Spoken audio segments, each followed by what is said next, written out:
ಯಾವ ಜನ್ಮದ ಋಣದ ಪುಣ್ಯವೋ ಒಲಿದೆ ಗುರುಕುಮಾರೇಶ್ವರ. ಸಾರ್ಥಕಾಯಿತು ನನ್ನ ಜನ್ಮವು ನಿನ್ನ ನಾಮ ಮುಖಾಂತರ. ಯಾವ ಜನ್ಮದ ಋಣದ ಪುಣ್ಯವೋ ಒಲಿದೆ ಗುರುಕುಮಾರೇಶ್ವರ. ಯಾವ ಜನ್ಮದ ಋಣದ ಪುಣ್ಯವೋ ಒಲಿದೆ ಗುರುಕುಮಾರೇಶ್ವರ. ಸಾರ್ಥಕಾಯಿತು ನನ್ನ ಜನ್ಮವು ನಿನ್ನ ನಾಮ ಮುಖಾಂತರ. ಸಾರ್ಥಕಾಯಿತು ನನ್ನ ಜನ್ಮವು ನಿನ್ನ ನಾಮ ಮುಖಾಂತರ. ಯಾವ ಜನ್ಮದ ಋಣದ ಪುಣ್ಯವೋ ಒಲಿದೆ ಗುರುಕುಮಾರೇಶ್ವರ.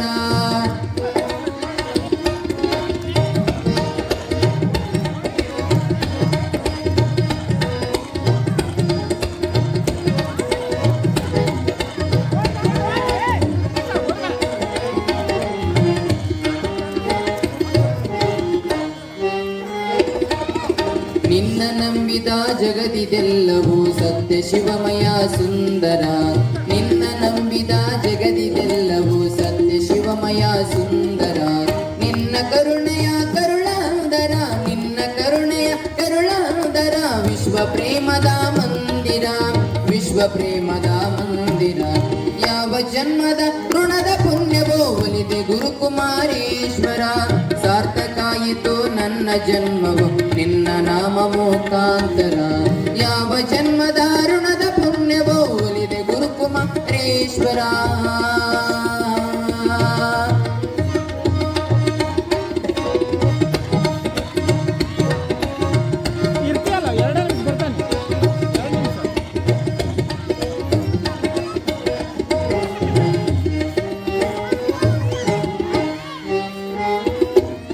ಜನರ ಮಾನ ಅಪಮಾನ ಸಹಿಸುವೆ ನಿನ್ನ ತುಂಬಿದ ಮನದಳು. ಜನರ ಮಾನ ಅಪಮಾನ ಸಹಿಸುವೆ ನೀನು ತುಂಬಿದ ಮನದಳು. ಸಾವು ನೋವಿಗೆ ಅಂಜಲಾರೆನು. ಸಾವು ನೋವಿಗೆ ಅಂಜಲಾರೆನು. ನಿನ್ನ ಒಲುಮೆಯಾದರೆಯುಳು. ನಿನ್ನ ಒಲುಮೆಯಾದರೆಯುಳು. ಯಾವ ಜನ್ಮದ ಋಣದ ಪುಣ್ಯವೋ ಒಲಿದೆ ಗುರುಕುಮಾರೇಶ್ವರ. ಯಾವ ಜನ್ಮದ ಋಣದ ಪುಣ್ಯವೋ ಒಲಿದೆ ಗುರುಕುಮಾರೇಶ್ವರ.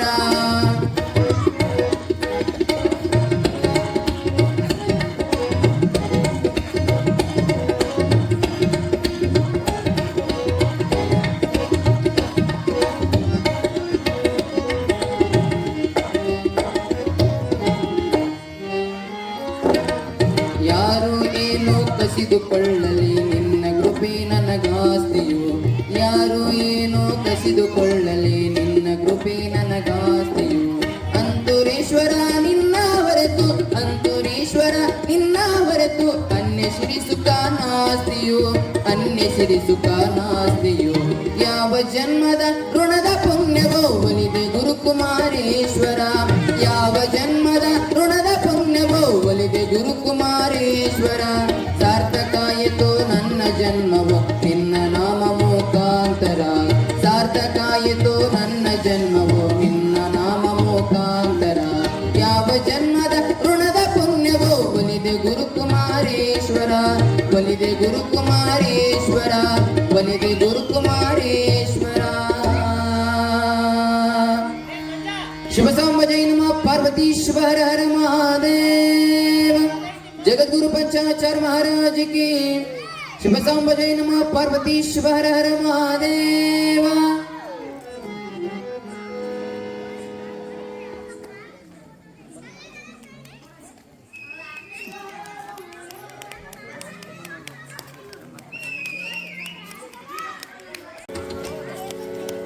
ಶಿವಯೋಗಿ ಸಿದ್ದರಾಮ ಸೋಲಾಪುರಧಾಮ. ಸ್ಮರಿಸುವೆ ನಿಮ್ಮಯ ನಾಮ.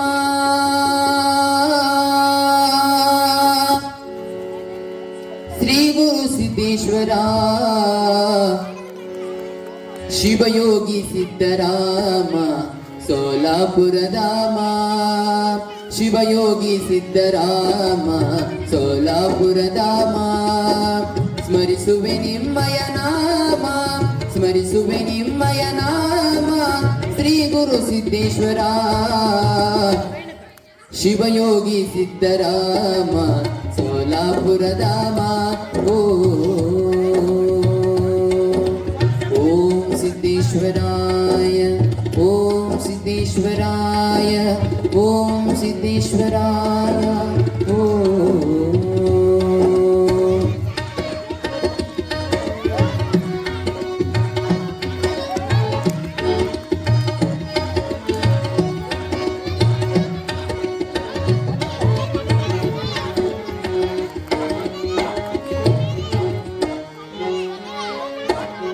ಮನಮಂದಿರದ ಕದಗಳು ತೆರೆದು ಕಾದಿನೆವು ನಿಮಗಾಗಿ, ಅನುದಿನವೂ ನಿಮ್ಮ ಹಾದಿಯ ನೋಡುತ್ತ ನಿಂತಿಯವು ತಲೆಬಾಗಿ.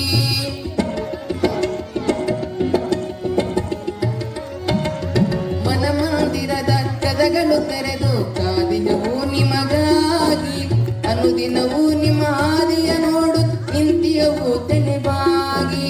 ಕೂಗಿ ಕರೆಯುವ ಶರಣರ ಆತ್ಮವ ಬಂಧುವೆ ನೀನೆಂದು. ಶಿವಯೋಗಿ ಸಿದ್ದರಾಮ ಸೋಲಾಪುರಧಾಮ, ಸ್ಮರಿಸುವೆ ನಿಮ್ಮಯ ನಾಮ, ಸ್ಮರಿಸುವೆ ನಿಮ್ಮಯ ನಾಮ, ಶ್ರೀ ಗುರು ಸಿದ್ದೇಶ್ವರ.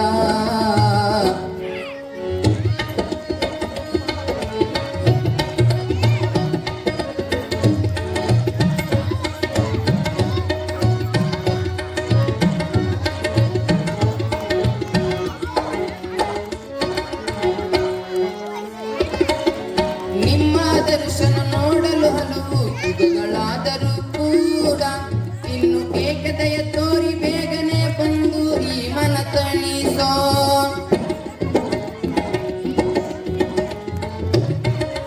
ನಿಮ್ಮ ದರ್ಶನ ನೋಡಲು ಹಲವು ಯುಗಗಳಾದರೂ ಕೂಡ, ಇನ್ನು ಏಕತೆಯ ತೋರಿ ಬೇಗನೆ ಬಂದು ಈ ಮನ ತಣಿಸೋ. ನಿನ್ನಾಗಲಿರಲಾರೆವು ತಂದೆ ಬಂದು ಸಲಹೋ. ಶಿವಯೋಗಿ ಸಿದ್ದರಾಮ ಸೋಲಾಪುರಧಾಮ, ಸ್ಮರಿಸುವೆ ನಿಮ್ಮಯ ನಾಮ, ಸ್ಮರಿಸುವೆ ನಿಮ್ಮಯ ನಾಮ, ಶ್ರೀ ಗುರು ಸಿದ್ದೇಶ್ವರ. ಶಿವಯೋಗಿ ಸಿದ್ದರಾಮ ಸೋಲಾಪುರಧಾಮ. ಓಂ ಸಿದ್ದೇಶ್ವರಾಯ ಓಂ ಸಿದ್ದೇಶ್ವರಾಯ ಓಂ ಸಿದ್ದೇಶ್ವರಾಯ ಓಂ.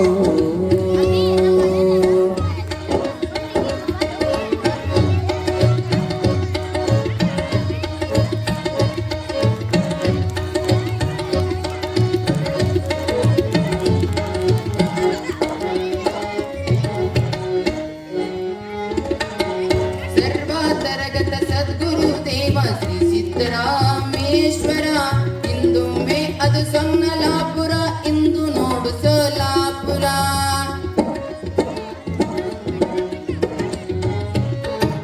ಸರ್ವತರಗತ ಸದ್ಗುರು ದೇವ ಶ್ರೀ ಸಿದ್ದರಾಮೇಶ್ವರ, ಇಂದೊಮ್ಮೆ ಅದು ಸೊನ್ನಲಾಪುರ, ಇಂದು ನೋಡು ಸೋಲಾಪುರ. ಭಕ್ತರೆಲ್ಲರ ಭಾಗ್ಯ ವಿಧಾತ ಸೋಲಾಪುರ ವಾಸ. ಶಿವಯೋಗಿ ಸಿದ್ದರಾಮ ಸೋಲಾಪುರಧಾಮ, ಸ್ಮರಿಸುವೆ ನಿಮ್ಮಯ ನಾಮ, ಸ್ಮರಿಸುವೆ ನಿಮ್ಮಯ ನಾಮ, ಶ್ರೀ ಗುರು ಸಿದ್ದೇಶ್ವರ. ಶಿವಯೋಗಿ ಸಿದ್ದರಾಮ ಸೋಲಾಪುರಧಾಮ, ಶಿವಯೋಗಿ ಸಿದ್ದರಾಮ ಸೋಲಾಪುರಧಾಮ, ಶಿವಯೋಗಿ ಸಿದ್ದರಾಮ ಸೋಲಾಪುರಧಾಮ.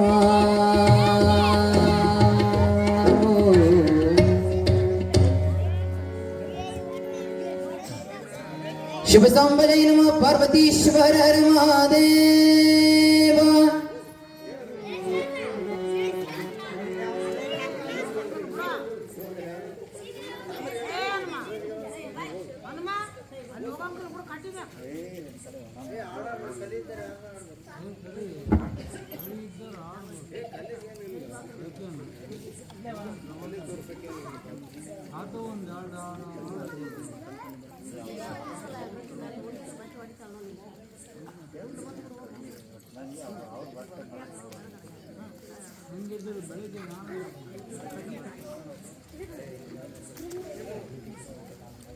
ಬೆಳಿಗ್ಗೆ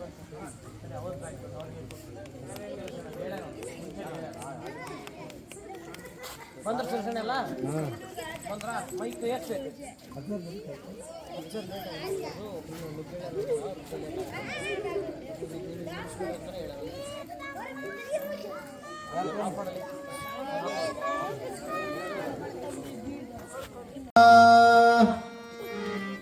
ಮಮ ದೇವ ದೇವ ಮಮ ದೇವ ದೇವ ದೇವ ದೇವ ದೇವ ಮಮ ದೇವ ದೇವ ದೇವ ದೇವ ದೇವ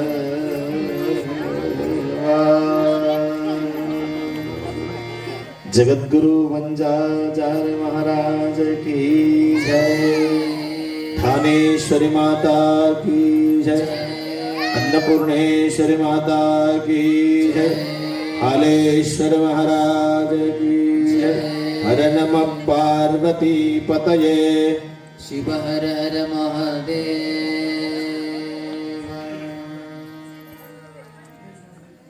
नमः शिवाय च शिवतराय च। ಆದಿಯಲ್ಲಿ ವಿಶ್ವಶಕ್ತಿಯರಾದ ಶಿವಪಾರ್ವತಿಯರನ್ನ ರೇಣುಕಾದಿ ಪಂಚಾಚಾರ್ಯರನ್ನ ಮನೋಭೂಮಿಕೆಯಲ್ಲಿ ಸ್ಥಾಪನೆ ಮಾಡಿಕೊಂಡು ಆರಾಧ್ಯ ಗುರುದೇವರನ್ನ ಸ್ಮರಣೆ ಮಾಡಿ ಈ ಗ್ರಾಮದ ಎಲ್ಲ ದೈವ ದೇವರುಗಳನ್ನು ಸ್ಮರಿಸಿ ಹಾಲೇಶನನ್ನ ಧ್ಯಾನಿಸಿಕೊಂಡು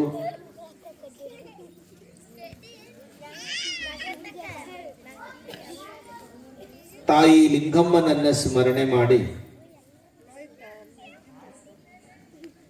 ಹಾಲಸ್ವಾಮಿಯ ನೂತನ ರಥೋತ್ಸವದ ನಿಮಿತ್ತವಾಗಿ ಹಮ್ಮಿಕೊಂಡು ಬಂದಿರುವ ಗುಡ್ಡಾಪುರ ದಾನಮ್ಮ ದೇವಿಯ ಪ್ರವಚನದ ಈ ಮಂಗಲ ಸಮಾರಂಭದಲ್ಲಿ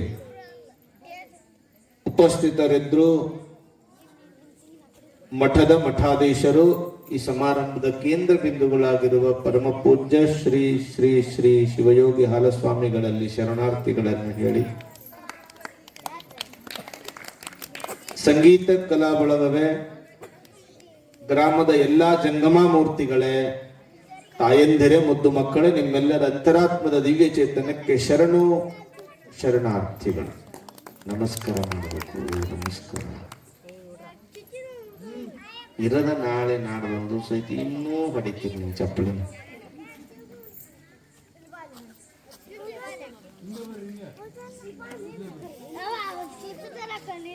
ನೀವೆಲ್ಲರೂ ಕೂಡ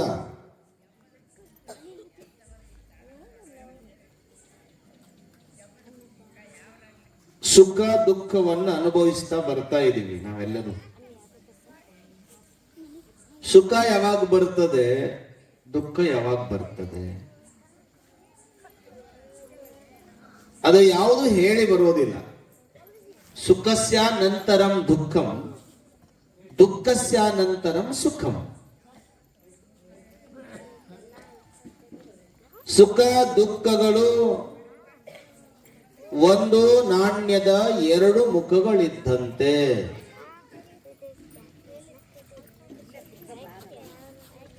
ಸುಖ ಅಂದ್ರೇನು? ಬದುಕಿನಲ್ಲಿ 3% ದುಃಖ ಇದ್ರೆ 1% ಸುಖ ಇದೆ ಅಷ್ಟೇ. ಶರಣರು ಹೇಳುತ್ತಾರೆ,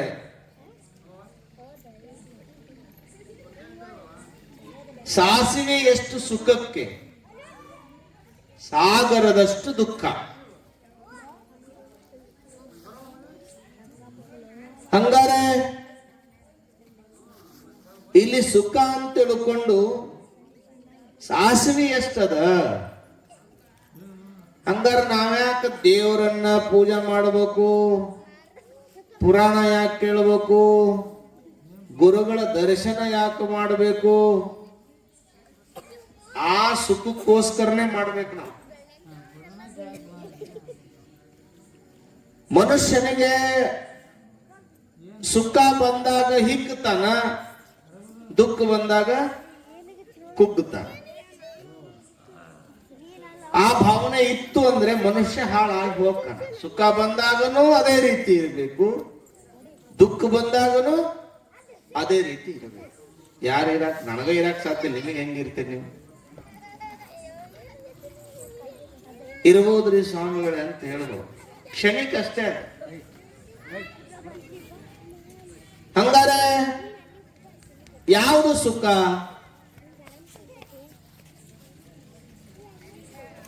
ಇದೇನು ಇದು ಕೇಳಾಕತ್ತೇವಲ್ಲ, ಈ ಕ್ಷಣ ಏನೈತಲ್ಲ, ಇದು ಕ್ಷಣ, ಇದು 9 ದಿವಸ 10 ದಿವಸ ಏನಿದು ಕ್ಷಣ ಅದಲ್ಲ. ಈ ಊರಿಗೆ ನಿಚ್ಚವನ ಹಳ್ಳಿಗೆ 1 ವರ್ಷದ ಸುಖ ಎಷ್ಟು ದಿವಸದಲ್ಲಿ ಸಿಗ್ತದೆ ಅಂದ್ರೆ, ಈ 9 ದಿವಸದಲ್ಲಿ ನೀವೆಲ್ಲರೂ ಕೂಡ ಸುಖವನ್ನು ಅನುಭವಿಸ್ತೀರಿ, ಸುಖವನ್ನು ಅನುಭವಿಸ್ತೀರಿ.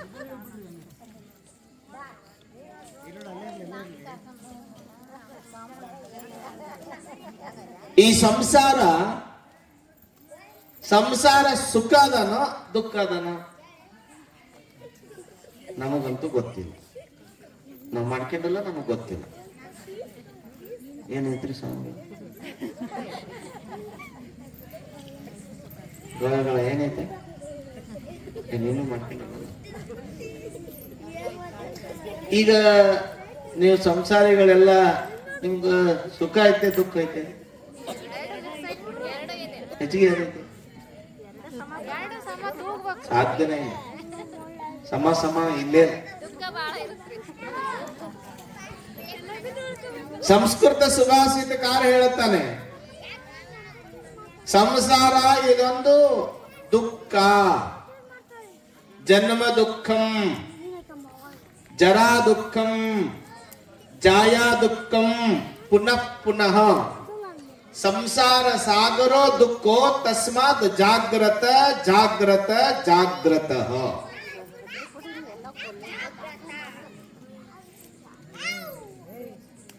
ಈ ಭೂಮಿಗೆ ಮಗು ಬರಬೇಕಾದ್ರೆ, ಈ ಭೂಮಿಗೆ ತಾಯಿಯ ಗರ್ಭದಿಂದ ಮಗು ಬರಬೇಕಾದ್ರೆ, ನಿಮ್ಮೂರಾಗ ಯಾವ ನಕ್ಕಂತ ಬಂದವ,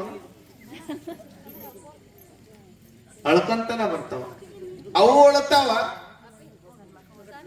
ಅವ್ರು ಇಟ್ಕೊಂಡರು ಅವರು ಹೊರಗಿದ್ದಾರೆ, ನಗ್ತಿರ್ತಾನ ಮಗ, ಗಂಡು ಮಗ ಹುಟ್ಟಿದ ನನಗ ಮುಂದೆ ಒದಿತಾನ ಅನ್ನೋದು ಗೊತ್ತಿಲ್ಲ ಇವಂಗ.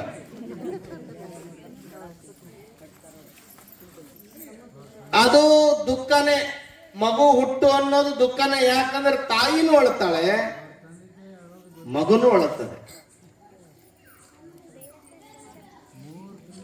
ಇಲ್ಲಿ ಹುಟ್ಟುನು ಕೂಡ ದುಃಖದಿಂದನೂ ಹುಟ್ಟುತ್ತದೆ.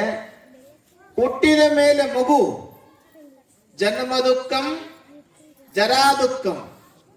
ಜರ ಅಂದ್ರೆ ರೋಗ. ಹುಟ್ಟಿದ ಮಗುವಿನಿಂದ ಹಿಡಿದು ಸಾಯುವವರೆಗೂ ಎಷ್ಟು ಸರಿ ನಾವು ಆಸ್ಪತ್ರೆಗೆ ಹೋಗ್ತೇವೆ ಗೊತ್ತಿಲ್ಲ. ಹೋಗ್ತೇವೆ, ಹಾಸ್ಪಿಟಲ್ಗೆ ಹೋಗ್ತೇವೆ, ನೆಗಡಿ ಆದ್ರೂ ಹೋಗ್ತೇವೆ, ಕೆಮ್ಮಾದ್ರೂ ಹೋಗ್ತೇವೆ, ಹಾಲು ಕುಡಿಲ್ಲ ಅಂದ್ರೆ ಹೋಗ್ತೇವೆ. ಇದು ದುಃಖನ ಸುಖನ? ಇದು ದುಃಖ ಐತೆ ಸುಖ ಐತೆ? ದುಃಖನ. ಮಗುವಿಗೆ ಆರಾಮಿಲ್ಲ ಅಂದ ತಕ್ಷಣ ಅಪ್ಪಗೂ ದುಃಖ, ಅಮ್ಮಗೂ ದುಃಖ, ಅಜ್ಜಗೂ ದುಃಖ, ಮನೆಯವರಿಗೂ ದುಃಖ. ಹೆಣ್ಣುಮಕ್ಕಳು ಹಡದವಳಿಗಂತೂ ಬಡು ದುಃಖ. ಹುಟ್ಟೋದು ದುಃಖನೇ, ಹುಟ್ಟಿದ ಮೇಲೆ ಬದುಕೋದನ್ನು ಕೂಡ. ಮಗು ಇದ್ದಾಗ ರೋಗ ರುಜಿನಗಳು ಬರ್ತಾವ, ಬಂದಾಗ ಅದು ದುಃಖನೇ. ಹಂಗಾರ ಮುಂದೆ ಜಾಯಾ ದುಃಖಂ. ಜಾಯ ಅಂದ್ರೆ ಹೆಂಡತಿ, ಹೆಂಡತಿನ ದುಃಖನ, ಹೆಂಡತಿನ ದುಃಖನ. ಏನ್ರೇ ಅಂತಾರ, ನನ್ನ ಹೆಂಡತಿ ಬಹಳ ಖುಷಿ ಪಟ್ಟಾಳ ನಮ್ಗ, ನೀವೇನ್ ದುಃಖನ? ಬಸವ ಜಯಂತಿ ಬಂತು ಅಂದ್ರೆ ಬಂಗಾರ ತಗದು ಕೊಡಿಸ್ಲಿಲ್ಲ ಅಂದ್ರೆ ಅವತ್ತಿನ ಹೊಲಕ್ ಬಂದ್ ಅಥವಾ ಕೆಲಸ ಬಂದ್. ಅಂದ್ರೆ ಹೆಂಡತಿನೂ ಕೂಡ ದುಃಖನೇ. ಜನ್ಮ ದುಃಖಂ, ಜರಾ ದುಃಖಂ, ಜಾಯಾ ದುಃಖಂ, ಪುನಃ ಪುನಃ. ಈ ಮೂರು ಹಂಗ ಬರ್ತಾರತಾವ ಹೋಗ್ತಾರ. ಸಂಸಾರ ಸಾಗರೋ ದುಃಖ. ಸಂಸಾರಕ್ಕ ಹೊಳಿ ಅಂತ ಹೇಳಿಲ್ಲ, ಹಳ್ಳ ಅಂತ ಹೇಳಿಲ್ಲ, ಬಾವಿ ಅಂತ ಹೇಳಿಲ್ಲ, ಕೆರಿ ಅಂತ ಹೇಳಿಲ್ಲ, ಸಾಗರ ಅಂತ ಹೇಳಿಲ್ಲ. ಇದು ಸಂಸಾರ ಅನ್ನೋದು ಸಾಗರವಿದ್ದಂತೆ. ಹೊಳೆಯನ್ನ ಈ ದಡೆಯಿಂದ ಆ ದಡೆ ಮುಟ್ಟುವುದು. ಹೊಳೆಯೊಳಗೆ ಈಜಾಡಿದವ್ರಿಗೆ ಗೊತ್ತಿರುತ್ತೆ, ನಿಮ್ಮ ಪಕ್ಕಕ್ಕೆ ಹೊಳಿ ಇಲ್ಲ, ಅದರ ಅನುಭವ ಕಡಿಮೆ. ಸಾಗರ ಈಜಿ ದಡ ಮುಟ್ಟುವುದನ್ರಿ. ನೀವ್ ಯಾರ ಮಂಗಳೂರು ಕಡೆ ಗೋವಾ ಕಡೆ ಬೀಚಿಗೆ ಹೋದ್ರ ಆ ಸಮುದ್ರದಿಂದ ಈ ದಡದಿಂದ ಆ ದಡದಕ್ಕೆ ಹೋಗಕ್ ಸಾಧ್ಯ ಐತಾ? ಹೋಗ್ತೀರಾ? ಇಲ್ಲ. ಹೊಳೆಯಾದ್ರೆ ಎಷ್ಟು ದೂರ ಆದ್ರೂ ಈಜುವಂತ ಒಬ್ಬ ನಿಪುಣ ಹೊಳೆಯನ್ನ ತಡಾಗುವುದೇನ. ಯಾಕೆ ಆ ಸಾಗರವನ್ನೇ ಇದಕ್ಕೆ ಹೋಲಿಕೆ ಮಾಡಿದ್ದಾರೆ ಅಂದ್ರೆ, ಹೊಳೆಗಳಿಗೆ ತೆರೆಗಳು ಕಡಿಮೆ, ಹೊಳೆಗೆ ತೆರೆಗಳು ಬರೋದಿಲ್ಲ. ಸಮುದ್ರಕ್ಕೆ ದೊಡ್ಡ ದೊಡ್ಡ ತೆರೆಗಳು ಬರ್ತಾವ. ಗೊತ್ತೈತಿ? ನಿಮ್ ನಿಂತ್ಕೊಂಡ್ರ ಹಂಗ ನಿಮ್ ನುಣುಗ್ಸೇ ಬಿಡ್ತಾವ, ನುಣುಗ್ಸ್ತಾವಿಲ್ಲ. ಈ ಸಂಸಾರದಲ್ಲಿನೂ ಹಂಗೆ ಸುಮ್ಮನೆ ನಿಂತ್ಕೊಂಡ್ರಿ ದೊಡ್ಡ ದೊಡ್ಡ ತೆರೆಗಳು ಬಂದು ಅಪ್ಪಳಿಸ್ತವೆ. ಕೆಳಗೆ ಬೀಳ್ತೀರಿ ಮತ್ತೆ ಹೇಳ್ತೀರಿ, ಕೆಳಗೆ ಬೀಳ್ತೀರಿ ಮತ್ತೆ ಹೇಳ್ತೀರಿ. ಒಬ್ಬವ ಸ್ವಾಮಿಗಳಂತಕ್ ಹೋಗಿದ್ರಂತೆ, ನಿಚ್ಚನಹಳ್ಳಿ ಸ್ವಾಮಿಗಳಂತಕ್. ಅಪ್ಪರ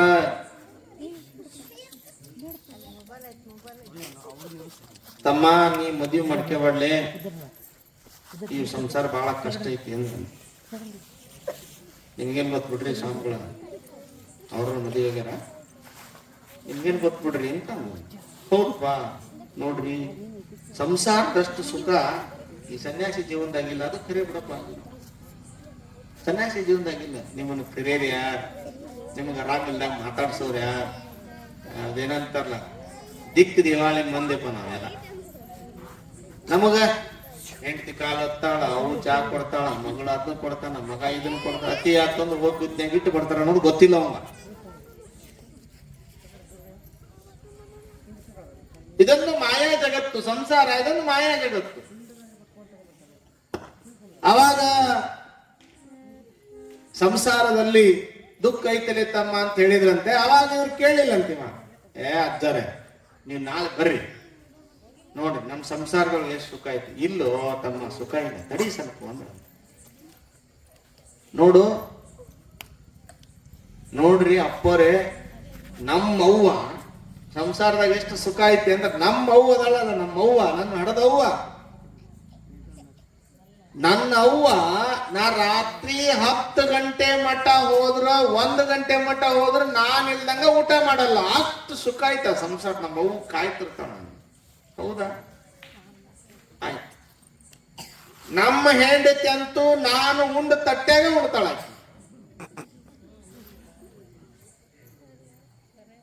ಮತ್ ಇನ್ನೊಂದಿತ್ತು ವಾತಿಕೆ ಆತ್ ನಂಗೆ ಪತ್ಲಾವಲ್ಲ. ಮಗಳು, ನನ್ನ ಮಗಳಂತೂ ನಾನ್ ನಿಂದಂಗ ಊಟನೂ ಮಾಡಲ್ಲ, ನೀರು ಕುಡಿಯಲ್ಲ, ಮಲ್ಗೋದು ಇಲ್ಲ. ಅಷ್ಟ ಸಂಸಾರ ಸುಖ ಐತೆನಪ್ಪ. ಹೌದು ಐತ್ರಿ ಅಪ್ಪ. ನೋಡು ಹಂಗಾರ ಆಯ್ತು, ನಿನ್ನ ಅಷ್ಟೆಲ್ಲಾ ಪ್ರೀತಿ ಮಾಡ್ತಾರಂದ್ರೆ ನಾನು ಬರ್ತೇನೆ ತಮ್ಮ ನಿನ್ನ ಮನೆಗೆ. ಆಗ ಒಂದು ನಾಟಕ ಮಾಡಬೇಕು ನೀನು ಅಂತ ಹೇಳಿದ್ರು. ಏನ್ ನಾಟಕ? 70 ತರ ಸಾಯ್ಬೇಡ, 70 ತರ ಮಂಚದ ಮ್ಯಾಲ ಮಲಗು, ನಾನು ಬರ್ತೀನಿ. ಅವಾಗ ಪರೀಕ್ಷೆ ಮಾಡ್ತಾನೆ, ನೀ ಸೋಲ್ತೀಯೋ ನಾ ಸೋಲ್ತಾನೆ. ಬುದ್ಧಿ ಇದ್ರಾಗ ನೀ ಸೋಲ್ತೀನಿ, ನಿನ್ಗೇನು ಗೊತ್ತೈತಿದ್ ಹಣೆ ಬರ. ನನ್ನ ಹೆಂಡತಿ ಹಂಗ, ನಮ್ಮ ಮಗಳು ಹಿಂಗ, ನನ್ನ ಮಗಳು ಹಿಂಗ. ಆಯ್ತು, ಬಂದ್ರು. ಇವ ಮಂಚದ ಮೇಲೆ ಮಲಗಿದ 70 ತರ ನಂದು ಎದಿ, ನನ್ನ ಎದಿ ಎದಿ ಎದಿ 70 ತರ. ಅವಾಗ ಗುರುಗಳು ಬಂದ್ರು. ಗುರುಗಳು ಹಿಂಗ್ ಬರತ್ತಿ ಅವು ಹೊಳಕತ್ತಿತ್ತೆ, ಯಪ್ಪ ನನ್ನ ವಯಸ್ಸಾಗೈತಿ, ನನ್ನರ ತಗೊಂಡ್ ಹೋಗಾಕಲ್ಲ ಪರಮಾತ್ಮ, ನನ್ನ ಮಗಗ್ ಏನಾಗೈತಿ ನೋಡು ಅಂತ ನಾಡಿ ಹಿಡಿದು ನೋಡತಿಯ, ಎದಿ ಹಿಡಿದು ನೋಡತಿಯ. ಅವಾಗ ಹೇಳಿದ್ರಂತ ಅವ್ರ ಗುರುಗಳು, ನೋಡವ ಇದು ಹೊಂಟತ್ ಜೀವ, ಮತ್ತೇನ್ ಮಾಡೋದು? ಈಕಿ ಜೋರ್ ಅಳಕತ್ತಿದ್ರಂತ. ಅಯ್ಯಯ್ಯೋ ನನ್ನ ಮಗ ಕರ್ಕೊಂಡದ, ನನ್ನರ ಕರ್ಕೊಂಡ್ಬಿಟ್ಟಿದ್ರ ನಂದೆಲ್ಲ ಆಗೈತಿ ಹೋಗೈತಿ. ಅವಾಗ ಅವ ಅನ್ನಂತ, ಸ್ವಾಮಿಗಳು ಸೋತ್ರು, ನಾನು ಗೆಲ್ಲಾಕತ್ತೀನಿ, ಸಂಸಾರದೊಳಗೆಲ್ಲ ನಾನು ಪ್ರೀತಿ ಮಾಡಾಕತ್ಯಾರ. ಅವಾಗ ಅವ ಅಲ್ಲೇ ಮಕ್ಕಂಡವನಂತನ, ಸ್ವಾಮಿಗಳು ಸೋತ್ರು. ಅವಾಗ ಹೌದಲ್ಲವ, ನಿನ್ನ ಮಗ ಬಾಳ ಇಲ್ಲಪ್ಪ, ಅವಿಲ್ಲಂಗ ನನ್ನ ಉಸಿರ ಇಲ್ಲ ಅಂತ. ಹಂಗಾರ ಬಾ ಇಲ್ಲಿ ಅಂದಂತ. ಬಾಯ್, ನಿನ್ನ ಮಗಂದು ಎಲ್ಲೇ ಒಂದು ಕೊನೆಯ ಉಸಿರು ಹಿಡ್ದತಿ, ನಿನ್ನ ಉಸಿರು ಕೊಡೋ, ಅವನು ಉಸಿರು ಹಾಕ್ತಾನೆ, ನೀನು ಸಾಯಿ ಎಂದಂತ. ಅವಾಗ ಅವು ಏನ್ ಅನ್ಬೇಕು ಗೊತ್ತನ್ರಿ? ಹೋಗ್ಯಾನ ಬಿಡ್ರಿ, ಮೊಮ್ಮಕ್ಕಳನ್ನ ಸೊಸಿ ನೋಡ್ಕೊಂಡು ನಾ ಇರ್ತೇನೆ ಅಂತಂತೆ. ಎಲ್ಲ ಮುದುಕಿ ಅನ್ನೋದು ಅವಾಗ ಇವ ಹೇಳಿ ಇನ್ನೂ ಎರಡದವನ ಅತಿಕೆ ಆತ್ ನಂಗೊಂದು ಅವ್ನು ಹೇಳ್ತು. ಇನ್ನು ಎರಡನೇ ಪಾಳೆ ಯಾರಿಗೆ ಹೇಳ್ತೇನ, ನೀ ಇಲ್ದಂಗ ನಾ ಹೆಂಗಿರ್ಲಿ, ನನಗ್ ಮಾಂಗಲ್ಯ ಭಾಗ್ಯ ಹೋತು ಅಂದ್ರೆ ನನಗ ಅದ ನಂತರ ನಾನು ನಿನ್ ಜೊತೆಗೆ ಬರ್ತಾನೆ ತಡಿ ಅಂದ್ರಂತೀರು ಗುರುಗಳು. ಅವಾಗ ಅವ ಅಂದ ನಮ್ಮವ್ವ ಇಟ್ಟು ಬೆರಿಕೆದಳ, ಇರ್ಲಿ ಎಣ್ಣೆದ್ರ ನಾ ಗೆಲ್ತೀನಿ ಅಂದ ನನ್ ಹೆಂಡತಿ ನೋಡಿ ಹೆಂಗ, ನೀ ಇಲ್ದಂಗ ನಾ ಹೆಂಗ್ ನೋಡ್ಲಿ, ಯಾ ತಟ್ಟೆ ಆಗೊಂಡೆ ನಾನು. ಅವಾಗ ಗುರುಗಳು ನೋಡವ ಮತ್ ನೀ ಇರಲ್ಲ ಅಂದ್ರ, ಇಲ್ರಿ ನಾನು ಹೋದ್ರು ಚಿಂತಿಲ್ಲ, ನನ್ನ ಮಗಳಿಗೆ ನನ್ನ ಗಂಡ ಬೇಕು, ನಾ ಹೋಗ್ಲಿ, ನನ್ನ ಜೀವ ತಗರ್ಬೇಕಂದ್ರ ಅವನ್ ಜೀವ ಬದುಕ್ತಿ ಹಂಗ ಚಲೋ ಹಾಕ್ಬಿಡ ಬಾ ಅಂತ ನಿನ್ ಜೀವ ಕೊಡ್ತೀವಿ ನಾವು. ನೋಡಿ ಕೊನೆಗೆ ಹೊಂಟದ್ದಿ ಮತ್ತೆ ಹೆಂಗ ಅಜ್ಜಾರ ಸತ್ತು ಬಿಟ್ಟ, ನನ್ನ ಮಗಳು ನೋಡ್ಕೊಂಡು ಅತ್ತಿ ನೋಡ್ಕೊಂಡು ಆಗಿರ್ತಾನೆ ಬಿಡ್ರಿ ಅಂದ. ಇನ್ನು ಕೊನೆಗೆ ಯಾರು ಬಂತ್ರಿಪ್ಪ, ವಾತಿಕ್ಕೆ ಹತ್ ನಂಗಿರ್ತ ಇದು ಹಿಂಗ ಪತ್ಲಾವಲ್ಲ ತುಡಿದು ದೊಡ್ಡ ಬಿರುಗಾಳಿ ಬಂತು, ಶಿವಾಯ ನಮ. ಅವಾಗ ಬಂದ್ರಂತೆ, ನಮ್ಮ ಅಪ್ಪ ಇಲ್ಲಂಗ ನಾ ಹೆಂಗಿರ್ಲಿ, ನಮ್ಮಪ್ಪ ನಮ್ಮವ್ವ ನಮ್ಮ ಅಜ್ಜಿ ಇರ್ತಾರ, ನನ್ನ ಜೀವ ತಗರಿ ಎತ್ತಾರ, ಹಂಗ ಹಿಂಗ ಇದು ಹತ್ತಿ ಸೀದಾ ಮ್ಯಾತ್ ಬಿತ್ತ. ಅವಾಗ ಬಾರ ನಿಮ್ಮ ಅಪ್ಪಂದು ಜೀವ ಹೊಂಟತಿ, ಮತ್ತೆ ಹೆಂಗ್ ಮಾಡ್ತಿ, ನಿನ್ ಜೀವ ಕೊಡ್ತೀನೋ ಅಂತ ಕೇಳಿ. ಏನ್ ಅಜ್ಜಾರ ನೀವು, ನಮ್ಮ ಅಪ್ಪಂದು ಮುಗ್ದತಿ, ನಮ್ಮ ಅವಂದು ಮುಗ್ದತಿ, ನಮ್ಮ ಅಜ್ಜಿದ ನಾನು ಆಳಾಕಿ ಬಾಳಾಕಿ ಅದ್ರ ಹೋಗ್ಲಿ ಬಿಡ್ರಿ ಎಂದಂತಿ. ಹಂಗ ಇವ್ ಮಲಗಿದ್ನಲ್ಲ ಎತ್ ಕುತ್ಕೊಂಡಂತ, ಯವ್ವ ನೀ ಇಲ್ದಂಗ ನನಗೆ ಊಟ ಹೋಗಲ್ಲ ಅಂತಿದ್ದಿ, ಎಷ್ಟು ಬೆರಿಕಿದಿ ಎಲ್ಲ ನೀನು, ಹೋದ್ರೆ ಹೋಗ್ಲಿ ಬಿಡ್ರಿ ಅಂತಿಲ್ಲ, ನಿನಗೆ ವಯಸ್ಸಾಗಿತ್ತು ನಿನಗೆ ಗೊತ್ತಾಗ್ಲಿಲ್ಲ, ನಾನು ಇರಲ್ಲ ಮನ್ಯಾಗ ಅಂದೆ. ಬಾರವಾ ಮಹಾರಾಣಿ, ನೀ ಅಂತಿದ್ದಲ್ಲ, ನೀ ರಾಜ ಇಲ್ಲಂಗಿದ್ರ ನಾ ಇರಲ್ಲ, ನಾ ನಿಮ್ ಜೊತೆಗೆ ಸಾಯ್ತೀನಿ ಅಂತ ರಾತ್ರಿ ಎಷ್ಟು ಚಂದ ಭಾಷೆ ಕೊಟ್ಟಿದ್ಯಲ್ಲ, ಈಗ ಜೀವ ಕೊಡು ಅಂದ್ರೆ ಹೋಗ್ಲಿ ಬಿಡಿ ಅಂತೀಯ ನೀನು, ನಿಂದು ಹೋಗ್ಲಿ ಬಿಡು ವಾತಿಕೆ ಅಂತಂತಿಕೆ ಬಾಯಿಲಿ ಅನ್ನಂತ ಮಗಳು. ಅವಾಗ ಮೂರು ಫೇಲ್ ಆದ, ನೀವು ಎದ್ದು ಮಠದ ಕಡೆ ಹೊಂಟ. ಅವಾಗ ಎಲ್ಲರೂ ತಪ್ಪಾಯ್ತು ಅಂದ. ಅದಕ್ಕ ಸಂಸಾರ ಹೆಂಡ್ರು ಮಕ್ಕಳು ಇರುವರು ತಮ್ಮ ಎಲ್ಲಿ ತನಕ ಕುಣ್ಯಾಗ ಹಾಕಿ ಮುಚ್ಚೋ ತನಕ. ಅದಕ್ಕೆ ಸಂಸಾರ ಇದು ಮಾಯ, ಅಂದ್ರೆ ಮಾಯ ಸಂಸಾರವನ್ನು ಗೆಲ್ಲಬೇಕಾದ್ರೆ ಏನ್ ಏನೈತಿ ಜೀವನದಾಗ ಹೋಗುದೈತಿ ಮಣ್ಣಾಗ, ಚಿಂತಿಲ್ದ ಕೂಡುಬದೈತಿ ಜಂತಿಲ್ದ ಮನಿಯಾಗ.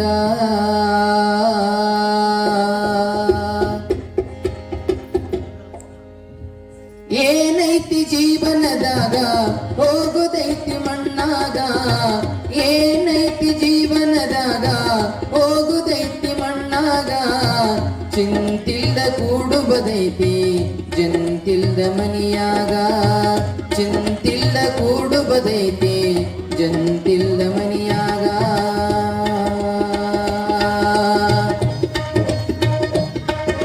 ಜೀವನ ಸಾಗಿಸಿಕೊಂಡು ಹೋದ್ರೆ ಅದು ಸುಖ ಇರ್ತದೆ. ಹೀಗೆ ದುಃಖಿಗಳನ್ನ ಲಿಂಗಮ್ಮ ತಾಯಿ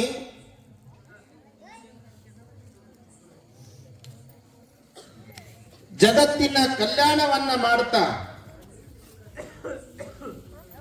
ಮೊಳಕೇರಿಯ ಗ್ರಾಮಕ್ಕೆ ಬಂದು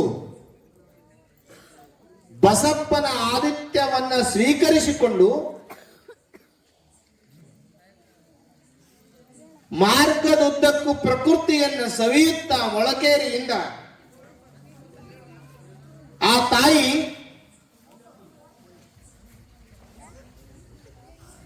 ಮೊಳಕೇರಿಯಿಂದ ಬರುವ ಮಧ್ಯ ಮಾರ್ಗದಲ್ಲಿ ಒಬ್ಬ ಯುವತಿ, ಮದುವೆಯಾದ ಯುವತಿ ಅಳ್ತಾ ಇದ್ಲು, ಜೋರಾಗಿ ಅಳ್ತಾ ಇದ್ಲು.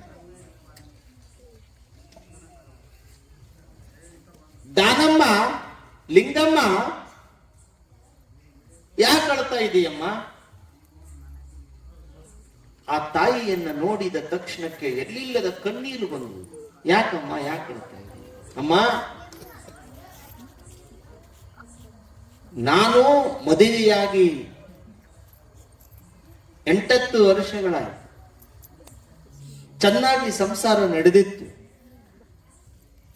ಅವಾಗ ಹೇಳಿದವು, ಇದು ದುಃಖದ ಸಂಸಾರ. ಆದರೆ ನನ್ನ ಗಂಡ ಹೋಗಿ 2-3 ವರ್ಷ ಆಯ್ತು, ಇನ್ನೂ ಬಂದಿಲ್ಲ ಅಮ್ಮ. ನಾನು ಅದಕ್ಕೆ ಅಳತಾ ಕುಂತಿದ್ದೇನೆ. ಹುಚ್ಚಿ, ನಿನ್ನ ಗಂಡ ಎಲ್ಲಿ ಹೋಗಿಲ್ಲ, ನೋಡಲ್ಲಿ ಬರ್ತಾನೆ. ದಾನಮ್ಮನ ವಾಕ್ಯ, ಎಲ್ಲಿ ಸತ್ಯವಂತರಾಗಿರ್ತೇವೆ ಮಾತು ಹೇಳಿದ್ದು ಅದು ನಿತ್ಯವಾಗಿ ವಿನೂತನವಾಗಿರುತ್ತದೆ. ಹೇಳೋದಷ್ಟೇ, ನೋಡು ನಿನ್ನ ಗಂಡ ಬರ್ತಾ ಇದ್ದಾನೆ ಅಂತ ಹೇಳಿದ್ರು. 3 ವರ್ಷ ಕಾಯ್ತಾ ಕುಂತಿದ್ಲು, ಗಂಡ ಬಂದಿದ್ದಿಲ್ಲ. ನೋಡಲ್ಲಿ ಬರ್ತಾನೆ ಅಂದ ತಕ್ಷಣಕ್ಕೆ ಗಂಡ ಬರ್ತಾ ಇದ್ದನ್ನ ನೋಡಿ ಒಳಗೆ ಎಲ್ಲಿಲ್ಲದ ಆನಂದವಾಯಿತು. ಗಂಡ ಬಂದ. ಏನ್ರಿ, ಎಲ್ಲಿ ಹೋಗಿದ್ರಿ, ಎಲ್ಲಿ ಹೋಗಿದ್ರಿ? ನೋಡ್ರಿ, ಅಮ್ಮಗೆ ಕೇಳಿದ್ವಿ, ಅಮ್ಮ ಗಂಡು ಬರ್ತಾನೆ ನೋಡು ಅನ್ನತ್ತಿಗೆ ಗಂಡು ಬಂದ. ಈ ಅಮ್ಮ ದೊಡ್ಡ ಪವಾಡಿದೆ, ಈ ಅಮ್ಮಂದು ದೊಡ್ಡ ಶಕ್ತಿ ಇದೆ. ತಾಯಿ ಜಗಜ್ಜನಿನಿಗೆ ಸ್ವರೂಪಳಾಗಿದ್ದಾಳೆ. ಇವಳು ಪೂಜಾ ಮಾಡ್ಕೊಂಡು ಅಂತ ತಡ್ರೆ ಆ ಕಡೆ ಈ ಕಡೆ ಅಲ್ಲಿಂದ ಲಿಂಗಮ್ಮ ಮುಂದೆ ಹೊರಟಿ. ಕಾಣ್ಲೆ, ನಾವ್ಯಾರಾಗಿದ್ರ ನೋಡ್, ನಾ ಮಾಡೇನೆ, ನನಗೆ ದುಡ್ಡು ಕೊಡೋ, ನಿನ್ನ ಗಂಡ ಬಂದ, ನೀವು ಹುಡುಕಾಡಕ್ಕೆ ಎಷ್ಟು ಖರ್ಚಾಗಿತ್ತು. ನಾವು ಮಾಡೋ, ಮಾನವರು ಮಾಡುವಂಥದ್ದು, ಆ ದೇವ ಮಾನವರು ಹಂಗೆ ಮಾಡೋದಿಲ್ಲ. ಆಕಿ ಹೋದ್ಲು, ಇವ್ರು ಅಳ್ತಾ ಕುಂತ್ರಿ ಇಬ್ರು. ಅಮ್ಮ, ನಮ್ಮ ಗಂಡನನ್ನ ನೀ ಕರೆಸಿದಿ, ನನ್ನನ್ನ ಕರೆಸಿದಿ ಅಂತ ಅವ, ನನ್ನನ್ನ ಕರೆಸಿದಿ ಅಂತ ಇವ. ಇಬ್ರು ಜೈ ಮಂಗಲಂ ಜೈ ನಮಃ ಪಾರ್ವತಿ. ಜಗದ್ಗುರು ಪಂಚಾಚಾರ್ಯ ಮಹಾರಾಜ ಕಿ ಜೈ.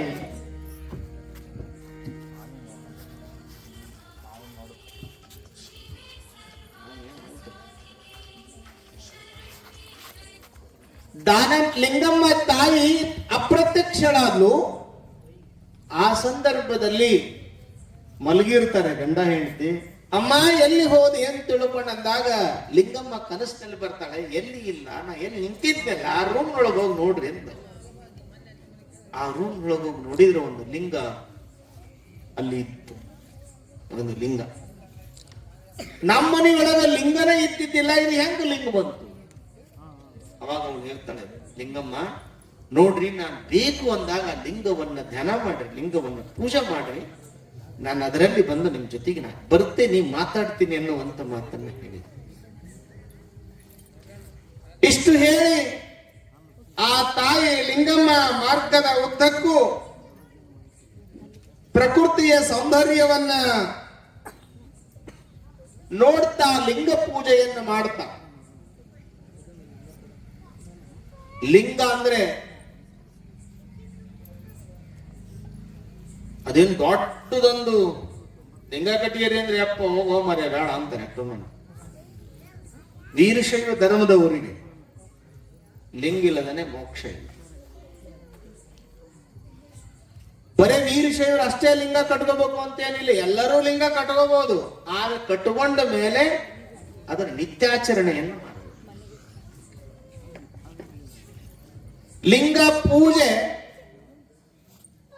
ಕಣ್ಣಿಗೆ ಆನಂದ ಕೊಡುತ್ತದೆ, ಮೊದಲು ಮನಸ್ಸಿಗೆ ಉಲ್ಲಾಸ ಕೊಡುತ್ತದೆ. ಒಂದೇ ಹೇಳಬೇಕು ಅಂದ್ರೆ ಹುಟ್ಟಿದ ಲಿಂಗ ನೀನು ಕೊನೆಗೆ ಸಾಯೋವರೆಗಿನ ಅದೇ ಇರ್ತದೆ. ಸತ್ತಾಗ ನಿನ್ ಜೊತೆಗೆ ಯಾರ ಬರ್ತಾರ? ಬಹಳ ದಿವಸ ಪ್ರೀತಿ ಮಾಡಿರುವಂತ ಗಂಡ ಹೆಂಡತಿ ಸತ್ತಾಗ ಯಾರ ಕುಣ್ಯಾಗ ಹೋಗಿ ಹೆಂಡತಿ ಜೊತೆಗೆ ಹೋಗಿದ್ ನೋಡಿರ ನೀವು? ಇಲ್ಲ. ಆ ನಂತರ ಗಂಡ ಸತ್ತಾಗ ಅಯ್ಯೋ ಪ್ರಾಣಕ್ಕೆ ಪ್ರಾಣ ಕೊಡ ಈ ಹೆಂಡತಿ ಏನ್ರ ಹೋಗಿ ಜೊತೆಗೆ ಸತ್ತದ್ದು ನೋಡಿರ? ಇಲ್ಲ. ನೀನು ಗಳಿಸಿರುವ ಸಂಪತ್ತು ನಿನ್ ಜೊತೆಗೆ ಬರ್ತದನು? ನಿನ್ ಜೊತೆಗೆ ಬರೋದಿಲ್ಲ. ನೀ 1000 ಕೋಟಿ ಒಡೆಯಾಗು, ಬಂಗಾರ ಹಾಕ್ಯ, ಏನ ಹಾಕ್ಯ, ಬರುವಾಗ ಬತ್ತನೆ, ಹೋಗುವಾಗನು ಬತ್ತನೆ, ಬರೀ ನಡುವೆ ಅದು ಕತ್ತನೆ. ನಾವೆಲ್ಲ ಕತ್ತದ ಬದುಕ ಮಾಡ್ತಾ ಇದೆ. ಏನ್ರಿ ಅಂತಾರೆ, ಸೂರ್ಯ ಹೊಡ್ತಾನ, ಅವಾಗ ಬೆಳಕಿರ್ತತಿ. ಸೂರ್ಯನ ಬೆಳಕದೆ ನಮ್ಮ ಮನಸ್ಸಿನಲ್ಲಿ ಕಾಮ, ಕ್ರೋಧ, ಲೋಭ, ಮೋಹ, ಮದ, ಮತ್ಸರ ಅನ್ನುವಂತ ಈ ಕತ್ತಲದಾವಲ್ಲ, ಈ ರಕ್ಕಸರು, ಇವರಿಂದ ನಾವೆಲ್ಲ ಬೆಳಕಿನಲ್ಲೂ ಕತ್ತರ ರೀತಿಯಲ್ಲಿ ನಡೆದಾಗ್ತಾ ಇದ್ದೇವೆ. ಲಿಂಗದಲ್ಲಿ ಆ ತಾಯಿ ಪ್ರತ್ಯಕ್ಷರಾಗ್ತಾರೆ. ಲಿಂಗದ ಶಕ್ತಿ ಎಷ್ಟಿರಬಹುದು? ಈ ಶಿವಧ್ಯಾನ, ಶಿವಚಿಂತನೆ. ಶಿವ ಅಂದ್ರೆ ಲಿಂಗ, ಲಿಂಗ ಅಂದ್ರೆ ಶಿವ. ಬರೇ ಆ ಲಿಂಗವನ್ನು ಪೂಜಿಸದೆ ಆ ಲಿಂಗದ ಶಕ್ತಿಯಾಗಿರುವಂತ ಸಾಂಬ ಸದಾಶಿವ ಅನ್ನುವಂತ ನಾಮಸ್ಮರಣೆಯಿಂದ ಎಷ್ಟೋ ಜನ್ಮಗಳು ಪಾವನವಾಗಿದ್ದಾವೆ, ಪಾವನ ಆಗ್ತಾ ಇದ್ದಾವೆ. ಶರಣರು ದೊಡ್ಡವರು ಆಗ್ಬೇಕಾದ್ರೆ ಯಾವ ಗುಡಿ ಪೂಜೆನೂ ಮಾಡಿಲ್ಲ ಅವರು.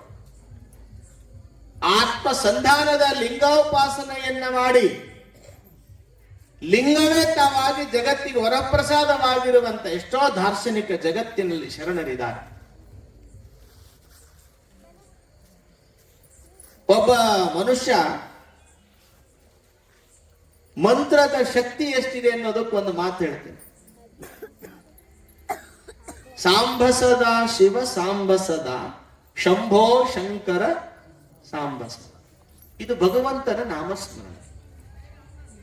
ಆಕಿ ಲಿಂಗಮ್ಮ ಹೇಳಿದ್ರಿ, ನಾನು ಇಲ್ಲ ಅಂದಾಗ ಈ ಪ್ರಾರ್ಥನೆಯನ್ನು ಮಾಡಿಕೊಳ್ಳ್ರಿ, ನಾನು ಪ್ರತ್ಯಕ್ಷ ಮಾಡ್ತೇನೆ. ಪ್ರವಚನಕ್ಕೆ ಬಂದಾಗ ಆರಂಭದಲ್ಲಿ ಶಾಸ್ತ್ರಿಗಳು ಏನು ಮಾಡಿದ್ರು ಅಂದ್ರೆ, ಗವಾಯಿಗಳು ಏನು ಮಾಡಿದ್ರು ಅಂದ್ರೆ, ಸಾಂಬ ಸದಾಶಿವ ಎಲ್ಲರೂ ಅನ್ಲಿ ಅಂತ ತಿಳ್ಕೊಂಡು ಪ್ರಿಯರಂದ್ರೆ ಪ್ರಾರ್ಥನೆಯನ್ನು ಮಾಡಿ ಹೆಂಗ ಮಾಡಿದ್ರು? ಸಾಂಬ ಸದಾಶಿವ ಸಾಂಬ ಸದಾಶಿವ ಸಾಂಬ ಸದಾಶಿವ ಸಾಂಬ ಸದಾಶಿವ, ಈ ರೀತಿಯಲ್ಲಿ ಪ್ರಾರ್ಥನೆಯನ್ನು ಮಾಡಿಸಿದ್ರು. ಭಕ್ತರೆಲ್ಲರೂ ಕೂಡ ಸಾಂಬ ಸದಾಶಿವ ಸಾಂಬ ಸದಾಶಿವ ಸಾಂಬ ಸದಾಶಿವ ಸಾಂಬ ಸದಾಶಿವ ಶಂಭೋ ಶಂಕರ ಸಾಂಬ ಸದಾಶಿವ, ಈ ರೀತಿಯಲ್ಲಿ ಪ್ರಾರ್ಥನೆಯನ್ನ ಮಾಡಿಸಿದ್ರು. ಯಾವಾಗ್ಲೂ ಬರದಾ ಇರುವಂತ ವ್ಯಕ್ತಿ ಒಬ್ಬ ಬಂದು ಕುತ್ಕೊಂಡಿದ್ದ. ಹೆಂಡತಿ ಅಂದಿದ್ಲು, ಯಪ್ಪ ನನ್ನ ಮನೆಯೊಳಗರ ಕಾಟರ ತಪ್ತತಿ, ನೀವು ಅಲ್ಲಿ ಪುರಾಣ ಹಚ್ಚಾರಂತ ಹೋಗೋ ಮರಯ ಅಂತ ತಿಳ್ಕೊಂಡು ಒಂದ್ 50 ಕೆಜಿ ಶೇಂಗಾ ಹುರಿಸಿ ಕಳ್ಸಿದ್ಲಕ್ಕೆ. ಏನಂತೀರ? ಬೀಜ, ಶೇಂಗಾ ಬೀಜ ಕಡ್ಲಿ ಹಿಟ್ಟು ಹಚ್ಚಿ ಕಳ್ಸಿದ್ಲ. ಹಂಗ ಹೇಳಕ್ 50 ಕೆಜಿ ಅದೆಲ್ಲ ಇಟ್ಕೊಂಡ್ ಬರ್ಬೇಕು. ಅವ ಆ ಕಡೆ ಈ ಕಡೆ ಚೀಲ ಹಿಡ್ಕೊಂಡು ಬಂದ, ಸೀದಾ ಕುತ್ಕೊಂಡ. ಅಲ್ಲಿಂದ ಇಲ್ಲಿ ಬರೋ ಮಠ ಖಾಲಿ ಆಗಿದ್ದು ಟೈಮ್ ಪಾಸ್ ಕಡ್ಲೆ. ಹೆಂಡತಿ ಕಾಟಕ್ ಹೋಗು ಅಂದದ್ಲ. ಹೆಂಡತಿ ಗವಾಯಿಗಳು ಸುಮ್ಮನಿರ್ಲಿಲ್ಲ. ಇವರು ಬಂದ ತಕ್ಷಣ ಪ್ರಾರಂಭ ಮಾಡಿದ್ರು, ಸಾಂಬ ಸದಾ ಶಿವ ಸಾಂಬ ಸದಾ ಶಿವ ಅನ್ನುವಂತ ಪ್ರಾರ್ಥನೆಯನ್ನು ಮಾಡಿದ್ರು. ಅವ ಅದನ್ನೇ ಹೇಳಕತ್ತಿದ. ಇವ್ರು ಹೆಂಗ್ ಹೇಳುತ್ತಿದ್ರು? 1ನೇ ಕಾಲ, 2ನೇ ಕಾಲ, 3ನೇ ಕಾಲ ಅಂತ ಬರ್ತಾವ ಅದ್ರೊಳಗೆ. ಸಾಂಬ ಸದಾ ಶಿವ ಸಾಂಬ ಸದಾ ಶಿವ, ಇದು ಒಂದ್ಸಲ ಸಾಂಬ ಸದಾ ಶಿವ ಇದು 2, ಸಾಂಬ ಸದಾ ಶಿವ ಸಾಂಬ ಸದಾ, 3 ಕಾಲಗಳಲ್ಲಿ ಹೇಳಿದ್ರು. ಅವನು ಆನಂದ ಆಯ್ತು ಮನಸ್ಸಿಗೆ. ಏನು ಪ್ರವಚನ ಕೇಳಿಲ್ಲ, ಇದನ್ನ ಹೇಳಿದವ ಸಾಂಬ ಸದಾ ಶಿವ ನೋಡ್ರಿ, ಭಗವಂತನ ನಾಮಸ್ಮರಣೆ ನಾಲಿಗೆಯ ಮೇಲೆ ಮಾಡಿದ್ರೆ ಏನಾಗುತ್ತೆ? ಇದನ್ನ ಹೇಳಿದ್ದ ಲಿಂಗಮ್ಮ. ಪ್ರವಚನ ಮುಗೀತು. ಕೇಳಿದ್ರಿ, ಏನು ಮಾರಾಯ ನೀವು ಒಟ್ಟ ನಿನ್ನ ಹೆಂಡತಿ ಹೇಳಿದ್ರು ಕೇಳ್ತಿದ್ದಿಲ್ಲ, ನೀ ಪ್ರವಚನಕ್ಕೆ ಬಂದಿಲ್ಲ, ಅದು ಅದ್ಭುತ ಬಿಡ ಅಂದ. ಅವಾಗ ಅವ ಏನ ಸಾಂಬ ಸದಾ ಶಿವ ಸಾಂಬ ಸದಾ ಹೊಂಟ. ಆಜು ಬಾಜು ನೋಡಿದ್ರು, ಕೇಳಿದ್ರಿ, ಏನ್ಲೇ ತಮ್ಮ ಇಟ್ಟು ದಿವಸ ಹೋಗಿಲ್ಲ, ಈಗ ಹೋಗಿಲ್ಲ. ಸಾಂಬ ಸದಾ ಶಿವ ಸಾಂಬ ಸದಾ ಶಿವ ಯಾರು ಕೇಳಿದ್ರು ಇದನ್ನ ಹೇಳಿದ. ಅಜ್ಜಾರ್ ಕೇಳಿದ್ರು, ಈ ಅಜ್ಜಾರ್ ಎಲ್ಲೇ ಸಾಂಬ ಸದಾ ಶಿವ ಸಾಂಬ ಇದನ್ನ ಹೇಳಿದ. ಹೋದ್ಲ ಊಟ ಕುಂತ ಪ್ರಸಾದ ಏನ್ ಹೇಳಿದ್ರಿ ಅಂದ್ರೆ ಸಾಂಬ ಸದಾ ಶಿವ. ಆಕೆ ಮಾಡೇ ಇಲ್ಲ ಅದನ್ನ, ಆಕೆ ಅದು ಮಾಡೇ ಏನ್ ಹೇಳ್ರಿ ಸಾಂಬ ಸದಾ ಶಿವ ಸಾಂಬ ಸದಾ ನೀರಿದ್ದು ಉಂಡ ಎಲ್ಲಿ ಮಲಗ್ತೀರಿ ಸಾಂಬ ಸದಾ ಶಿವ ಎಲ್ಲಿ ಮಲಗ್ತೀರಿ ಸುಸ್ತಾಗಿತ್ತು ಹೇಳಿ ಸಾಂಬ ಸದಾ ಶಿವ ಸಾಂಬ ಸದಾ ಶಿವ. ಮಲಗಿದ. ಬೆಳಿಗ್ಗೆ ಎದ್ದ, ಸ್ನಾನ ಮಾಡಿದ, ಧೋತಿ ಉತ್ಗಳನ್ನ ಕಟ್ಟಿದ, ಈ ಕಡೆ ದಿಕ್ಕಿನ್ಯಾಗ ಮುಖ ಮಾಡಿ ಕಚ್ಚಿ ಪಂಜಿ ಉಟ್ ಅವಾಗೆಲ್ಲ ಕಚ್ಚಿ ಪಂಜಿ ಉಟ್ತಿದ್ರು. ಪಂಜಿ ಉಟ್ಕೊಳಕತ್ತಿದ್ದ. ಯಜಮಾನ್ರ ಏಂತಿ ಬಂದ್ ಯಜಮಾನ್ರ ಸಾಂಬ ಸದಾ ಶಿವ ಸಾಂಬ ಸದಾ. ಈಗಾದ್ರೆ ಒಳಗ ಒಂದ್ 10,000 ರೂಪಾಯಿ ಇಟ್ಟಿದ್ದೆ, ಎಲ್ಲದ ಸಾಂಬ ಸದಾ ಶಿವ. ಕುಟ್ಟತಾರಲ್ಲ ಏನಂತಾರ, ಏನಂತಾರೆ ಒಣಕಿ ಅನ್ನಲ್ಲ ನಿಮ್ಮರ. ಇನ್ನೊಂದೇನು ಹೇಳಿದ್ರು ಶಿವಾಯ. ಇಲ್ಲೇ ಬಾಜು ನೋಡ್ರಿ, ನಮ್ಗೆ 100 ಕಿಲೋಮೀಟರ್ ಎಟ್ಟೆಟ್ಟು ವ್ಯತ್ಯಾಸ ಅದಾವು. ಅದು ಕುಟ್ಟೋ ತಗೊಂಡ್ಲಕ್ಕಿ ನಾನು ನೋಡಿದೀನಿ. ಏನ್ ಸಾಂಬಸದ ಅವ ಶಾಸ್ತ್ರಿನ ತಗೋಬೇಕು ನಿಂದ ಗವಾಯರ ಯಾರವ ಏನದ ನಿನಗಲ್ಲ ಮತ್ ನಾಳೆ ನೀನು ತಗೊಂಡಾಗ ಸರಿ. ಸಾಂಬಸದ ಸಾಂಬಸ ಏನದ ಏನ್ ಕೇಳಿದ್ರೆ ಸಾಂಬಸದ ಅಂತ ತೆಗೆದು ಬಡದ್ಲ ಅವನು. ಅವಾಗ ಸಾಂಬಸದ ಬಡ್ತಾ ತಿಂದ ನಮ್ಮ ಮಗ ಆನಂದವಾಗಿ. ಅಂದ್ರೆ ಅದು ಹೊಡ್ತಿತ್ತು, ಹೊಡ್ತು ಬಿತ್ತಲ್ಲ ಅದು ತಳ ತಳ ಹೊಳ್ಯಾಕತ್ತು. ಮತ್ ನೀವು ಟ್ರೈ ಮಾಡಿಬಿಟ್ರಿ ಅವ್ವ, ನಾವು ಹೋದ್ಮೇಲೆ ಮಾಡ್ಕೇರಿ ಬೇಕಂದ್ರ ತಳ ತಳ ಹೊಳ್ಯಾಕತ್ತು. ಅಕ್ಕ ಸಾಲಿಗೆ ನಮ್ಮ ಮನೆಗೆ ಇದು ಕಟ್ಟಿಗಿದು ಕುಟ್ಟುವ ಒಣಗಿ ಅರ್ಧ ಹೊಳೆ ಕತ್ತೈತಿ, ಅರ್ಧ ಕಟ್ಟಿಗೆ ಐತಿ. ನೋಡ ಪರೀಕ್ಷೆ ಮಾಡ. ಅವ ಈ ದಿಕ್ಕನ್ಯಾಗ ನಿಂತ್ಕೊಂಡು ಕಚ್ಚಿ ಪಂಜಿ ಉಟ್ಕೊಳಕತ್ತಿದ್ದಲ್ಲ, ಅವಾಗ ಈಕೇನು ಹೊಡೆದಿದ್ದಲ್ಲ ಭುಜಕ್ಕ, ಅದು ಎಷ್ಟು ಚರ್ಮಕ್ಕ ಸ್ಪರ್ಶ ಆಗಿತ್ತು, ಅದು ಬಂಗಾರದ ಒಣಿಕೆ ಆಗಿತ್ತು. ಯಪ್ಪ ಗಣಮಕ್ಳು ಯಾರು ಚಪ್ಪಲಿ ಹೊಡಿಬೇಡ್ರಿ, ಮಾತ್ ನಾಳೆ ನಿಮ್ಗೆ ಟ್ರೈ ಮಾಡಿ ಹಿಡ್ಯಾರ ಇವರು.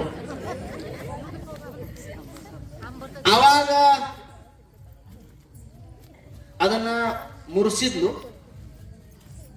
ಅದನ್ನೆಲ್ಲ ಕರಗಿಸಿದ್ಲು. ಆಕಿ ತಾಲೂಕು ಜಿಲ್ಲಾ ಪಂಚಾಯತಿ ತಾಲೂಕ್ ಪಂಚಾಯತಿ ಎಲ್ಲಾ ಮಾಡ್ಸ್ಕೊಂಡ.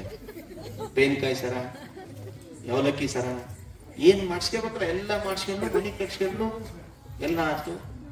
ಪಕ್ಕದ ಮನೆಗಿದ್ದ, ನೀನು ಹಿಂಗ ಹೆಂಗ ಆದಿ ಆಕೆ ಸಾಂಬ ಸದ ಶಿವ ಇಟ್ಟಂದ್ರ ಆಗತ್ತಾ? ನೀನು ಹಿಂಗ ಹೆಂಗ ಆದಿ ಸಾಂಬ ಸದಾ ಶಿವ. ಅವಾಗ ಹೇಳಿದ, ಇಲ್ಲ ನಾನು ಅಲ್ಲಿ ನಿಚ್ಚನಹಳ್ಳಿ ಆಚಾರ ಪ್ರವಚನ ಹಚ್ಚಿದ್ರು, ಅವಾಗ ಒಬ್ಬ ಸ್ವಾಮಿಗಳು ಬಂದಿದ್ರು, ಘವಾಯಿ ಚಲೋ ಬಂದಿದ್ದ, ತಬಲಾಜಿ ಚಲೋ ಬಂದಿದ್ದ, ಮಹೇಶ್ವರ ಸ್ವಾಮಿಗಳು ಬಂದಿದ್ರು. ಅವತ್ತ ಅವಾಗ ಹಿಂಗ್ ಪ್ರಾರ್ಥನಾ ಮಾಡಿಸಿದ್ರು. ಅವಾಗ ಆ ಪ್ರಾರ್ಥನಾ ನನ್ನ ಗಂಡಗ ಶೇಂಗಾ ಹುರಿದು ಕೊಟ್ಟಿದ್ದೆ, ಅದನ್ನ ತಿಂದು ವಾಪಸ್ ಬರೋ ಮುಂದೆ ಯಾರು ಕೇಳಿದ್ರು ಒಂದ ಅಂತಂತ ಏನಂತ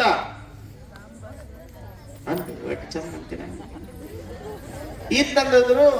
ನಾನು ಇದು ದುಡ್ಡು ಇಟ್ಟಿದ್ದೆಲ್ಲ ಇದೆಲ್ಲಿಟ್ಟಿ ಅಂತ ಕೇಳಿದೆ, ಸಿಟ್ಟು ಬಂತು ನನಗ, ಹೊಡೆದೆ. ಅದೆಲ್ಲ ಹೌದಾ, ಹಂಗಾರ ನಿಚ್ಚನಹಳ್ಳಿ ಅರ್ಜುನ್ ಜಾತ್ರೆ ಯಾವಾಗ ಬರ್ತದ ನೋಡೋಣ ಬಂತ. ಮತ್ ಮರು ವರ್ಷಕ್ಕ ಹೀಗೆ ತಯಾರಾದ ಸಾಂಬ ಸದಾಶಿವ ತಯಾರಾದ್ಲು. ಓಯ್ ಪುರಾಣಕ್ಕೆ ಹೋಗಿ ಬಂದಕ್ಕೆ, ಅಯ್ಯೋ ಇಟ್ಟು ದಿವಸ ಹೋಗಲ್ಲಿ ಅಂದ್ರೆ ಬಿಡ್ತದಲ್ಲ, ನೀ ಹೋಗಲ್ಲ ಸಾಂಬ ಸದಾಶಿವ ಅಷ್ಟ ಹೇಳೋಕ್ ಬೇರೆ ಏನು ಹೇಳಂಗಿಲ್ಲ. ನೀನು ಕಂಡೀಷನ್ ಮಾಡಿ ಕಳಿಸಿದ್ವಿ. ಒತ್ತಿ ಒತ್ತಿ ಮಾಡಿದ ಹಣ್ಣು ರುಚಿ ಉಂಟೆ. ಒತ್ತಾಯದಿಂದ ನಾವು ಒಂದು ಮಾವಿನಕಾಯಿ ಹರ್ಕೊಂತೇವಿ, ಅದು ಮೆತ್ತಗಾದ್ರೆ ಹಣ್ಣು ಹಾಕತಿ, ಮಾಗದೇ ಇದ್ರ ಹಣ್ಣಂಗೆ ಆಗ್ತದೆ. ಹಿಚ್ಚಿಗೆ ಅದನ್ನ ಒತ್ತಿ ಒಳಗ ಹುಳಿನ ಬರ್ತದ, ಹೊತ್ತುಪಡಿಸಿದ್ರೆ ಅದು ಪಕ್ವವಾಗಿರೋದಿಲ್ಲ. ಶ್ರದ್ಧೆ ಇರಬೇಕು, ಭಕ್ತಿ ಇರಬೇಕು, ವಿಶ್ವಾಸ ಇರಬೇಕು. ಭಗವಂತ ನೀನೇ ಎಲ್ಲ ಅಂತ ಅನ್ಬೇಕು. ಅವಾಗ ಭಗವಂತ ಎಲ್ಲವನ್ನು ಕೊಡ್ತಾನೆ. ಅವಾಗ ಆಕಿ ಕಳಿಸಿದ್ದು ನನ್ನ ಜೊತೆಗೆ ಒಬ್ಬ ಹುಡುಗನ್ ಕಳ್ಸಿದ್ ಮಗನ್. ನೋಡಿ ನಿಮ್ಮ ಅಪ್ಪ ಎಲ್ಲರ ಏನ್ರ ಅಂದ್ರ ಮಮ್ಮಿ ಏನ್ ಹೇಳ ಅಂತ ಹೇಳ. ಬಂದ ಕುತ್ಕೊಂಡ. ಇವ್ರ ಗವಾಯಿಗಳು ಇವ್ರ ಕೆಲಸ ಚಾಲೂ ಮಾಡಿದ್ರು, ಸ್ವಾಮಿಗಳು ಕೆಲಸ ಚಾಲೂ ಮಾಡಿದ್ರು. ಇವ್ರು ಸಾಂಬ ಸದಾಶಿವ ಅಂತ ಹೇಳಕತ್ತಿದ್ರು. ಬಾಜುದ್ ಏನ್ ಹೋತಮ್ಮ ಇಟ್ಟು ದಿವ್ಸ ಬರ್ಲದ, ಏನ ನೀನ್ ಕರೆಸ ಬಿಡೋ ಮನೆ ಅನ್ನತ್. ಹಿಂಗ್ ಹಿಡ್ಕೊಂಡು ಮಮ್ಮಿ ಏನ್ ಹೇಳ, ಹೌದಲ್ಲ ಸಾಂಬ ಸದ ಒತ್ತಾಯ ಕೇಳಿದೆ. ಆಯ್ತು ಹಿಂಗ್ ಹೊಂಟ ಮತ್ ಅಲ್ಲೇನ್ ನಡೀತಲ್ಲ ಅದೇ ನಡೀತು. ಇವ್ ಯಾವ ಊರನ್ನಾರು ಯಾರು ಮಾತಾಡ್ಸ್ತಾರೆ ಎಲ್ಲರೂ ಮಾತಾಡ್ತಾನ. ಮಮ್ಮಿ ಏನ್ ಹೇಳಲ್ಲ, ಓ ಸಾಂಬ ಸದ. ಅವಾಗ ಊಟಕ್ಕೆ ಏನ್ ಇರ್ಲಿದೆ ಅಂದಿಗೆ ಇವನ್ನೇನ್ ನಡೆದಿತ್ತಲ್ಲ, ಊಟಕ್ಕೆ ಏನ್ ಇರ್ಲಿ. ಶಿವ ಮಾಡ್ಕೊಂಬಂದ್ 21 ವರ್ಷ ಆದ್ರೂ ನೀಡ್ಲಿ ಅಂತ ಕೇಳಿದ್ದಿಲ್ಲ ಇವ. ನಾನು ನಾ ಏನ್ ಹೇಳೇನೆ, ಓ ಸಾಂಬ ಸದ ಎಲ್ಲಿ ಮಕ್ಕಂತೀನಿ ಹೊರಗ ಹಾಕಿ ಅಂದಿವ. ಏನ್ ಹೇಳಿ ಸಾಂಬ ಸದ. ಮುಂದೇನ್ ಕತಿ ಐತೆ. ಈಗ ರಾತ್ರಿ ಮಕ್ಕಂಡದ್ನ ಕಲ್ಲವನ ಮನೆಗೆ ಹೋಗಿ, ಮಲ್ಲವನ ಮನೆಗೆ ಹೋಗಿ, ಬ್ಯಾಳವನ ಮನೆ, ಶಿವಪ್ಪನ ಮನೆಗೆ ಹೋಗಿ, ಈ ಅಜ್ಜಿ ಮನೆಗೆ ಹೋಗಿ, ಆ ಅಜ್ಜಿ ಮನೆಗೆ ಹೋಗಿ 1 10 ಒಣಕಿ ತಂದು ಲೀಕಿ ಎಟ್ ತಂದು 10 ತಂದದ 10.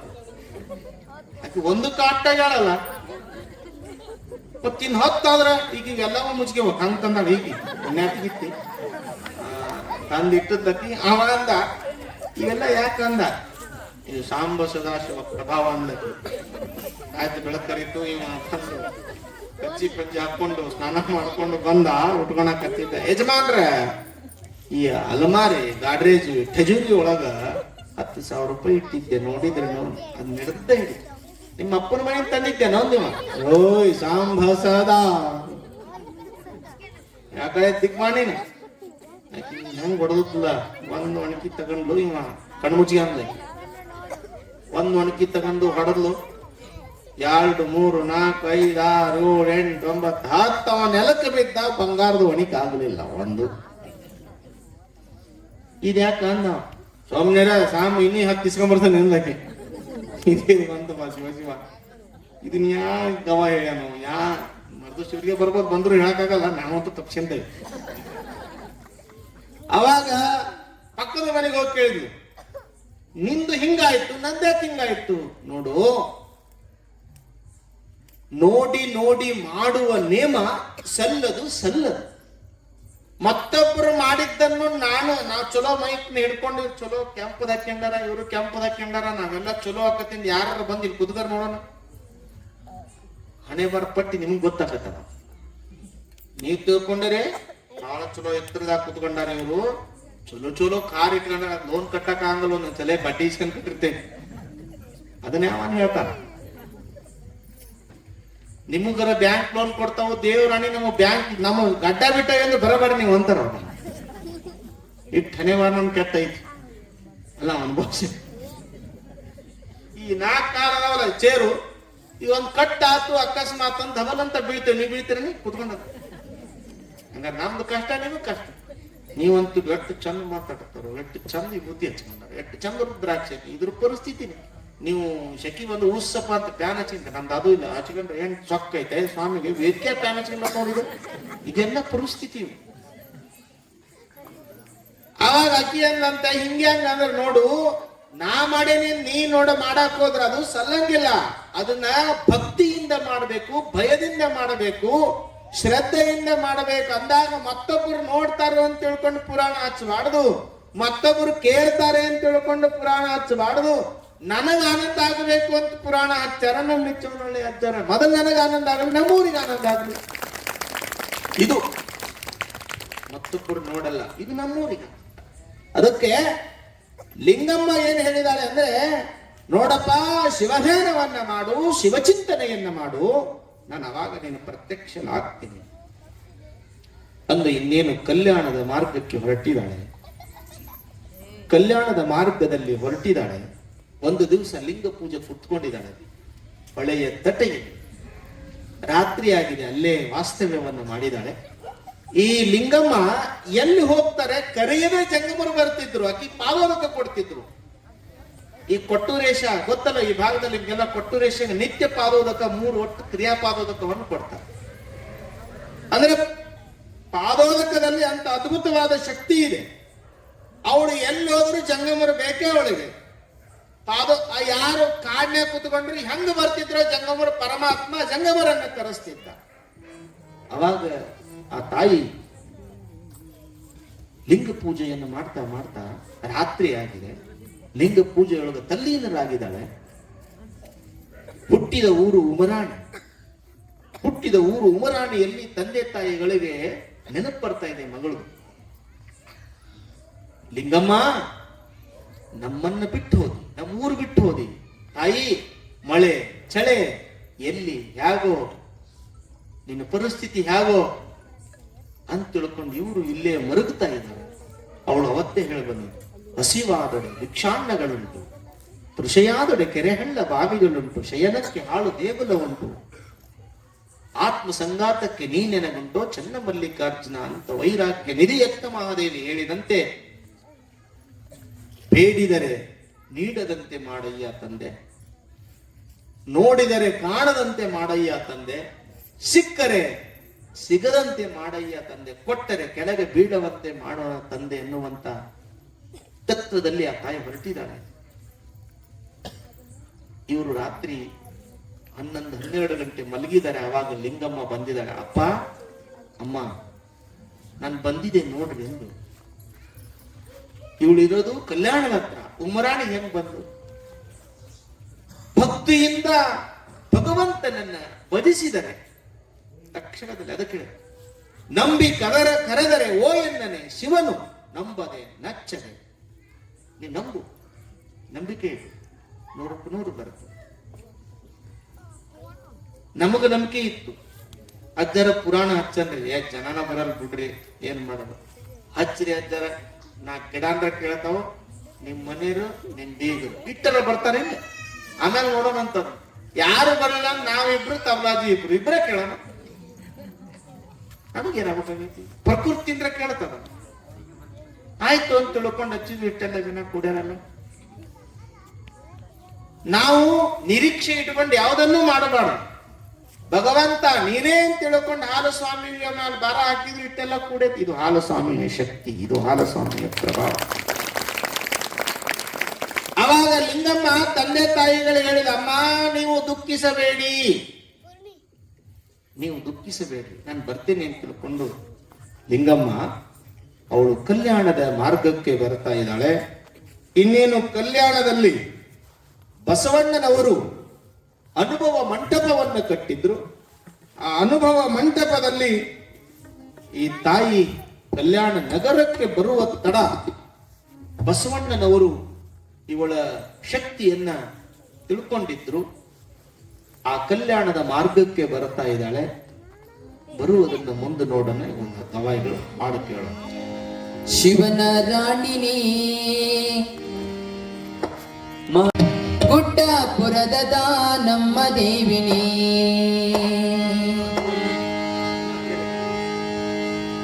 ಕರುಣೆ ತೋರಮ್ಮ ನಮ್ಮ ಮನೆಗೆ ಬಾರಮ್ಮ, ಕರುಣೆ ತೋರಮ್ಮ ನಮ್ಮ ಮನೆಗೆ ಬಾರಮ್ಮ. ಶಿವನಾರಾಯಣಿನೇ ಮಾ ಶಿವ ಶರಣನೇ, ಶಿವನಾರಾಯಣಿನೇ ಮಾ ಶಿವ ಶರಣನೇ, ಗುಡ್ಡಾಪುರದ ನಮ್ಮ ದೇವಿನೇ, ಗುಡ್ಡಾಪುರದ ನಮ್ಮ ದೇವಿನೇ.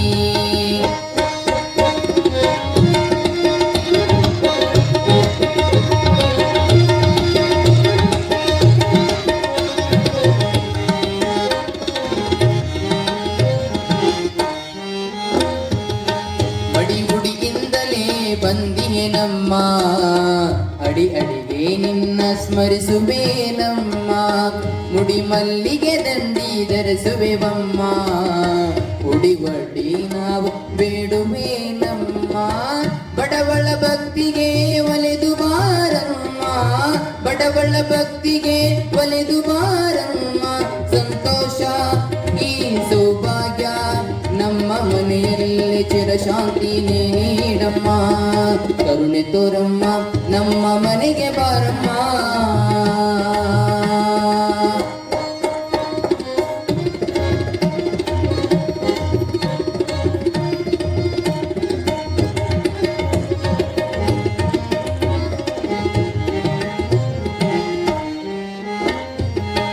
ಬಾಳಲಿ ನೊಂದು ಬೆಂದಿಗೆ ನಮ್ಮ ಬೆಳಕಿನಲ್ಲಿ ಕೈ ಹಿಡಿದು ನೀ ನಡೆಸಮ್ಮ. ಅಳುವ ಕಂದನ ಹೊರ ಕೇಳಮ್ಮ, ನಲಿಯುತ್ತ ನಗುವಿನಲ್ಲಿ ಇರಸೇ ತಾಯಮ್ಮ. ಏನೇನು ನಾನು ನಿನಗೆ ಬೇಡುವುದಿಲ್ಲಮ್ಮ, ಏನೇನು ನಾನು ನಿನಗೆ ಬೇಡುವುದಿಲ್ಲಮ್ಮ. ಆನಂದ ಈ ಅನುಬಂಧ ನಮ್ಮ ಮನೆಯಲ್ಲಿ ಎಂದೆಂದು ನೀನು ತುಂಬಮ್ಮ. ಕರುಣೆ ತೋರಮ್ಮ ನಮ್ಮ ಮನೆಗೆ ಬಾರಮ್ಮ. ಶಿವನಾರಾಯಣಿನಿ ಮಾ ಶಿವಶರಣಿನಿ, ಶಿವನಾರಾಯಣಿನಿ ಮಾ ಶಿವಶರಣಿನಿ.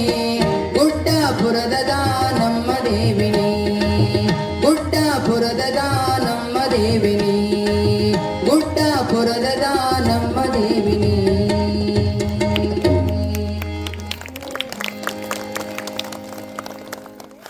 ಕಲ್ಯಾಣ ಕರ್ನಾಟಕ ಅಂತ ಏನ್ ಕರಿತೇವೆ ಅದರಲ್ಲಿ ಬರ್ತದೆ. ಇದು ಕಲ್ಯಾಣ ಕರ್ನಾಟಕದ ಈ ದಿಕ್ಕಿನಿಂದ ಇದು ಆರಂಭ, ಆ ದಿಕ್ಕಿನಲ್ಲಿ ಅದು ಬೀದರ್ ಜಿಲ್ಲೆಯಲ್ಲಿ ಬರ್ತದೆ ಕಲ್ಯಾಣ. ಬಸವಣ್ಣನವರು ಅನುಭವ ಮಂಟಪವನ್ನ ರಚಿಸಿ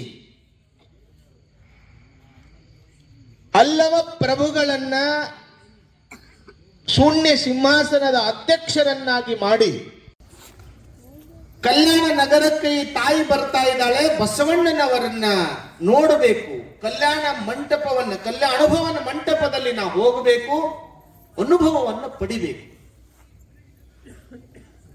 ಆವಾಗ ಕಲ್ಯಾಣದ ನಗರದಲ್ಲಿ ಮಹಾದೇವಿ ಎನ್ನುವಂತ ಒಂದ 20 ನಿಮಿಷ ಹೆಚ್ಚಿಗೆ ಅದು ನಡೀತಿದ್ದಿಲ್ಲ ಇವತ್ತು. ಏನ ಹೋಗ ನಂದ್ರ ನಿನ್ನೆ ನಾ ಇದ್ದಿದ್ದಿಲ್ಲ. ನಿನ್ನಿದ್ 2 ತಾಸು, ಇವತ್ತಿಂದ 2 ತಾಸು, 4 ತಾಸು, ಅಜ್ಜಾರ್ 1 2 ತಾಸು, ಇದೊಂದ್ 2 ತಾಸು. ಶಿವರಾತ್ರಿ ಜಾಗರಣೆ ಶಿವಾಯನಮ್ಮ ಅವತ್ ಮಾಡಿಲ್ಲ. ಅಂದ್ರೆ ನಾಳೆನೆ ಎಲ್ಲ ಕಥೆ ಮುಗಿತಿದೆ. ಇವತ್ತೊಂಚೂರು ಹೆಚ್ಚಿಗೆ ಹೇಳ್ತೀನಿ ಅಷ್ಟೇ, ಒಂದು 15ರಿಂದ 20 ನಿಮಿಷ. ಕಲ್ಯಾಣದ ಮಾರ್ಗದಲ್ಲಿ ಶ್ರೀದೇವಿ ಎನ್ನುವಂತ ಒಬ್ಬ ತಾಯಿ ಕಡುಬಡತನದಿಂದ ಮನೆ ಹೊರಗಣೆ ತಗೊಂಡು ಅಳ್ತಾ ಇದ್ದ.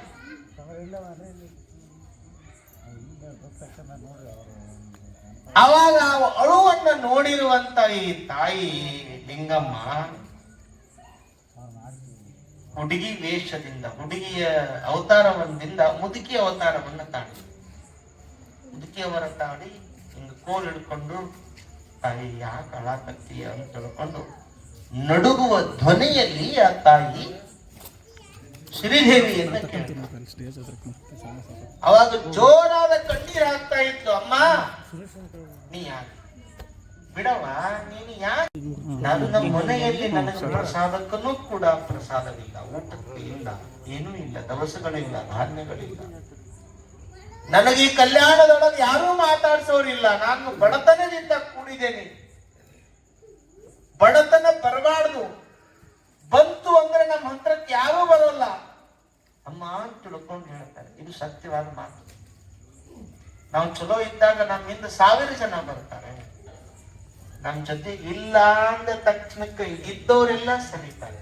ನಿಜವಾದ ಸ್ನೇಹಿತ ಯಾರು ಅಂದ್ರೆ ಇದ್ದಾಗಿರೋ ಸ್ನೇಹಿತ ಅಲ್ಲ, ಇಲ್ಲದಾಗ ಇರ್ತಾರಲ್ಲ ಅವ ನಿಜವಾದ ಸ್ನೇಹಿತನಾಗ್ತಾನೆ. ಅವರೇ ಇದ್ದಾಗ ಇರೋರು ಕಸ್ಕೊಂಡು ಹೋಗಕ್ ಬರೋರು ಬಹಳ ಮಂದಿ. ಆದ್ರೆ ಇಲ್ಲ ಅಂತ ತಿಳ್ಕೊಂಡು ಧೃತಿಗಳದೆ ನೀನ್ ಅದಿ ಅಂತ ತಿಳ್ಕೊಂಡು ಸಾಧನೆ ಮಾಡಿದ್ರೆ ಇದ್ದವ್ರಕ್ಕಿಂತ ದೊಡ್ಡ ಸಾಧನೆ ಮಾಡಿದವರು ಇಲ್ಲದವರೇ ದೊಡ್ಡ ಸಾಧನೆಯನ್ನು ಮಾಡ್ತಾರೆ. ಅದರ ಯಾವುದೇ ಅನುಮಾನವಿಲ್ಲ, ಯಾವುದೇ ಅನುಮಾನ. ಅವಾಗ ಲಿಂಗಮ್ಮ ಅಂದ್ರು, ತಾಯಿ ನಿನ್ ಮನಿಯೊಳಗ ನಾನು ಉಳ್ಕೊಂತೀನಿ, ನಿನ್ ಬಡತನ ಎಲ್ಲ ಬಗೆಹರಿಸ್ತೇನೆ, ನಿನ್ನ ಮನೆಯೊಳಗೆ ಉಳ್ಕೊಳಕ್ ಅವಕಾಶ ಕೊಡು. ಅವಾಗ ಇನ್ನೂ ಜೋರ್ ಹೇಳಾಕತ್ತಿತ್ತು, ತಾಯಿ ಲಿಂಗಮ್ಮ ನನಗ ಊಟಕ್ಕೆ ಗತಿ ಇಲ್ಲ, ನಿನಗ ನೋಡವಾ ನೀನು ಪ್ರಸಾದನ ಏನು ಮಾಡ್ಬೇಡ, ಖಾಲಿ ಮನಿ ಕೊಡು. ಆದ್ರೆ ಆ ಮನಿಯೊಳಗ ಜಂಗಮರು ಬರಬೇಕು, ನನಗ ಪಾದೋದಕ ಕೊಡಬೇಕು. ಹೌದು, ಅವ್ರನ್ನ ಕರೆಸಿ ಅವ್ರಿಗೆ ಕಾಣಿಕೆ ಕೊಡಾಕ ಗೊತ್ತಿಲ್ಲ ನನಗ. ನೀ ಏನು ಕೊಡಬೇಡಮ್ಮ, ಖಾಲಿ ಮನಿ. ಆಯ್ತಮ್ಮ ಅಂತ ತಿಳ್ಕೊಂಡು ಲಿಂಗಮ್ಮನಿಗೆ ಸ್ಥಳಾವಕಾಶವನ್ನು ಮಾಡಿಕೊಟ್ಟು, ಕಡು ಬಡತನ ಏನು ದರಿದ್ರತ್ವದಿಂದ ಕೂಡಿರುವಂತ ತಾಯಿ ಶ್ರೀದೇವಿ. ಹರಕಲದ ಬಟ್ಟೆ, ಮುರುಕಲದ ಮನೆ, ಪಾತ್ರೆಗಳು ಬಹಳಷ್ಟು ಇಲ್ಲ. ಅಂದಿನ ಕಾಲದಲ್ಲಿ ಸಾರಣಿ ಸಗಣಿ ಹಾಕಿ ನಂತರ ಸಾರಿಸುವಂತ ಮನೆಗಳಿದ್ವು. ಇವತ್ತ ವರ್ಷಾಕ ಮನೆಗೆ ಬಂದ, ವರ್ಷ ಮುಂದೆ ಏನು ಗೊತ್ತಿಲ್ಲ.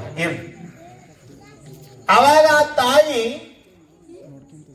ಲಿಂಗ ಪೂಜೆಗೆ ಒಂದು ರೂಮನ್ನು ತಯಾರು ಮಾಡ್ಕೊಂಡಿದ್ದಾಳೆ. ಲಿಂಗಮ್ಮ ತಾಯಿ ಲಿಂಗ ಪೂಜೆ ಕೂತ್ಕೊಂಡಿದ್ದಾಳೆ. ಲಿಂಗ ಪೂಜೆಯ ಸುದ್ದಿ ಇಡೀ ಆ ಲಿಂಗಮ್ಮನ ಪವಾಡಗಳು ಎಲ್ಲರೂ ಕೇಳಿದ್ರು. ಈ ಕಲ್ಯಾಣಕ್ಕೆ ಯಾವುದೋ ಒಂದು ಹೊಸ ಚೈತನ್ಯ ಬಂದಿದೆ, ಅವಳನ್ನ ಭೇಟಿಯಾಗಕ್ ಹೋಗ್ಬೇಕು ಅಂದ್ರೆ ಸಾವಿರಾರು ಜನ ಹಂಗ ದಂಡೋಪದಂಡವಾಗಿ ಬರ್ತಾ ಇದ್ದಾರೆ. ಈ ಶ್ರೀದೇವಿ ಅಂತೂ ನಿನ್ನೆ ಮಟ್ಟ ನನ್ನ ಮಾತಾಡ್ಸೋರು ಯಾರೂ ಇದ್ದಿದ್ದಿಲ್ಲ. ನಂದು ಜೀವನ ಮುಗೀತು ಅಂತ ನಾನು ಅನ್ಕೊಂಡಿದ್ದೆ. ಆದ್ರೆ ಇವತ್ತು ಇಷ್ಟು ಜನ ಬರ್ತಾರೆ ಅಂದ್ರೆ ಲಿಂಗಮ್ಮ ಇವಳು ಸಾಮಾನ್ಯನಲ್ಲ.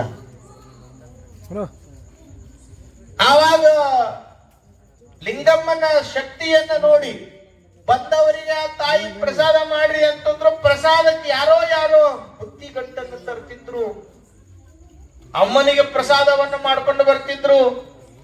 ಅಲ್ಲಿ ಲೈನ್ ಹಚ್ಚಿದ್ರು. ಅಲ್ಲಿ ಪರಿಸ್ಥಿತಿಯನ್ನು ನೋಡಿ ಶ್ರೀದೇವಿಗಂದು ನನ್ನ ಮನೆ ಸಾಲಂಗಿಲ್ಲ ಅಂದು. ಸಾಲಂಗಿಲ್ಲ ಯಾಕ ಸಾಲ್ತದ, ನಿನ್ನ ಮನಸ್ಸು ಆರ್ಡರ್ ಮಾಡಬೇಕು. ಆ ನಂತರ ಆ ತಾಯಿ ಲಿಂಗ ಪೂಜೆಯನ್ನ ಮಾಡ್ತಿತ್ತು. ಎಲ್ಲರೂ ಬರ್ತಿತ್ತು. ಕಣ್ಣಿಲ್ದವ್ ಬರ್ತಿದ್ದ, ಕಾಲಿಲ್ದವ್ ಬರ್ತಿದ್ದ, ದರಿದ್ರ ಇದ್ದವ್ ಬರ್ತಿದ್ದ, ಮಕ್ಕಳಾಗ್ಲಿದ್ದವರು ಬರ್ತಿದ್ದು. ಎಲ್ಲರಿಗೆ ಬೂದಿ ಮಂತ್ರಿಸ್ಕೊಡೋದು, ವಿಭೂತಿ ಮಂತ್ರಿಸ್ಕೊಡೋದು. ಎಲ್ಲಾ ಫಲ ಹಾಕಿದ್ದು. ಕಣ್ಣಿಲ್ದವರಿಗೆ ಕಣ್ಣು ಕೊಟ್ಲು, ಕಾಲಿಲ್ದವ್ರಿಗೆ ಕಾಲ್ ಕೊಟ್ಲು. ದರಿದ್ರತ್ವದವರಿಗೆ ಎಲ್ಲಾ ದರಿದ್ರ ನಿವಾರಣೆ ಮಾಡಿದ್ಲು. ಆವಾಗ ಲಿಂಗಮ್ಮ ಅಂದ್ಲು, ತಾಯಿ ನನ್ನ ಅವಧಿ ಮುಗಿಯಿತು, ಇನ್ನ ಮೇಲೆ ನಾನು ಹೋಗ್ತೇನಮ್ಮ ಅಂತ ತಿಳ್ಕೊಂಡು ಶ್ರೀದೇವಿಗೆ ಹೇಳೋದು ಅಷ್ಟೇ ತಡ. ಅಮ್ಮ ಅಂತ ತಿಳ್ಕೊಂಡು ದರದರನೇ ಅಳಲಿಕ್ಕೆ ಪ್ರಾರಂಭ ಮಾಡಿ. ಎಲ್ಲಿಗೆ ಹೋಗ್ತೀಯಮ್ಮ? ನಿನ್ನಿಂದ ನಾನು ಕಾಣಲಾರದನ್ನ ಕಂಡಿದ್ದೇನೆ. ಮನುಷ್ಯನಿಗೆ ಬಡತನ ಮುಖ್ಯ ಅಲ್ಲ, ಸಿರಿತನ ಮುಖ್ಯ ಅಲ್ಲ. ಬಡತನ ಬರ್ತಿರ್ತದ, ಸಿರಿತನ ಹೋಗ್ತಿರ್ತದ. ಸಿರಿತನ ಬರ್ತಿರ್ತದೆ, ಬಡತನ ಹೋಗ್ತಿರ್ತದೆ. ನಿಮ್ಮೂರೊಳಗ ಬಡವರು ಬಡವರಾಗೇ ಇಲ್ಲ. ಬಡವರು ಶ್ರೀಮಂತರಾಗ್ಯಾರ, ಶ್ರೀಮಂತರು ಬಡವರಾಗ್ಯಾರ. ಬರುತ್ತಾ ಹೋಗುತ್ತಾ ಇರುವವು ಎರಡು, ಬಡತನ ಸಿರಿತನ. ಹೋಗ್ತಿರ್ತದ. ಬಡತನ ಬಂದಾಗ ಕುಗ್ಗುವುದಾಗ್ಲಿ, ಸಿರಿತನ ಬಂದಾಗ ಹಿಗ್ಗುವುದಾಗ್ಲಿ ಮನುಷ್ಯನಿಗೆ. ಆ ನಂತರ ತಾಯಿ ಅಲ್ಲಿಂದ ಹೋಗ್ತೀನಿ ಅಮ್ಮ ಅಂತ ತಿಳ್ಕೊಂಡಂದಾಗ ಏನು ವಿಚಾರ ಮಾಡ್ಬೇಡಮ್ಮ, ನೀ ಮಲಗು ಅಂತ ತಿಳ್ಕೊಂಡು ತಕ್ಷಣದಲ್ಲಿ ಆ ತಾಯಿ ಏನು ಪೂಜೆ ಕೊಡ್ಕೊಂಡಿದ್ದ ಅಲ್ಲಿಂದ ಹೋಗಿ ಬಿಟ್ಲು. ಕಲ್ಯಾಣದ ಕಡೆ ಬಸವಣ್ಣನವರ ದರ್ಶನ ಮಾಡ್ಲಿಕ್ಕೆ ಅಂತ ಹೋಗ್ಬೇಕು ಅಂತ ತಿಳ್ಕೊಂಡು ಹೋಗ್ತಾಳೆ. ಹೋದ ತಕ್ಷಣಕ್ಕೆ ಇವಳು ಪೂಜಾ ಸೇವೆ ಮಾಡ್ಲಿಕ್ಕೆ ಹೋದ. ಗುರುಲಿಂಗ ಜಂಗಮರು ಬರ್ತಿದ್ರು, ಪ್ರಸಾದವನ್ನು ಮಾಡ್ತಿದ್ರು. ಅಲ್ಲಿ ಹೋಗಿ ಆ ಜಂಗಮರ ಸೇವೆಯನ್ನ ಮಾಡಕ ಬಾಗಿಲನ್ನು ತೆರೀತಾಳೆ ಈ ಶ್ರೀದೇವಿ. ತಾಯಿ ಪೂಜೆ ಕುಳಿತುಕೊಂಡಿದ್ದಾಳೆ ಅಂತ ಇಕ್ಕಿ ಸುಮ್ಮನದಾಳೆ. ಅಲ್ಲಿ ಆ ಬಾಗಿಲು ತೆರೀತಾಳೆ. ಅಲ್ಲಿ ಲಿಂಗಮ್ಮ ಇಲ್ಲ. ಆ ಬಾಗಿಲು ತೆರೆದು ನೋಡಿದ ಮುತ್ತು ರತ್ನಗಳ ರಹಸ್ಯ ಆ ರೂಮಿನಲ್ಲಿ ದುಃಖ ತಿಳ್ಕೊಳ್ತೇವೆ. ಈ ತಾಯಿಗೆ ದುಃಖ ಬಂತು. ಅಮ್ಮ ನನಗೆ ಮುತ್ತು ಬೇಡ, ರತ್ನ ಬೇಡ, ಏನೂ ಬೇಡ, ಏನೋ ಬರೀ ಸಾಕು. ನಾವಾಗಿದ್ರೆ ಹೋಗ ಇನ್ನೊಂದು ಕೊಟ್ಟರೆ ಹೋಗ್ಲಿಲ್ಲ ಅಂತ. ನಂಬಿದರೆ ಭಗವಂತ ಭಗವತಿ ನಮ್ಮನ್ನ ಕೈ ಬಿಡೋದಿಲ್ಲ. ಈ ವಿಷಯವನ್ನ ನೋಡಿದ ಈ ವಿಷಯ ಎಲ್ಲಾ ಕಡೆ ಹರಡಿತು. ಬಡತನದಿಂದ ಕೂಡಿರುವಂತಹ ಶ್ರೀದೇವಿಯ ಮನೆಯಲ್ಲಿ ಮುತ್ತು ರತ್ನಗಳ ರಾಶಿಯಂತೆ ಜಂಗಮರಿಗೆ ದಾನವನ್ನು ಕೊಟ್ಟಿದ್ದಾಳೆ. ಹೋಗೋಣ ನಡ್ರಿ ಅಂತ ಹೇಳಿಕೊಂಡು ಇಡೀ ಕಲ್ಯಾಣವೇ ಅವರ ಮನೆಗೆ ಬರ್ತಾ ಇತ್ತು. ಮನೆಗೆ ಬರುವುದನ್ನ ನೋಡಿರುವಂತ ಅನುಭವ ಮಂಟಪದ ಅಧ್ಯಕ್ಷರಾಗಿರುವಂತ ಅಲ್ಲಮ ಪ್ರಭುಗಳು ಚನ್ನಬಸವಣ್ಣ, ಅವಿರಳ ಜ್ಞಾನಿ, ಅದ್ಭುತ ಜ್ಞಾನಿ ಚನ್ನಬಸವಣ್ಣ, ಬಸವಣ್ಣನವರು ಎಲ್ಲರೂ ಕೂಡಿಕೊಂಡು ಆ ತಾಯಿ ಯಾರಿರಬಹುದು, ಏನು ಇಲ್ಲದವಳಿಗೆ ಎಲ್ಲವನ್ನೂ ಕೊಟ್ಟು ಮುತ್ತು ರತ್ನಗಳ ರಾಶಿಯನ್ನು ಕೊಟ್ಟಿದ್ದಾಳೆ ಅಂದ್ರೆ ಅವಳು ಯಾರಿರಬಹುದು, ನಡ್ರಿ ಕರ್ಕೊಂಡು ಬರಕ್ ಹೋಗೋಣ ಅಂತ ತಿಳ್ಕೊಂಡು ಬಸವಣ್ಣನವರು, ಅಲ್ಲಮ ಪ್ರಭುಗಳು ಎಲ್ಲ ಶರಣರ ಬಳಗ ತಾಯಿಯನ್ನ ಕರ್ಕೊಂಡು ಹೋಗಕ್ಕೆ ಬಂತು. ಆವಾಗ ತಾಯಿ ಅಂತಾಳೆ, ಅಲ್ಲಿ ಮೋಳಿಗೆಯ ಮಾರಯ್ಯನ ಗವಿಯೊಳಗೆ ಹೋಗಿ ಲಿಂಗ ಪೂಜೆಯನ್ನು ಮಾಡ್ಕೊಳ್ತಿದ್ದು. ಆ ತಾಯಿ ಶ್ರೀದೇವಿಯ ಮನೆಯಿಂದ ಮೋಳಿಗೆಯ ಮಾರಯ್ಯ, ಆ ಮಾರಯ್ಯನ ಗವಿಯೊಳಗೆ ಹೋಗಿ ಲಿಂಗ ಪೂಜೆಯನ್ನು ಮಾಡ್ಕೊಳ್ತಿದ್ದು. ಮೋಳಿಗೆಯ ಮಾರಯ್ಯ ಅದ್ಭುತವಾಗಿರುವಂತ ಶರಣ ಭಕ್ತ, ಅವನೊಂದು ಕಾಯಕ. ಆವಾಗ ಬಸವಣ್ಣನವರು ಮೋಳಿಗೆಯ ಮಾರಯ್ಯನ ಮನೆಗೆ ಬರ್ತಾರೆ. ಏ ತಮ್ಮ, ನಿನ್ನ ಶರಣರೇ, ಮೋಳಿಗೆಯ ಮಾರಯ್ಯರೇ, ನಿಮ್ಮ ಮನೆಯೊಳಗೆ ಒಂದು ಪಾರ್ವತಿ ದೇವಿ ಬಂದಿದ್ದಾಳೆ. ಯಾರು ನೋಡಪ್ಪ, ಅಲ್ಲಿ ಲಿಂಗ ಪೂಜೆ ಮಾಡ್ಕೊತಾ ಇದ್ದಾಳ. ಆಕಿ ಸಾಧಾರಣ ಮನುಷ್ಯಳಲ್ಲ, ದೇವಿ ಸಾಕ್ಷಾತ್ ಪಾರ್ವತಿ ದೇವಿ ಇದ್ದಾಳೆ. ಅವಳನ್ನ ನಾವೆಲ್ಲರೂ ಕರ್ಕೊಂಡು ಹೋಗೋ ನಡ್ರಿ ಅಂತ ತಿಳ್ಕೊಂಡು ಆ ತಾಯಿಯನ್ನ ಪಲ್ಲಕ್ಕಿ ಒಳಗೆ ಕುಂದಿರಿಸಿಕೊಂಡು ಮೆರವಣಿಗೆ ಮಾಡ್ತಾ ಕಲ್ಯಾಣ ಮಂಟಪಕ್ಕೆ, ಅನುಭವ ಕಲ್ಯಾಣ ಮಂಟಪಕ್ಕೆ ಹೋಗ್ತಾರೆ.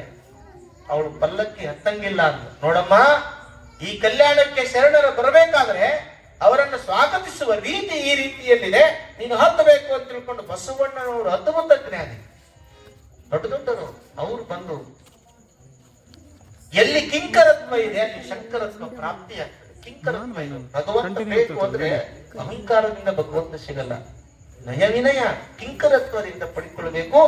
ಶರಣರು ಹೋಗ್ತಾರೆ, ಹೋಗಿ ಅವಳನ್ನು ಕರ್ಕೊಂತಾರೆ, ಪಾದಕ್ಕೆ ನೀರ್ ಹಾಕ್ತಾರೆ, ಉಚಿತಾಸನದಲ್ಲಿ ಕುಂದಿರ್ಸ್ತಾರೆ. ಅಮ್ಮ, ಅವಳು ಬಹಳ ಪರೀಕ್ಷೆ ಮಾಡ್ಲಿಲ್ಲ.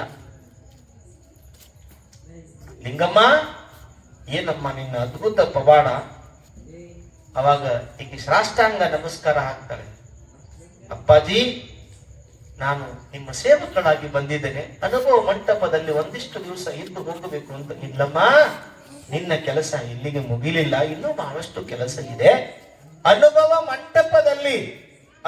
ಮಂಟಪದಲ್ಲಿ ಅವಳಿಗೆ 4-5 ಪ್ರಶ್ನೆಗಳನ್ನ ಕೇಳ್ತಾರೆ ಅಲ್ಲಮ ಪ್ರಭುಗಳು. ನೀ ಯಾಕೆ ಹಿಂಗ ಬಂದಿ, ಊರು ಬಿಟ್ಟು ಯಾಕೆ ಬಂದಿ, ನನಗೆ ಗೊತ್ತಿಲ್ಲ ಅಂದ. ಭಗವಂತ ಕರ್ಕೊಂಡು ಬಂದಾನ, ನಾನು ಬಂದೇನೆ. 5 ಪ್ರಶ್ನೆಗಳನ್ನು ಕೇಳಿದ ತಕ್ಷಣ ಅವಳ ಅದ್ಭುತವಾಗಿರುವಂತ ಜ್ಞಾನವನ್ನ ನೋಡಿ ಚನ್ನಬಸವಣ್ಣನವರೇ ಇವಳನ್ನ ಕರೆಸಿ ಇವುಗಳಿಗೆ ದೀಕ್ಷೆಯನ್ನು ಕೊಡ್ರಿ ಅಂತ ತಿಳ್ಕೊಂಡು ದೀಕ್ಷಾ ಸಂಸ್ಕಾರವನ್ನು ಕೊಡ್ತಾರೆ. ನಮ್ಮ ವೀರಶೈವ ಧರ್ಮದಲ್ಲಿ ಲಿಂಗ ಇಲ್ಲವನಿಗೆ ಮೋಕ್ಷ ಇಲ್ಲ. ಇಂಥ ಪಟ್ಟದ ಗುರುಗಳು ದೀಕ್ಷೆಯನ್ನು ಕೊಟ್ಟ ಮೇಲೆ ಆ ವ್ಯಕ್ತಿ ಗದ್ದಿಗೆಯನ್ನು ಹತ್ತಲಿಕ್ಕೆ, ಅಧಿಕಾರ ಪ್ರಾಪ್ತಿ ಮಾಡ್ಕೊಳ್ಲಿಕ್ಕೆ ಶಕ್ತಿ ಇರೋದು. ದೀಕ್ಷಾ ಇಲ್ಲ ಅಂದ್ರೆ ಮೋಕ್ಷ ಇಲ್ಲ. ದೀಕ್ಷೆಯನ್ನು ಕೊಟ್ರು, ಎಲ್ಲ ಹೇಳಿದ್ರು. ಅವಾಗ ಲಿಂಗಮ್ಮ ಅಂತ ಹೆಸರಿತ್ತಲ್ಲ, ದೀಕ್ಷೆ ತಗೊಂಡು ನಿಂಗೆ ಕುಂತಿದ್ದಾನೆ, ಕುಳಿತುಕೊಂಡು ಚರ್ಚೆಗಳು ನಡೀತಾ ಇದೆ. ಅನುಭವ ಮಂಟಪದಲ್ಲಿ ಚರ್ಚೆ, ಈಗ ಹೆಂಗ್ ವಿಧಾನಸಭೆಯೊಳಗೆ ಅಧಿವೇಶನ ಚರ್ಚೆಗಳು ನಡೀತಿದ್ರು, ಅದನ್ನ ಕಾನ್ಸೆಪ್ಟ್ ನೋಡೇ ಈಗ ಅಧಿವೇಶನಗಳನ್ನು ಮಾಡ್ತಾರೆ, ವಿಧಾನಸಭೆಗಳನ್ನು. ಚರ್ಚೆಗಳೊಳಗೆ ಈ ಶರಣೆ ಗೆದ್ದಿರ್ತಾಳೆ. ಅವಾಗ ಎಲ್ಲರೂ ಆಕೆಗೆ ಬಸವಣ್ಣನವರು ಒಂದು ಮಾತು ಹೇಳ್ತಾರೆ, ಹಿಂಗ್ ನಿಂತುಕೊಂಡಿದ್ದಾರೆ ಬಸವಣ್ಣನವರು. ಅಲ್ಲಮ ಪ್ರಭುಗಳೇ, ಇವತ್ತು ಈ ವೇದಿಕೆಯಲ್ಲಿ ಅದ್ಭುತವಾಗಿರುವಂತ ಒಂದು ಶಕ್ತಿ ಬಂದಿದೆ. ಆ ಶಕ್ತಿಗೆ ಒಂದು ಉಪನಾಮವನ್ನ ನಾವು ಕೊಡಬೇಕು. ಅದಕ್ಕೆ ಇವತ್ತು ಲಿಂಗಮ್ಮ, ಆಕೆ ಲಿಂಗಮ್ಮನಾಗಬಾರ್ದು, ಬೇರೆ ನಾಮವನ್ನು ಇಡಬೇಕು ಅಂತ ತಿಳ್ಕೊಂಡು ಅಲ್ಲಮ ಪ್ರಭುಗಳು ಕೇಳಿದಾಗ ಬಸವಣ್ಣನವರೇ ಯಾವ ನಾಮವನ್ನ ಆ ಲಿಂಗಮ್ಮನಿಗೆ ಕೊಡಬೇಕು ಅಂತ ವಿಚಾರ ಮಾಡಿ. ಅವಾಗ ಅವ್ರು ಹೇಳ್ತಾರೆ, ಲಿಂಗಮ್ಮನಿಗೆ ನೀವೇ ಹೇಳಿ ಅಲ್ಲಮ ಪ್ರಭುಗಳೇ, ಯಾವ ನಾಮವನ್ನು ಕೊಡಬೇಕು ಅಂತ ನೀವೇ ಹೇಳಿ. ಅವಾಗ ಅಲ್ಲಮ ಪ್ರಭುಗಳು ಹೇಳ್ತಾರೆ, ಬಸವಣ್ಣನವರೇ, ಸೊಲ್ಲಾಪುರದ ಸಿದ್ದರಾಮನ ಹತ್ತಿರ ಸೇವೆಯನ್ನ ಮಾಡಿಸಿಕೊಂಡಿದ್ದಾಳೆ. ಅಲ್ಲಿಂದ ತೋಟದಲ್ಲಿರುವ ಬಸಪ್ಪನಿಗೆ ಏನೂ ಇಲ್ಲದ ಸಂದರ್ಭದಲ್ಲಿ ಪ್ರಸಾದವನ್ನು ಮಾಡಿದ್ದಾಳೆ. ಮೊಳಕೇರಿಗೆ ಬಂದು ಗಂಡನಿಲ್ಲ ಅಂದ ತಕ್ಷಣಕ್ಕೆ ಕರೆದ ತಕ್ಷಣಕ್ಕೆ ಗಂಡನನ್ನ ಕರೆಸಿದಾಳೆ. ತಂದೆ ತಾಯಿಗಳು ಕನಸಿನಲ್ಲಿ ಮಗು ಅಂತ ಕೇಳಿದ್ರೆ ಅಲ್ಲಿ ಹೋಗಿ ಪ್ರತ್ಯಕ್ಷರಾಗಿ ಬಂದಿದ್ದಾಳೆ. ದರಿದ್ರಳಾಗಿರುವಂತ ಶ್ರೀದೇವಿಯ ಮನೆಯಲ್ಲಿ ಮುತ್ತು ರತ್ನಗಳ ರಾಶಿಯನ್ನು ಕೊಟ್ಟಿದ್ದಾಳೆ. ಹಂಗಾರೆ ಇವಳೆಲ್ಲ ಬೇಡಿದ್ದಕ್ಕೆ ಕೊಟ್ಟಿದ್ದಾಳೆ. ಕೊಟ್ಟಿದ್ದಕ್ಕಾಗಿ ಇವಳಿಗೆ ಬೇಡಿದವರಿಗೆ ಬೇಡಿದ ಫಲವನ್ನು ಕೊಡೋದಕ್ಕಾಗಿ ಈಕೆ ದಾನಮ್ಮ ಅನ್ನುವಂತ ನಾಮವನ್ನ ಇಡೋಣ ಅಂತ ತಿಳ್ಕೊಂಡು ಅಲ್ಲಿ ಸಭೆ ತೀರ್ಮಾನ ಮಾಡ್ತು. ಅವಾಗ ಆಕಿ ಲಿಂಗಮ್ಮ ಅನ್ನುವಂತ ಶಬ್ದ ಅಲ್ಲಿ ನೇಮ ಹೋಗ್ತದೆ, ನಾಮ ಹೋಗ್ತದೆ, ಅಲ್ಲಿ ದಾನಮ್ಮ ಅಂತ ತಿಳ್ಕೊಂಡು ಪ್ರಾರಂಭ ಆಯ್ತು. ದಾನಮ್ಮ ಒಂದ್ ದಿವಸ ರಾತ್ರಿ ಮಲಗಿರ್ತಾಳೆ, ಒಂದು ಕನಸು ಬೀಳ್ತದೆ. ಕನಸಿನಲ್ಲಿ ಹೇಳ್ತಾನೆ ಪರಮಾತ್ಮ, ಓ ಪಾರ್ವತಿ, ನಿನ್ನ ಕೆಲಸ ಮುಗಿಯಿತು, ನೀನು ಮಾಡುವ ಕೆಲಸ ಮುಗಿಯಿತು. ನೀನು ವಾಸಿಸುವಂತ ಸ್ಥಳ ಜತ್, ಸಾಂಗ್ಲಿ ಜಿಲ್ಲೆ ಜತ್ ತಾಲೂಕು, ಅಲ್ಲೊಂದು ಗುಡ್ಡಗಾಡ ಪ್ರದೇಶ ಗುಡ್ಡಾಪುರ ಅಂತ ಇದೆ. ಆ ಗುಡ್ಡಾಪುರದಲ್ಲಿ ನಿನ್ನ ಮದುವೆ. ಆ ಮದುವೆಗೆ ಮತ್ತೆ ಹೋಗಿ ಶರಣರನ್ನ ಕರೀಲಿಕ್ಕೆ ಆಗೋದಿಲ್ಲ. ಅವರಿಗೆ ಭಿನ್ನಹವನ್ನು ಹಾಕಿ ಬಾ. ನನ್ನ ಜೊತೆಗೆ ನಿನ್ನ ಮದುವೆ. ಸಾಕ್ಷಾತ್ ಪರಮಾತ್ಮ ಹೇಳ್ತಾ ಇದ್ದಾನೆ ತಾಯಿ ದಾನಮ್ಮನಿಗೆ 555 ಮದುವೆಗಳು ಆಗಬೇಕು ಅಂತ ತಿಳ್ಕೊಂಡು ಹೇಳ್ತಾನೆ. ಅವನ ಹೆಸರು ಸೋಮಲಿಂಗ. ಸೋಮಲಿಂಗನ ಜೊತೆಗೆ ದಾನಮ್ಮನ ಮದುವೆ ಆಗ್ತದೆ. ಅದಕ್ಕೆ ಎಲ್ಲರಿಗೂ ಹೇಳುವ ಅಂತ ತಿಳ್ಕೊಂಡು, ನಮ್ಮ ಮದುವೆಗೆ ಎಲ್ಲರೂ ಬರಬೇಕು ಅಂತ ತಿಳ್ಕೊಂಡು ಹೇಳು ಅಂತ ತಿಳ್ಕೊಂಡು ಆ ಸೋಮಲಿಂಗನ ಅಪ್ಪಣೆ ಆಗ್ತದೆ. ಆವಾಗ ಅದೇ ರೀತಿಯಲ್ಲಿ ಎಲ್ಲರಿಗೂ ಭಿನ್ನವನ್ನಾಗ್ತಾಳೆ. ಬಸವಣ್ಣನವರ ಎಲ್ಲವ ಪ್ರಭುಗಳು ನನ್ನ ತಂದೆ ತಾಯಿಗಳಿದ್ದಂಗದ ನೀವೆಲ್ಲ ನಮ್ಮ ಮದುವೆಗೆ ಬರಬೇಕು ಅಂತ ತಿಳ್ಕೊಂಡು ಹೇಳಿದಾಗ, ಆಯ್ತಮ್ಮ ಬರ್ತೀವಿ ಅಂತ ತಿಳ್ಕೊಂಡು ಹೇಳಿ ಆ ಮದುವೆಯ ಕಾರ್ಯವನ್ನು ಯಾರು ಮಾಡ್ತಾರೆ ಅಂತ ಪ್ರಶ್ನೆ ಕೇಳ್ತಾಳೆ ಸೋಮಲಿಂಗನ. ಜತ್ ಸಂಸ್ಥಾನದ ದೊರೆಯಾಗಿರುವಂತ ಯೇಸುಬ ಮಹಾರಾಜ. ಯೇಸುಬ ಇವತ್ತಿನ ಕಾಲದಲ್ಲೆಲ್ಲ ತಾಲೂಕಿನಲ್ಲಿ ಶಾಸಕರು, ಜಿಲ್ಲೆಗೊಬ್ಬರು ಮಿನಿಸ್ಟರ್ ಹೆಂಗಿರ್ತಾರೆ ಹಂಗಲ್ಲಿ ಇವತ್ತು ರಾಜ ಮಹಾರಾಜರ ಕಾಲದಲ್ಲಿ ಜತ್ ಸಂಸ್ಥಾನದ ದೊರೆಯಾಗಿರುವಂತ ಯೇಸುಬ ಮಹಾರಾಜನ ಕನಸಿನಲ್ಲಿ ನನ್ನಮ್ಮ ಹೋಗ್ತಾನೆ. ಹೋಗಿ, ಓ ಮಹಾರಾಜರೇ, ಯೇಸುಬ ಮಹಾರಾಜರೇ, ನಾಳೆ ನಡೆಯುವ ವಿವಾಹ ಮಹೋತ್ಸವ ನಂದು ಮತ್ತು ಪರಮಾತ್ಮಂದ ಆಗ್ತದೆ. ಅದರೆಲ್ಲ ಖರ್ಚು ವೆಚ್ಚಗಳನ್ನ, ಅದರೆಲ್ಲ ವ್ಯವಸ್ಥೆಯನ್ನ ಯೇಸುಬ ಮಹಾರಾಜ ದೊರೆ ನೀ ಮಾಡಬೇಕು ಅಂತ ತಿಳ್ಕೊಂಡು ಕನಸಿನಲ್ಲಿ ಹೋಗ್ತಾರೆ. ಯೇಸುಬ ಮಹಾರಾಜ, ಆಯ್ತಮ್ಮ, ಏನೇನ್ ಮಾಡ್ಬೇಕು ನಾ ಹೇಳ್ತೇನೆ. ಅವಾಗ ಯೇಸುಬ ಮಹಾರಾಜದ ಅದೊಂದು ದಟ್ಟವಾದ ಅರಣ್ಯ, ಅಲ್ಲಿ ನೀರಿಲ್ಲ, ನೀರ್ ಹೆಂಗ್ ಮಾಡೋದು ಇಲ್ಲ. ಅಲ್ಲಿ ಸೋಮಲಿಂಗರು ಬರ್ತಾರೆ, ಆ ನೀರನ್ನು ಅವರು ತರ್ತಾರೆ. ಚಿಂತೆಯನ್ನು ಮಾಡಬೇಡ್ರಿ ಅನ್ನುವಂತ ಮಾತನ್ನ ಹೇಳಿ ಅಲ್ಲಿ ಕನಸಿನಿಂದ ನಿರ್ಗಮಿಸ್ತಾಳೆ. ನಿರ್ಗಮಿಸಿದ ನಂತರ ಅವಳು ಮತ್ತೆ ಪುನಃ ಊರಿಗೆ ಹೋಗ್ತಾಳೆ. ಯಾವ ಊರಿಗೆ ಹೋಗ್ತಾಳೆ? ಉಮರಾಣಿಗೆ ಬರ್ತಾಳೆ. ಉಮರಾಣಿಯಲ್ಲಿ ತಂದೆ ತಾಯಿಗಳನ್ನ ಭೇಟಿ ಮಾಡಿ ಮುಂದೆ ಅವಳು ಹೆಂಗ್ ಕರ್ಕೊಂಡ್ ಬರ್ತಾಳೆ ಅನ್ನುವಂತ ವಿಚಾರವನ್ನ ನಾಳಿನ ದಿವಸ ನಾವೆಲ್ಲರೂ ಕೂಡ ಚಿಂತನೆಯನ್ನು ಮಾಡೋಣ ಅನ್ನುವಂತ ಮಾತನ್ನ ಈ ಸಂದರ್ಭದಲ್ಲಿ ನಿಮ್ಮೆಲ್ಲರ ಗಮನಕ್ಕೆ ತಿಳಿಪಡಿಸಿ, ನಾಳೆ ಮದುವೆ ನಡೀತದೆ. ಎಲ್ಲಿ? ನಿಮ್ಮ ಊರಿನ ಈ ಶಾಲೆಯ ಪರಿಸರದಲ್ಲಿ. ಅಂದ್ರಗಂಬ ಹಾಕಿಬಿಟ್ರಿ. ಇವತ್ತು ಶಾಸ್ತ್ರದಾಗ ಹಾಕ್ಬೇಕಂತೈತಿ. ಇವತ್ತು ಬೆಳಗ್ಗೆ ನಾವು ಪೂಜೆ ಮಾಡಿ ಅಜ್ಜರನ್ನ ಎಲ್ಲ ಸೇರಿ ಇವತ್ತಲ್ಲಿ ಪೂಜೆ ಆಗಿದೆ. ಇವತ್ತು ಇಳ್ಳೆ ಶಾಸ್ತ್ರ ಮಾಡ್ಬೇಕಾಯ್ತು. ಚೇಂಜ್ ಮಾಡ್ತೀನಿ. ಉಲ್ಟಾಪಟ್ಟ ನೀ ಕನ್ನೆ ಕೊಟ್ಟಿ ಎಲ್ಲ ಒಂದೇ ತಗೊಂಡೆ. ಅಲ್ಲಿ ಏನ್ ಚೀಲ ತಗೊಂಡು ಬಿಟ್ಟಿರಲ್ಲ ಹಂಗೆ ನಾವು ಕೊಡ್ತೇವೆ ಅಂತ ಹೇಳೋಣ. ವೇಟ್ ಮಾಡೋಣ. ಶಾಸ್ತ್ರ ಮಾಡೋದು ಅಟ್ಟೆ. ಅದಕ್ಕೆ ಯಾರಿಗ್ ಮದುವೆ ಆಗ್ಬೇಕು ಅಂತ ಇಚ್ಛೆ ಐತಿ, ನಾವು ಬರ್ತಾವಿ ಪ್ರಸಾದ ಮಾಡ್ಕೊಂಡು ನಾನು ಹೇಳ್ತಾನೆ ಅಂತ ಹೇಳ ಬಂದು ಅರಿಶಿನ ಸ್ವಲ್ಪ ಹಚ್ಕೊಂಡು ಕಂಕಣವನ್ನು ಕಟ್ಕೋರಿ. ನಾಳೆ ಪಂಚಕಲಶಗಳನ್ನು ಹೂಡಿ, ಗುರುಕಲಶಗಳನ್ನು ಹೂಡಿ, ಒಬ್ಬರ ಇದ ದಂಪತಿಗಳನ್ನ ಕುಂದಿರ್ತೇವೆ. ನಾಳೆ ದಾನಮ್ಮ ಸೋಮಲಿಂಗಪ್ಪ ಇವರ, ಬೇರೆ ಯಾರು ಮಾಡೋಣ, ಇವರ ಮಾಡೋಣ. ಅಯ್ಯೋ ಒಂದು ಸಲ ಬಂದಲ್ಲ ಅದು ಬೆರಿಕಿಟ್ಟ ನಮ್ಮವ್ವ, ಅದು ಅಂತಾರ ಬಂದಿಲ್ಲ ಅಡಿಗೆ ಮಾಡ್ಯಾರ ಯಾರು, ಅದಕ್ಕೆ ಸೀಮಿತ್ ಮಾಡ್ಯಾರ ಇವ್ರು ಭಾಳ ಬೆರಿಕಿನ. ಅದಕ್ಕೆ ನಾಳೆ ಯಾರ ಹಚ್ಚಿ ಆ ಡ್ಯೂಟಿ ಬಿಡಿಸಿ ಆ ಎಮ್ಮಗ ಚಲೋದು ಅದರ ರೇಷ್ಮೆ ಸೀರೆ ತಂದ್ರೆ ಇದ್ದು ಸಾಕ್ಬಿಡ್ರಿ ಅಂತ ಹೇಳಿದ್ರು. ನಾಳೆ ದಾನಮ್ಮ ಮತ್ತು ಸೋಮಲಿಂಗರ ಮದುವೆ ಅಲ್ಲಿ ಕಲ್ಯಾಣದಲ್ಲಿ ಹೆಂಗೆ ನಡೆದಿತ್ತು ಅಲ್ಲಿ ಗುಡ್ಡಾಪುರದಲ್ಲಿ, ಆ ರೀತಿಯಲ್ಲಿ ನಾವು ಇಲ್ಲಿ ನಾಳೆ ಮಾಡೋಣ. ನೀವು ಅಲ್ಲಿ ಅಂದ್ರೆ ಬಿಡೋರು ಯಾರು, ನಾವು ವೇದಿಕೆ ಆಗದೆ ಹೋದ್ರೆ ಅಂತ ನಮ್ಮ ಮಾತು ಕೇಳುವ ಕಟ್ಟ, ಇಲ್ಲ ಅಂದ್ರೆ ನಾವು ಬರೋಲ್ಲ ಬಾ. ಯಾಕಂದ್ರೆ ನಾಳೆ ಬರ್ಲಿಲ್ಲ ಅಂದ್ರೆ ಅವ್ರು ಧ್ವನಿ ಹೋಗಿದ್ರು, ಹೇಳ್ತಿದ್ರಲ್ಲ ಬರ್ಲಿ ಅಂತ ಬಿಡ್ರಿ ಅಂತಿದ್ರು, ಅವರು ಧ್ವನಿ ಹೋಗಿದ್ರು, ಹೇಳಕ್ಕೆ ಬರೋಂಗಿಲ್ಲ ಅವ್ರು ನಾಳೆ. ಅದಕ್ಕೆ ನಾಳೆ ಸುರಗಿ ಸಮಾರಾಧನೆ ಅಲ್ಲೇ ಸಾಯಂಕಾಲ ಸ್ವಲ್ಪ ಮಾಡಿ, ಜೊತೆಯಲ್ಲಿ ಅಲ್ಲಿಂದ ಬೀಗ್ರಂತೂ ಅದಾದರೆ ಚಿಂತೆ ಮಾಡಂಗಿಲ್ಲ. ಆ ಬೀಗ್ರ ಏನೇನ್ ತರಬೇಕು ಹೆಣ್ಮಕ್ಳಿಗೆ ಅವನ್ ತಗೊಂಡ್ಬರಿ. ಬಾಳಿದರೆ ಬಾಳು ಅದನರಿಯದಿದ್ದರೆ ಗೋಳು, ಅದನರಿಯದಿದ್ದರೆ ಗೋಳು, ಅರಿತವರಿಂದಲಾದರೂ ತಿಳಿ, ಅರಿತವರಿಂದಲಾದರೂ ತಿಳಿ, ತಿಳಿಯಾಗಿ ಬಾಳಿ, ತಿಳಿಯಾಗಿ ಬಾಳಿ, ಅದನರಿಯದಿದ್ದೊಡೆ ಇದನರಿಯದಿದ್ದೊಡೆ ಬಾಳೆಲ್ಲ ಬರೀ ಹುಳಿ, ಬಾಳೆಲ್ಲ ಬರೀ ಹುಳಿ. ಪ್ರಪ್ರಥಮವಾಗಿ ನನ್ನ ಆರಾಧ್ಯ ಗುರುವರರನ್ನ ರತ್ಮಂದಿರದಲ್ಲಿ ಸ್ಮರಿಸುತ್ತಾ, ನನ್ನ ಆರಾಧ್ಯ ಗುರುಪುಂಗವರಾದಂಥ ಶ್ರೀ ಗುರು ಕೊಟ್ಟೂರೇಶ್ವರರಲ್ಲಿ, ಮೂಲ ಧರ್ಮಕರ್ತನಾದಂಥ ಶ್ರೀ ಗುರು ಕರ್ಲಿಂಗೇಶ್ವರರಲ್ಲಿ ನನ್ನ ಸಾಷ್ಟಾಂಗ ಪ್ರಣಾಮಗಳನ್ನು ಸಮರ್ಪಿಸುತ್ತಾ,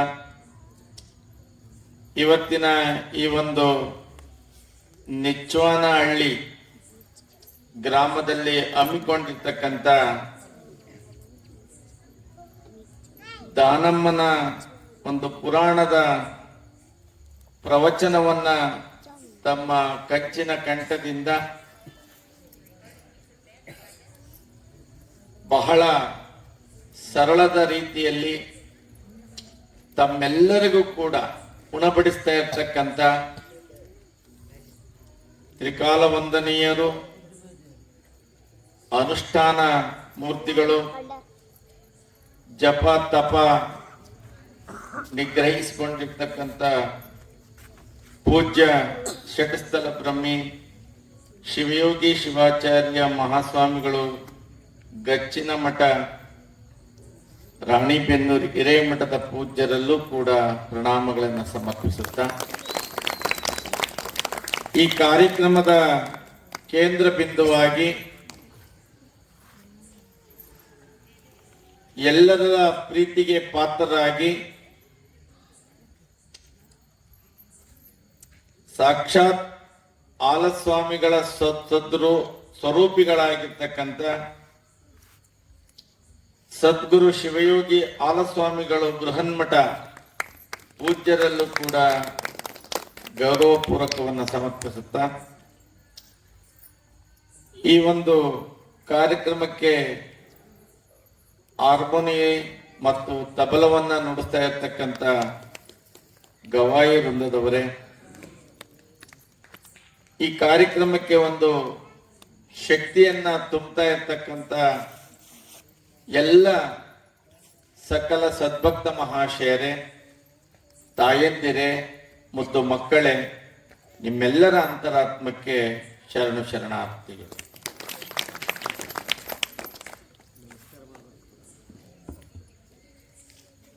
ನಾವು ಭಾಷಣಕಾರರಲ್ಲ. ಭಾಷಣ ಮಾಡೋದು ಅಂದ್ರೆ ಸ್ವಲ್ಪ ಕಷ್ಟ ನಮಗೆ. ಬೇಕಾದ್ರೆ ಪೂಜಾ ಮಾಡಿ 3 ತಾಸಲ್ಲ 3 ದಿವಸ ಗಟ್ಲೆ ಕೂತು ಪೂಜೆ ಮಾಡ್ತೀವಿ. ಮೈಕ್ನಾಗ ಮಾತಾಡ್ರಿ ಅಂತಂದ್ರೆ ಸ್ವಲ್ಪ ಕಂಬಳಿ ಹುಳ ಮೈ ಮೇಲೆ ಬಿಟ್ಕೊಂಡಂಗೆ ಆಕತ್ತ. ಆ ಮಾತಾಡಕ್ಕೋಸ್ಕರಲೇ ಇಂಥ ಪೂಜ್ಯರಿದ್ದಾರೆ, ಅವರು ನಿರರ್ಗಳವಾಗಿ ತಾಸುಗಟ್ಲೆ ಮಾತಾಡ್ತಾರೆ. ನಮ್ಮ ಮಾತು ಕಮ್ಮಿ ಆದ್ರೂ ನಮ್ಮ ಅಜ್ಜ ಬಹಳ ಸಲ ದೂರವಾಣಿ ಮೂಲಕ ಬರ್ಬೇಕಜ್ಜ ಬರ್ಬೇಕಪ್ಪ ಅಂತ ಹೇಳಿ ಫೋನ್ ಹಚ್ಚಿ ಇವತ್ತ ಬೆಂಗಳೂರಿನಿಂದ ಇಲ್ಲಿ ಮಠ ಕರೆಸ್ಕೊಂಡ ನೋಡ್ರಿ. ಬೆಳಿಗ್ಗೆ 11 ಗಂಟೆಗೆ ಬೆಂಗಳೂರ ಕುಂತಾರ, ಕಾರ್ಯಕ್ರಮ ಮುಗಿಸಿ ಸಂಜೆ 5:30 6 ಗಂಟೆ ನಿಮ್ಮ ಊರಿಗೆ ಬಂದು ಇಳಿದಿವಿ. ಅಷ್ಟು ದೂರದಿಂದ ಬಂದೀವಲ್ಲ ಅನ್ನೋ ಉದ್ದೇಶಕ್ಕಾದ್ರೂ ನಿಮ್ ಕೂಟಾಗ ಒಂದೆರಡು ಮಾತಾಡ್ಬೇಕು ಅಂತ ಕುಂತೀವಿ. ನಮ್ದು 2 ಕಡೆ ಭಾಷೆ ಏನು ಅಂತಂದ್ರೆ ಮೈಸೂರು ಕಡೆದು ಸ್ವಲ್ಪ ಭಾಷೆ ಮುಖ್ಯ ಆಕತ್ತೆ, ಈ ಕಡೆದು ಸೇರ್ಕೊಳತ್ತೆ. ಹಂಗಾಗಿ ಸ್ವಲ್ಪ ಕಷ್ಟ ಮಾತಾಡೋದು. ನಾವು ಹೆಂಗಪ್ಪ ಮಾತಾಡೋದು ಅಂತ ನಾವು ಮಾತಾಡೋದ್ಕಿಂತಲೂ ಇನ್ನೂ ಒಂದು ಅರ್ಧ ತಾಸು ನಮ್ಮ ಮಾವು ಮಾತಾಡಿದ್ರೆ ನಮಗೂ ಒಂದಿಷ್ಟು ತಿಳುವಳಿಕೆ ಬರ್ತಿತ್ತೇನೋ ಅಂತ ನಾನಾದ್ರೂ ಕೂಡ ಭಾವಿಸ್ತೀನಿ. ಈಗ ಹೆಂಗಾಗೈತಪ್ಪ ಅಂತಂದ್ರೆ ಸೂರ್ಯ ಬಹಳಷ್ಟು ಬೆಳಕನ್ನ ಕೊಡ್ತಾನೆ ಇಲ್ಲ ಸೂರ್ಯ. ಆ ಸೂರ್ಯನ ಮುಂದೆ ಒಂದು ಅಣತಿ ಹಚ್ಚಿಟ್ಟು ಎಷ್ಟು ಬೆಳಕು ಬರಕ್ ಸಾಧ್ಯನ ಅಷ್ಟೇ. ಆತನ ಮುಂದೆ ನಾವೇನಾರ ಮಾತಾಡಿದ್ರು ಅಂತಂದ್ರೆ ಅಂತ ಒಂದು ಪ್ರವಚನವನ್ನ ಇವತ್ತ ಕೇಳ್ತಕ್ಕಂಥ ಸೌಭಾಗ್ಯ ನಮಗೂ ಕೂಡ ದೊರಕಿದೆಯಲ್ಲ. ಅದಕ್ಕೆ ನಾನು ಇವತ್ತ ಪೂಜ್ಯರಿಗೊಂದು ಅಭಿನಂದನೆಯನ್ನು ಸಲ್ಲಿಸ್ಲಿಕ್ಕೆ ಬಯಸ್ತೀನಿ. ಬಹಳಷ್ಟು ಪುರಾಣಗಳು ನಮ್ಮ ಉತ್ತರ ಕನ್ನಡದಲ್ಲೇ ಬಹಳಷ್ಟು ನಡೆಯೋದು. ನೀವು ದಕ್ಷಿಣ ಕನ್ನಡ ಅಂದ್ರೆ ಮೈಸೂರು ಬೆಂಗಳೂರು ಕಡೆಗೆ ಬಂದ್ರೆ ಈಗಾಗಲೇ ಪುರಾಣಗಳಿಗೆ ಕೇಳೋರೇ ಇಲ್ಲ. ನಾನು ಇವತ್ತಾದ್ರೂ ಇಷ್ಟು ಜನ ಹೆಣ್ಣು ಮಕ್ಕಳು ಬಂದ್ ಕುಂತಾರಲ್ಲ ಅಂತ ಬಹಳ ಖುಷಿ ಆಯ್ತು. ಆಮೇಲೆ ಅನ್ಕಂಡೆ ಇವತ್ತು ಯಾವ ವಾರ ಅಂತ. ಯಾವ ವಾರ ಇವತ್ತ? ಭಾನುವಾರ. ಧಾರಾವಾಹಿಗಳು ಇಲ್ಲದ ವಾರ ಭಾನುವಾರ. ಅದಕ್ಕಿಷ್ಟು ಜನ ಹೆಣ್ಣು ಮಕ್ಕಳು ಬಂದರಿಲ್ಲಿ ಅಂತ ಅನ್ನಿಸ್ತದೆ. ಹೌದಿಲ್ಲ? ದಿನ ಬಂದಾರಲ್ಲ ಅಂದ್ರೆ ಬೆಳಿಗ್ಗೆನು ಕೆಲವೊಂದು ಧಾರಾವಾಹಿ ಬರ್ಬೇಕು, ರಾತ್ರಿ ನೋಡಿದ್ರೆ ಬೆಳಿಗ್ಗೆ ನೋಡ್ಬೋದು. ಹಂಗಾಗಿ ಇನ್ನೆಲ್ಲ ಆಲಜ್ಜಿ ಬೇಜಾರ್ ಮಾಡ್ಕತಾನ ಅಂತಂದು ಬಂದು ಕುಂತಾರೆ. ಇರ್ಬೇಕ್ರಿ ನಿಜವಾಗೂ ಕೂಡ ಇವತ್ತ ಸಾಕು, ಎಷ್ಟು ಬಂದಿರಲ್ಲ ಇಷ್ಟೇ ಸಾಕು ನಮ್ಗೆ. ಅದಕ್ಕೊಂದು ಕಡೆ ಹೇಳ್ತಾರೆ, 10 ಕಟ್ಟುವುದಕ್ಕಿಂತಲೂ ಒಂದು ಮುತ್ತನ್ನ ಕಟ್ಟುವಂತ ಗಾಂಧಿ ಹೇಳಿ 1000 ಜನ ಕೂತ್ಕೊಂಡು ಅಜ್ಜಾರ ಪ್ರವಚನವನ್ನ ಈ ಕಿವಿಲ್ ಕೇಳಿ ಈ ಕಿವಿಲ್ ಬಿಟ್ಟು ಹೋದ್ರೆ ಏನು ಪ್ರಯೋಜನ ಆಗೋದಿಲ್ಲ. ಈಗೇನ್ ನೀವು ಬಂದಿರಲ್ಲ ಇಷ್ಟೇ ಜನ ಸಾಕು. ಅಜ್ಜಾರ ಪ್ರವಚನದ ಒಂದು ಸಾರವನ್ನ ತಾವು ಕಲಿತು ಅದನ್ನ ತಮ್ಮ ಮೈಗೂಡಿಸ್ಕೊಂಡು ತಮ್ಮ ಸಂಸಾರದಲ್ಲಿ ತಾವು ಅದನ್ನ ಬೆರೆಸ್ಕೊಂಡ್ರೆ ಅದಕ್ಕಿಂತಲೂ ಪುಣ್ಯದ ಕೆಲಸ ಇನ್ಯಾವುದೂ ಇಲ್ಲ. ಸಾಕು, ಇಷ್ಟೇ ಜನ ಸಾಕು. ನಾವು ಹೊಲಕ್ಕೆ ಬೀಜವನ್ನ ಬಿತ್ತೀವಿ, ಹೌದಾ ಇಲ್ಲ? ನಾವು ಹೊಲಕ್ಕೆ ಬೀಜ ಬಿತ್ತಬೇಕಾದ್ರೆ ಎಷ್ಟು ಬಿತ್ತಿರ್ತೀವಿ? 10 ಸೇರೋ ಅಥವಾ 1 ಚೀಲನ ಬಿತ್ತೀವಿ. ನಾವು ಬಿತ್ತಿದ ಬೀಜ ಎಲ್ಲ ಹುಟ್ಟಕ್ ಸಾಧ್ಯನಾ? ಹುಟ್ಟಕ್ಕಾಗತ್ತಾ? ಇಲ್ಲ. ಅದ್ರಾಗ ಎಷ್ಟಿರ್ತವೆ? ಗಟ್ಟಿ ಕಾಳು ಎಷ್ಟಿರ್ತಾವ ಅಷ್ಟೇ ಹುಟ್ಟೋದು.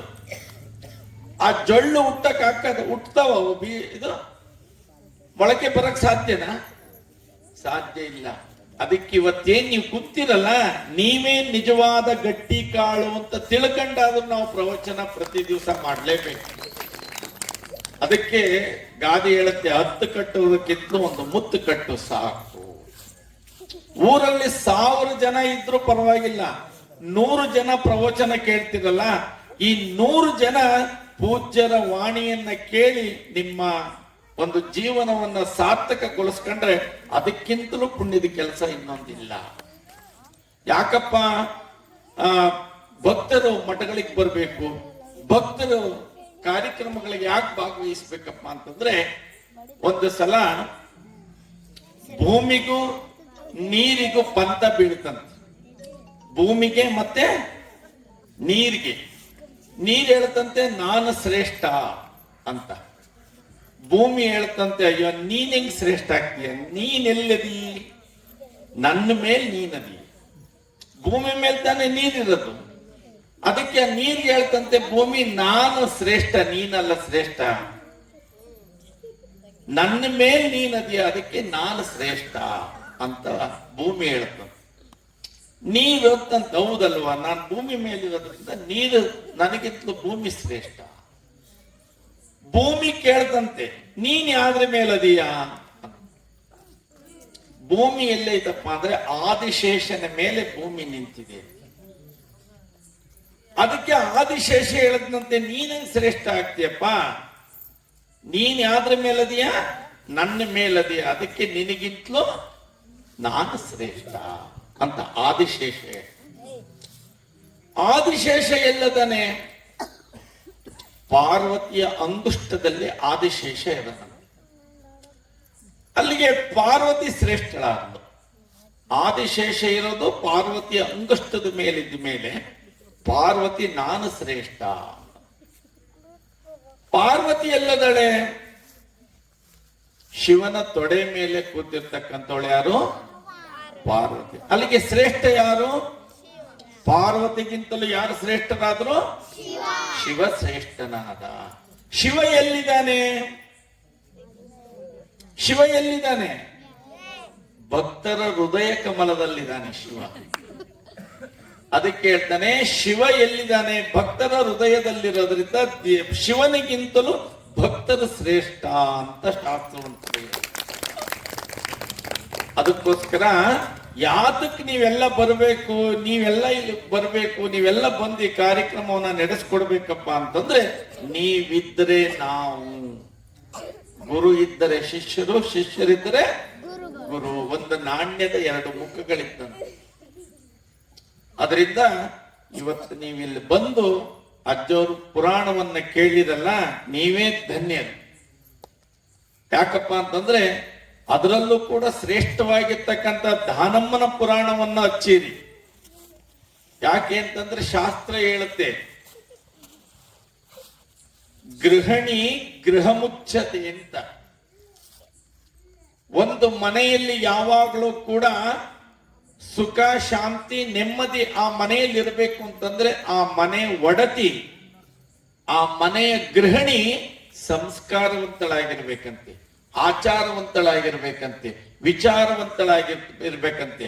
ಆ ಮೂರು ಗುಣಗಳನ್ನ ಯಾರು ಗ್ರಹಿಸುತ್ತಾರೋ ಅವ್ರ ಮನೆಯಲ್ಲಿ ಸುಖ, ಶಾಂತಿ, ನೆಮ್ಮದಿ ಜೊತೆಗೆ ಸಾಕ್ಷಾತ್ ಪಾರ್ವತಿ, ಲಕ್ಷ್ಮಿ, ಸರಸ್ವತಿ ವಾಸವಾಗಿರ್ತಾರಂತ ಮನೆಯಲ್ಲಿ.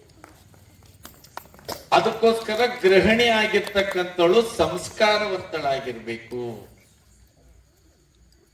ಗಂಡ ಏನೇ ತಪ್ಪನ್ನ ಮಾಡ್ಲಿ, ಏನೇ ಮಾಡ್ಲಿ, ಏನೆಲ್ಲ ಮಾಡಿದ್ರು ಕೂಡ ಅವನಿಗೆ ತಂದಾಕದಷ್ಟೇ ಗೊತ್ತಿರೋದು.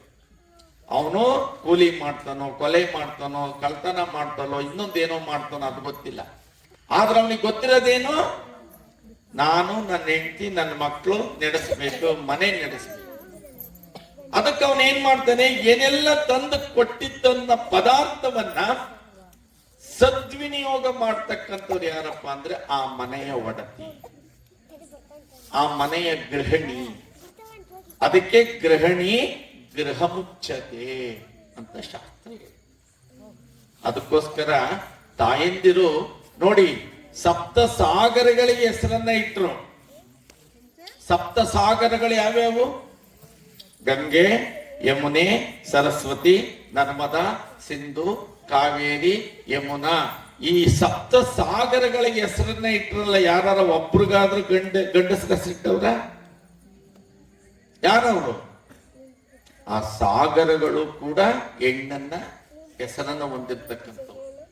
ಯಾಕೆ ಅಂತಂದ್ರೆ ನಮ್ಮ ಸಂಸ್ಕೃತಿಯಲ್ಲಿ ಹೆಣ್ಣಿಗೆ ಅಂತ ಶ್ರೇಷ್ಠತೆಯನ್ನ, ಅಂತ ಸ್ಥಾನವನ್ನ ಕೊಟ್ಟಿರ್ತಕ್ಕಂಥ ನಾಡು ಯಾವ್ದಾದ್ರಿಂದ ಅದು ನಮ್ಮ ಭಾರತ ನಾಡು. ನಮ್ಮ ದೇಶದಲ್ಲಿ ಹೆಣ್ಣಿಗೆ ಅಂತ ಶ್ರೇಷ್ಠತೆಯನ್ನ, ಅಂತ ಸ್ಥಾನವನ್ನ ಕೊಟ್ಟಿರ್ತಕ್ಕಂಥ ದೇಶ ನಮ್ಮದು. ಅದಕ್ಕೋಸ್ಕರ ತಾಯಿಂದಿರೇ ನಿಮ್ಮ ಮನೆಯನ್ನ ನೀವು ನಡೆಸ್ಕೊಂಡು ಹೋಗ್ತಕ್ಕಂಥ ಜವಾಬ್ದಾರಿ ಯಾರಿಗಿರ್ತದಪ್ಪ ಅಂತಂದ್ರೆ ಆ ಮನೆಯ ಒಡತಿಗೆ. ಎಷ್ಟು ಜಾಣತನದಲ್ಲಿ ಇರ್ಬೇಕಪ್ಪ ಅಂತಂದ್ರೆ ಅಜ್ಜವ್ರು ಹೇಳ್ದಂಗೆ ಒಬ್ಬ ಕಡು ಬಡತನದಿಂದ ಇರ್ತಕ್ಕಂಥ ಒಬ್ಳು ಹೆಣ್ಣು ಮಗಳು ತನ್ನ ತವರು ಮನೆಯಲ್ಲೂ ಕೂಡ ಬಹಳ ಕಡು ಬಡತನ. ಆ ಬಡವ್ರ ಮನೆ ಹೆಣ್ಣು ಮಕ್ಕಳನ್ನ ಯಾರು ಮದುವೆ ಆಗ್ಬೇಕು? ಬಡವ್ರ ಮನೆಯೇ ಮದುವೆ ಆಗ್ಬೇಕು.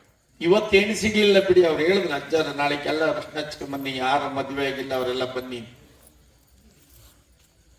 ಯಾಕಪ್ಪ ಅಂತಂದ್ರೆ ಇವತ್ತ ಗಂಡು ಮಕ್ಕಳಿಗೆ ಹೆಣ್ಣು ಸಿಗದಷ್ಟು ವಜ್ಜೆ ಆಗೈತೆ. ಈ ಮುಖೇಣನಾದ್ರೂ ಕೂಡ ಅವರಿಗೆ ಏನಾದ್ರೂ ದೋಷಗಳಿದ್ರೆ ಅವೆಲ್ಲ ನಿವಾರಣೆ ಆಗಿ ಆಲಜ್ಜನ ಆಶೀರ್ವಾದದಿಂದ ಅವರಿಗೆಲ್ಲ ಕನ್ಯಾದಾನ ಸಿಗಲಿ, ಅವರಿಗೆಲ್ಲ ಹೆಣ್ಣು ಸಿಗಲಿ ಅನ್ನೋ ಒಂದು ದೋಷ ನಿವಾರಣೆಗೆ ಎಲ್ಲ ನಿವಾರಣೆ ಆಗ್ಲಿ ಅನ್ನೋ ಉದ್ದೇಶಕ್ಕೆ ಈ ವೇದಿಕೆ ಮುಖೇನ ಅಜ್ಜ ಅವ್ರು ನಾಳೆ ಅನುಕೂಲ ಮಾಡಿಕೊಟ್ಟಾರೆ. ಆ ಬಡತನದಲ್ಲಿ ಇದ್ದಂತ ಹೆಣ್ಣು ಮಗಳು ಬಡತನಲ್ಲಿದ್ದಂತ ಗಂಡಿಗೆ ಲಗ್ನ ಮಾಡ್ತಾರೆ. ನೋಡಿ, ತಾನು ಹುಟ್ಟಿದಂತ ಮನೆನೂ ಬಡಸ್ತಾನ, ತಾನು ಸೇರಿದಂತ ಮನೆಯೂ ಕೂಡ ಕಡು ಬಡತನ. ಅದರಲ್ಲೂ ಬರೀ ಬಡತನ ಅಲ್ಲ, ಕಡು ಬಡತನ. ಆಕೆ ಬಹಳಷ್ಟು ನೋವು ಆಕ್ಕತೆ. ಏನಪ್ಪಾ ನನ್ನ ಏನಂತೀವಿ ನಾವು, ನಮ್ಮ ಹಣೆ ಬರ ಅಂತ ಏನ್ ಹೇಳ್ತೀವಲ್ಲ, ನನ್ನ ಹಣೆ ಬರ ಏನಿದು, ನಾನು ಹುಟ್ಟು ಮನೆಯಲ್ಲೂ ಬಡಿಸ್ತಾನ, ನಾನು ಕೊಟ್ಟು ಮನೆಯಲ್ಲೂ ಬಡಿಸ್ತಾನ ಅಲ್ಲ ಅಂತೇಳಿ ಒಂದ್ ದಿವಸ ಆ ಭಗವಂತನನ್ನ ಕುರಿತು ಧ್ಯಾನ ಮಾಡ್ತಾಳೆ. ಬಹಳಷ್ಟು ಶ್ರದ್ಧೆಯಿಂದ ಭಗವಂತನನ್ನ ಕಣ್ಣೀರಿನಿಂದ ಅಭಿಷೇಕ ಮಾಡಿ ಕೇಳ್ಕೊತಾಳೆ ಅವಳು ಭಗವಂತನನ್ನ. ಆಗ ಆ ಭಗವಂತ ಪ್ರತ್ಯಕ್ಷನಾಗ್ತಾನಂತ.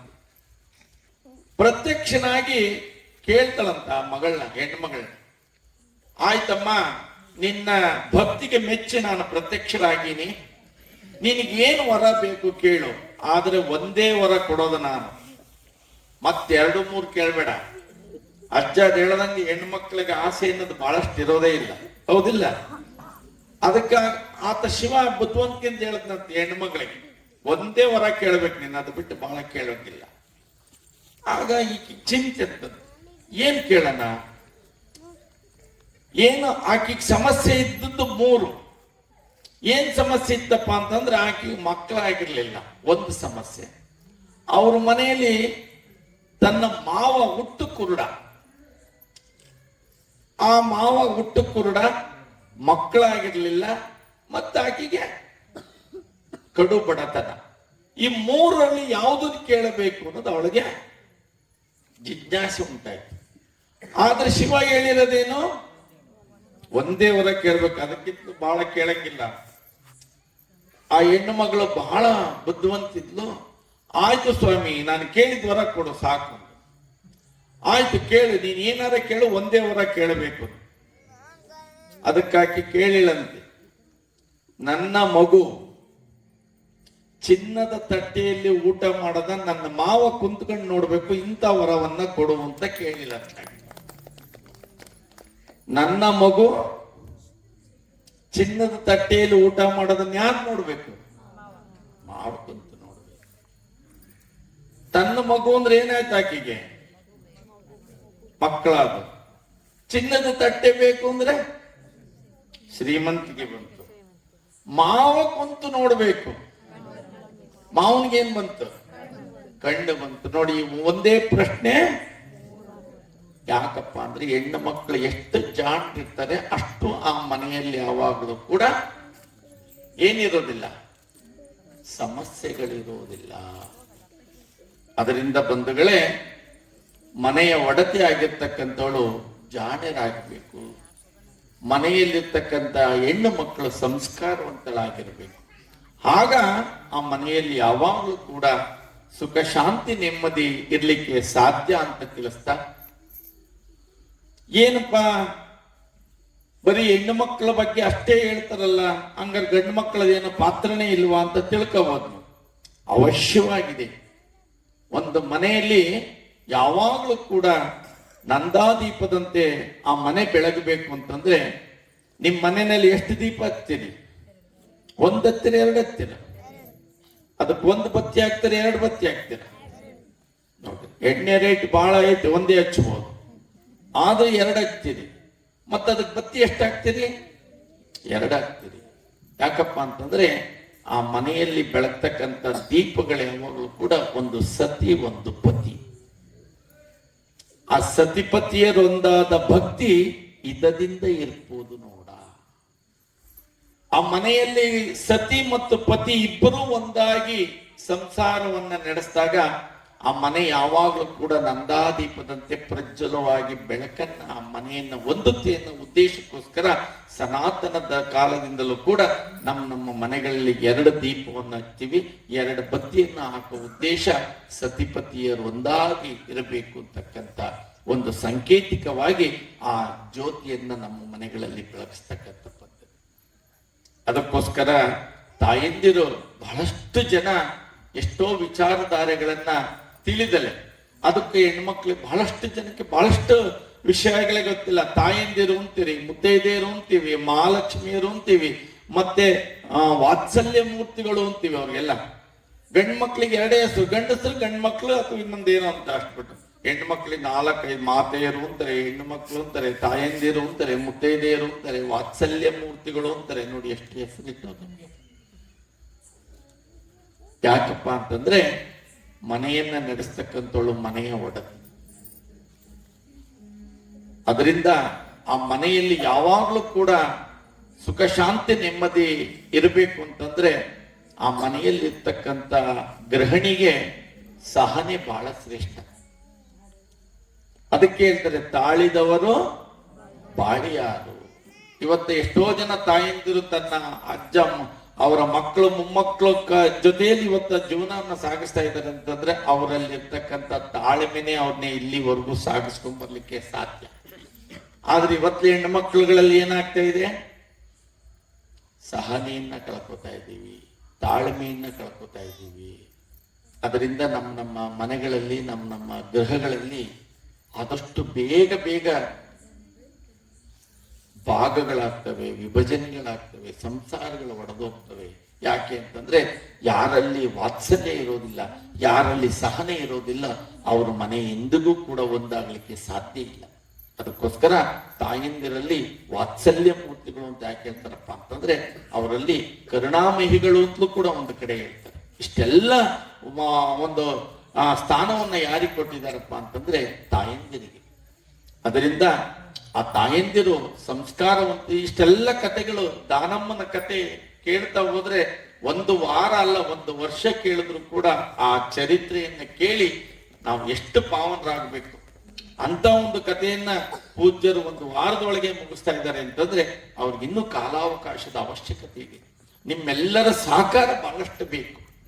ಎಷ್ಟು ಜನ ಇರ್ತಾರೋ ಅಷ್ಟು ಹುಮ್ಮಸ್ ಬರುತ್ತೆ ಕಥೆಯನ್ನ ಹೇಳ್ತಕ್ಕಂಥ, ಪುರಾಣವನ್ನು ಹೇಳ್ತಕ್ಕಂಥ ಪೂಜ್ಯರಿ. ಅದರಿಂದ ಇವತ್ತ ತಾವೆಲ್ಲರೂ ಕೂಡ ಬಂದು ಇಲ್ಲಿ ಕಥೆಯನ್ನ ಕೇಳೋರಾಗಿದ್ದೀರಿ. ನಿಮ್ಮೆಲ್ಲರಿಗೂ ಕೂಡ ಆ ದಾನಮ್ಮನ ಒಂದು ಕೃಪೆ ನಿಮ್ಮೆಲ್ಲರ ಕುಟುಂಬದ ಮೇಲೆ ಇರ್ಲಿ ಅಂತ ಆ ಭಗವಂತನನ್ನ ಪ್ರಾರ್ಥಿಸುತ್ತಾ ಬಂದಿರ್ತಕ್ಕಂಥ ಎಲ್ಲ ಗಂಡು ಮಕ್ಕಳು ಕೂಡ ಇಲ್ಲಿ ಬಂದವರಾಗಿದ್ದೀರಿ ಯಜಮಾನರುಗಳು. ಯಾಕೆಂತಂದ್ರೆ ಎಷ್ಟೋ ಜನ ಹುಡುಗರು ಇರ್ತಾರೆ, ಅವ್ರಿಗೆ ಮೆಸೇಜ್ ಕಾಟ, ಫೋನ್ ಬರ್ತಿರ್ತವೆ, ಮೆಸೇಜ್ ಬರ್ತವೆ, ಅವ್ರಿಗೆಲ್ಲ ಮತ್ತೆ ರಿಪ್ಲೈ ಮಾಡ್ಬೇಕು. ಇನ್ನೇನು ಮಾಡಲ್ಲ, ಗುಡ್ ನೈಟ್ ಗುಡ್ ಮಾರ್ನಿಂಗ್, ಊಟ ಮಾಡ್ತಾ ತಿಂಡಿ ತಿಂಡಿ, ಇದೇ ಅವ್ರ ಜೀವನ, ಇನ್ನೇನು ಕೇಳಬೇಡಿ ಅಂತ ಚಿಂತೆಯಲ್ಲಿರೋರು ಎಷ್ಟೋ ಜನ ಇದ್ದಾರೆ. ಯಜಮಾನರುಗಳು ನಾವಿನ್ನೂ ಕೇಳಿ ಮಾಡ್ಬೇಕು. ಯಾಕಪ್ಪ ಅಂತಂದ್ರೆ ನಾವೆಷ್ಟೇ ಕಲ್ತಿದ್ರು ಕೂಡ ನಮ್ಮ ಕೈ ಮುಷ್ಟಿವಷ್ಟೇ ನಾವು ಕಲ್ತಿರೋದು. ಕಲಿಬೇಕಾದ್ದು ಕಡಲಷ್ಟು ಇರುತ್ತೆ. ನಾವಂತೀವಿ ನಾವು ಬಹಳ ಕಲ್ತೀವಿ ಅಂತ. ಆದ್ರೆ ಹೇಳುತ್ತೆ ಶಾಸ್ತ್ರ, ನಾವೆಷ್ಟೇ ಕಲ್ತಿದ್ರು ಕೂಡ ಅದು ನಮ್ಮ ಕೈ ಮುಷ್ಟಿವಷ್ಟೇ.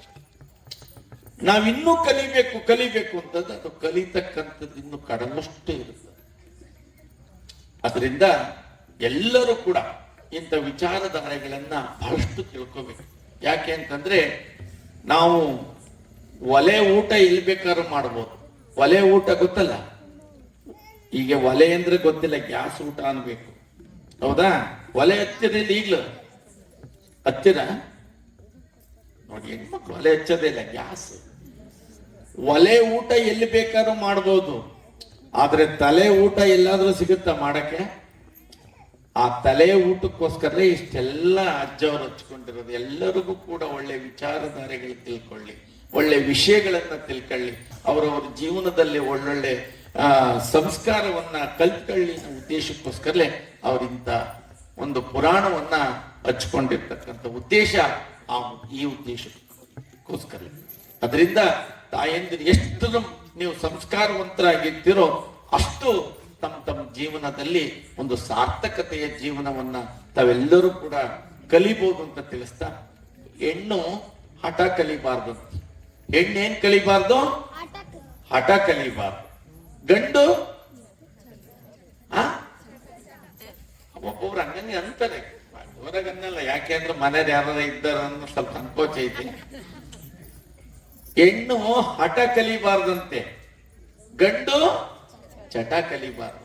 ಯಾಕಪ್ಪ ಅಂತಂದ್ರೆ ಅದ್ ಹೇಳುತ್ತಂತೆ ಚಟ, ನಾನಾಗೆ ನಿನ್ನ ಹತ್ರಕ್ ಬರಲ್ಲ, ನಾನಾಗೆ ನಿನ್ನ ಹತ್ರಕ್ ಬರಲ್ಲ, ನೀನಾಗೆ ಬಂದೆ ನಾನಂತೂ ಬಿಡಲ್ಲ. ಎಲ್ಲಿವರೆಗೂ ಬಿಡಲ್ಲ? ಚಟ್ಟ ಹತ್ತವರೆಗೂ ಬಿಡಲ್ಲ ಅನ್ನೋದು. ಚಟ ಚಟ್ಟ ಇವೆರಡು ಅವಿನಾಭಾವ ಸಂಬಂಧವನ್ನ ಹೊಂದಿರ್ತಕ್ಕಂಥದ್ದು.